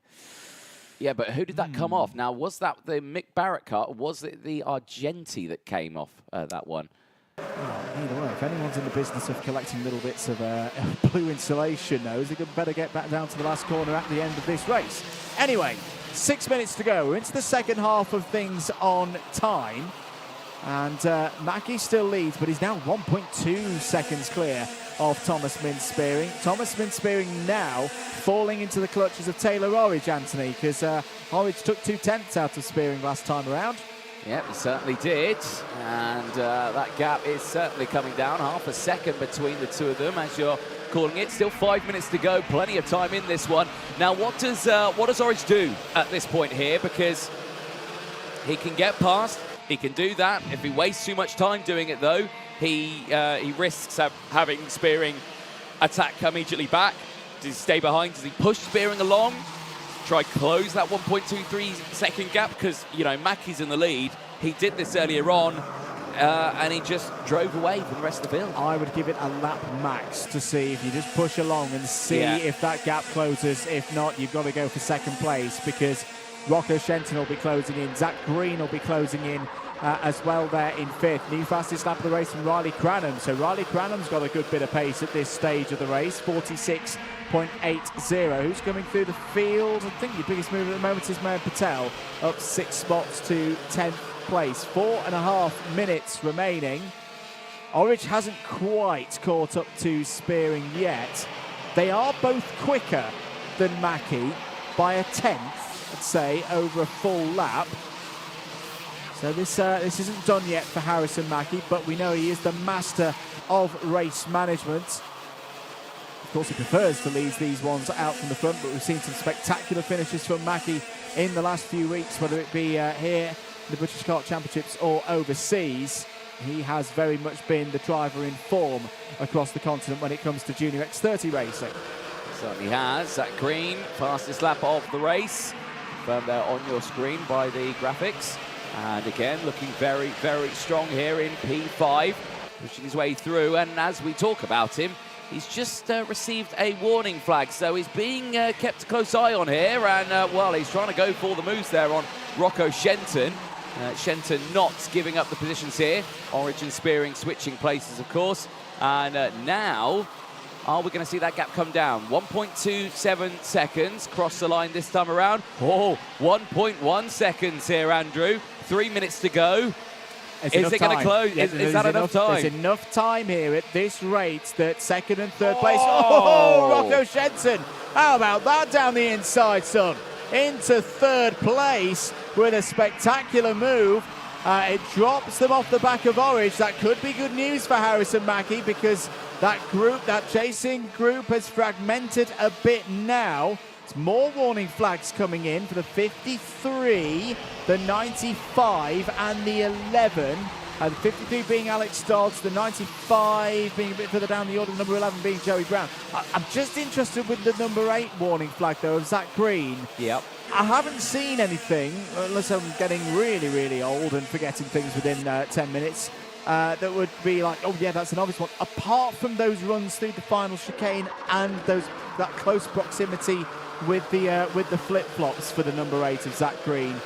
It's the only thing I could think of right now where there would be a warning flag. Either way, down the inside, he's not going to get a warning flag for that. That's a beautiful move past Thomas Min-Spearing for fourth place. Yeah, Spearing here not having a good second half of his race here. Really strong start up into that top 3. Really looking like he was going for it there, but now in this second half just starting to fade. Gap less than a second between first and second, but the time is running out quickly. Less than 2 minutes to go, and we know that no one's going to be battling with Mackie. We know that gap's not going to come down rapidly, and it stays the same now. Orridge exactly a second, and Shenton's there pointing to Orridge saying go, as Spearing does exactly the same as he dives down the inside of Zach Green. The bad news for those chasing Harrison Mackie is he's just put in his fastest lap of the race so far. It's not the fastest lap of anyone out there, but Mackie has got something in reserve, it would seem. Down the inside there, Riley Cranham going for another move. Trying to score more championship points. Oh, is that Cranham off the road? Yes, it is. Well, Cranham, as soon as he's gained that spot, has lost it again and more. Craigie goes through into 6th place. 60 seconds to go. Warning for Harrison Mackie. I may get told off for this, but I think this is track limits because Mackey's been nowhere near any other kart for the last 10 minutes. It's got to be a track limits thing. It has to be, and with that, he will back off a little bit, and as you can see, the timer has come down to less than a second again. It's a mental game now for Mackey. He knows he's quick out there, and it's come down another 10th. Here we go, Taylor Orange is down to 0.8 of a second. There's 30 seconds left on the board. I think we're going to get another 2 laps in on this race unless we cross the line. 20 seconds left on the board. Mackey's going to push it. Of course, he's leading the way. He doesn't want to waste any time. I think we're going to get another 2 laps in this one. No last lap out then for these drivers as they go through. Harrison Whitcomb, also a warning flag. And yes, 5 seconds left on the board. It's down to 0.8 of a second. Taylor Orange is pushing now as the timer strikes 0. The trouble is, if he closes in, getting past Harrison Mackey is no easy feat for anyone in Junior X30 racing across Europe, across the UK in 2024. The gap is down to 3/4 of a second. Orange, I feel he needs, a 1/10.5 each sector at the moment. He's getting 800ths, 900ths here or there. Is he running out of time? Rocco Shenton still there in 3rd place. Thomas Min spearing, looking for more good points for Argenti in 4th. Big hop over the curb. Yet again, they were nowhere near the flip-flops that time around. We're going to see the last lap board now. Mackey's lead is 0.6. Oh, he's a little bit wide out of the final of turn 2 there, but he kept the speed up into Christmas corner. There's a warning for George Edgar now in the number 17. Taylor Orange pushing all the way, trying to find a way to catch up to Harrison Mackey to give himself a chance of getting a second finals victory of the weekend. But the corners are ticking on by, Anthony. Mackey is that close to a 3rd win of the season. I just don't think it's going to happen for Taylor Orange here. Harrison Mackey has been on form in this final and this weekend as well. Out through the final chicane, a big hit of the curb as well for good measure. It's the checkered flag though for Harrison Mackey across the line. There is no Harold around this time for Harrison Mackey. It's Mackey all the way. Taylor Orange takes 2nd place ahead of Shenton. There's still racing going on through the final chicane. And well, my goodness me, it's a super close final there across the line. That's all the way down 21st, 22nd, 23rd, 24th. That's all fighting there. But the top 3, Mackey, Orange and Shenton, that's what they wanted. Thumbs up for Harrison Mackey, a 3rd final victory of this season in Junior X30. He extends his championship lead. Taylor Orange kept him honest all the way through. A very good weekend for the reigning Kart Masters champion. 1st and 2nd in the finals. Croc Promotion can be very pleased with that. Rocco Shenton's on the podium in 3rd, using all the experience he's got of this Whilton Mill circuit to get his best results of the season so far. But there is your winner once again in Junior X30. Harrison Mackey continues this run of form that has carried him through the past couple of months. They go, of course, on to Shennington in around 6 weeks' time for rounds 5 and 6. And the big question will be, can anyone stop Harrison Mackey? Yeah, he's the ultimate question here. What a drive. A plethora of warning flags came out in that race. And I've got to say, I think that may have all been for track limits on that one. I think they were really pushing it hard there through that final chicane. We have seen so many drivers coming in. The comments have been coming in, with some fantastic ideas about what the thing's in. And I might agree here with Abe Mitchell on this one. More likely a chassis protector, a half-cut piece of protective tubing. Silicon hose on just on the bottom of the chassis. I agree with that as well. I would indeed. But Harrison Mackey, like you're saying, superb drive. I think he's going to go ahead and find his brother out there, Lewis Mackey, who I'm sure he's going to be absolutely delighted with. Yep, there he is. That's nearly a smile. Nearly a smile. Well, Lewis always smiles. I've only seen Harrison smile when he's got gas. Well, there's a statement that I'm sure he'll have enjoyed to hear over the tannoy. Hopefully we'll be able to hear from Harrison soon. down there with Nicole. Just to run through the rest of the order, Thomas Spearing and Kenzo Craigie both in the top 5. Zach Green, Riley Cranham, Aston Sharp, Cameron Evans and Mayan Patel in the top 10. Let's head down, though, to Parc Ferme and Nicole Sutherland. Harrison Mackie there. We'll catch you really quickly before you go and celebrate. Have you ordered a new trophy cabinet yet, then? Yeah, I might have to after this weekend. And you were out there by yourself for pretty much the whole thing. Was that hard work, or were you just taking it lap after lap? Yeah, midway through the race, it felt like a really long race, just getting longer and longer. But at the start, midway, we were just pushing as hard as I could. I let off towards the end a little bit and saw they were catching a bit, so I pushed a bit on the last lap just to make sure the gap was still there and came across the line P1.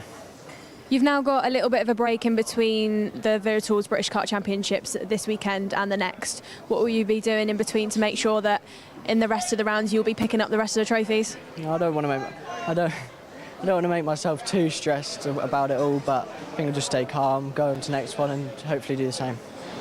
Congratulations to you then. We'll let you get on, but did you have anybody to thank for this weekend as well? I want to thank my mum and dad. They're literally the reason I'm here. Obviously, everyone at Fusion, without them this was definitely not possible. And obviously Joe, Aventus Power, without him, I think the power bit is the reason we won. And Nanny June? And Nanny June. Can't forget about Nanny June. Congratulations, Harrison. We'll catch some highlights of Harrison's winning race then before we close the show for this weekend. Let's see the best bits. Thank you very much, Nicole. Indeed, let's see the highlights from that last race of the weekend. Another good start from Harrison Mackie with good support from Riley Cranham there as well on the pole side of the grid. All 33 drivers who took the race start, 34 drivers who took the race start made their way through the first couple of corners. We lost Montegiuni Canini on lap number 1. We'd also lose Leif Khan in the early stages. Taylor Orridge looking to repeat the win that he had yesterday for round 3 of this year's championship, was on the attack with lots of eyes on the new chicane, particularly as drivers pushing things to the very limits, and a couple of times we saw those flip-flops wobble like there. There's a little bit of a chassis protector going off somebody's kart out there on circuit. It was Mackie's race to lose, and he had full control of it, but Taylor Orridge started chipping away at his race lead. Rocco Shenton with a great move down the inside on Thomas Spearing would move into third. And a number of drivers would receive warning flags to just pull it back a little bit in terms of what they were doing. The race leader would be one of them. And down the inside there, that was another move from number 75 of Thomas Spearing on Zach Green. But once again, in Junior X30, it was Harrison Mackie's day, his third finals win this season in the Wera Tools British Kart Championships. Anthony Jordan, he extends his championship lead. He certainly does. Well, a superb effort there from Mackie and the rest of the drivers. I can see comments coming in on the live chats there. What are the results for the Honda final? Head to motorsport-timing.co.uk/results, and it will be there. You can see it. I'll let you do that on your own to check out that one. But of course, lots can change still in the course of the racing. Gotta say, what a weekend. What a weekend. The doubleheader here. Been fantastic to join you here, Andrew. It's been brilliant. I retired from the British Kart Championships at the end of last year. I said I couldn't commit to doing all of that. But, you know, great to be back. I think we're going to hear a little bit more from Nicole, who is down there. So, Nicole, over to you. Anthony, so fantastic weekend here at the Wera Tools British Kart Championship. So many impressive drives. You've got Alfie Davidson, who I keep referring it to the Alfie Davidson show. Today we've had episode 4 on the 4th round. Harrison Mackie, so impressive this year. He's really come into his own. He's freshly 14, so, you know, got a long way to go in this championship and in his kart career, but really picked up the pace recently. It's been great to be back, really enjoying it. Such a fantastic championship. Wera Tools and Motorsport UK do such a good job to put on this event. I'm now joined by my beautiful co-commentators. Hi guys, how you doing? All right, it's been what a day. What a day. What a day. What a day, isn't it? I mean, fantastic. Great to be back. Great. Thank you so much for accepting me here this weekend. Like I said just a moment ago, I retired from this. I was happy in Europe, and I came back to some beautiful, cloudy British summertime racing. But I've got to say, I've loved it. Absolutely fantastic. Andrew? Yeah, really good weekend. Lots of races, 40 of them in total. I think we'll all have a good rest tomorrow. But again, really, amps up the rest of the season. Can't wait till we see the IAME classes again at Shennington in July. Hondas, next time we'll see them will be Three Sisters later in the autumn. Tillotson T4 as well. They've been fantastic. How about that senior race? That was really close to the end. And of course, the classes that haven't been here this weekend, next time will be in Action Event 5 in the 3 weeks' time when we go up to Karting North East, Warden Law for Rotax. Yeah, fantastic event. Looking forward to being at Warden Law then in a couple of weeks' time. Thank you to everybody who's had a part to play in putting this event on, all championship sponsors, Wera Tools, Kart Sim, My Race Lab, Motorsport UK, Alpha Life, all the marshals who volunteer here on a weekend, Demon Tweaks, of course, as well, and then all the drivers for coming up, for showing up, coming and putting on a fantastic show. Also to everybody that's tuned in on the live stream. We'll see you soon.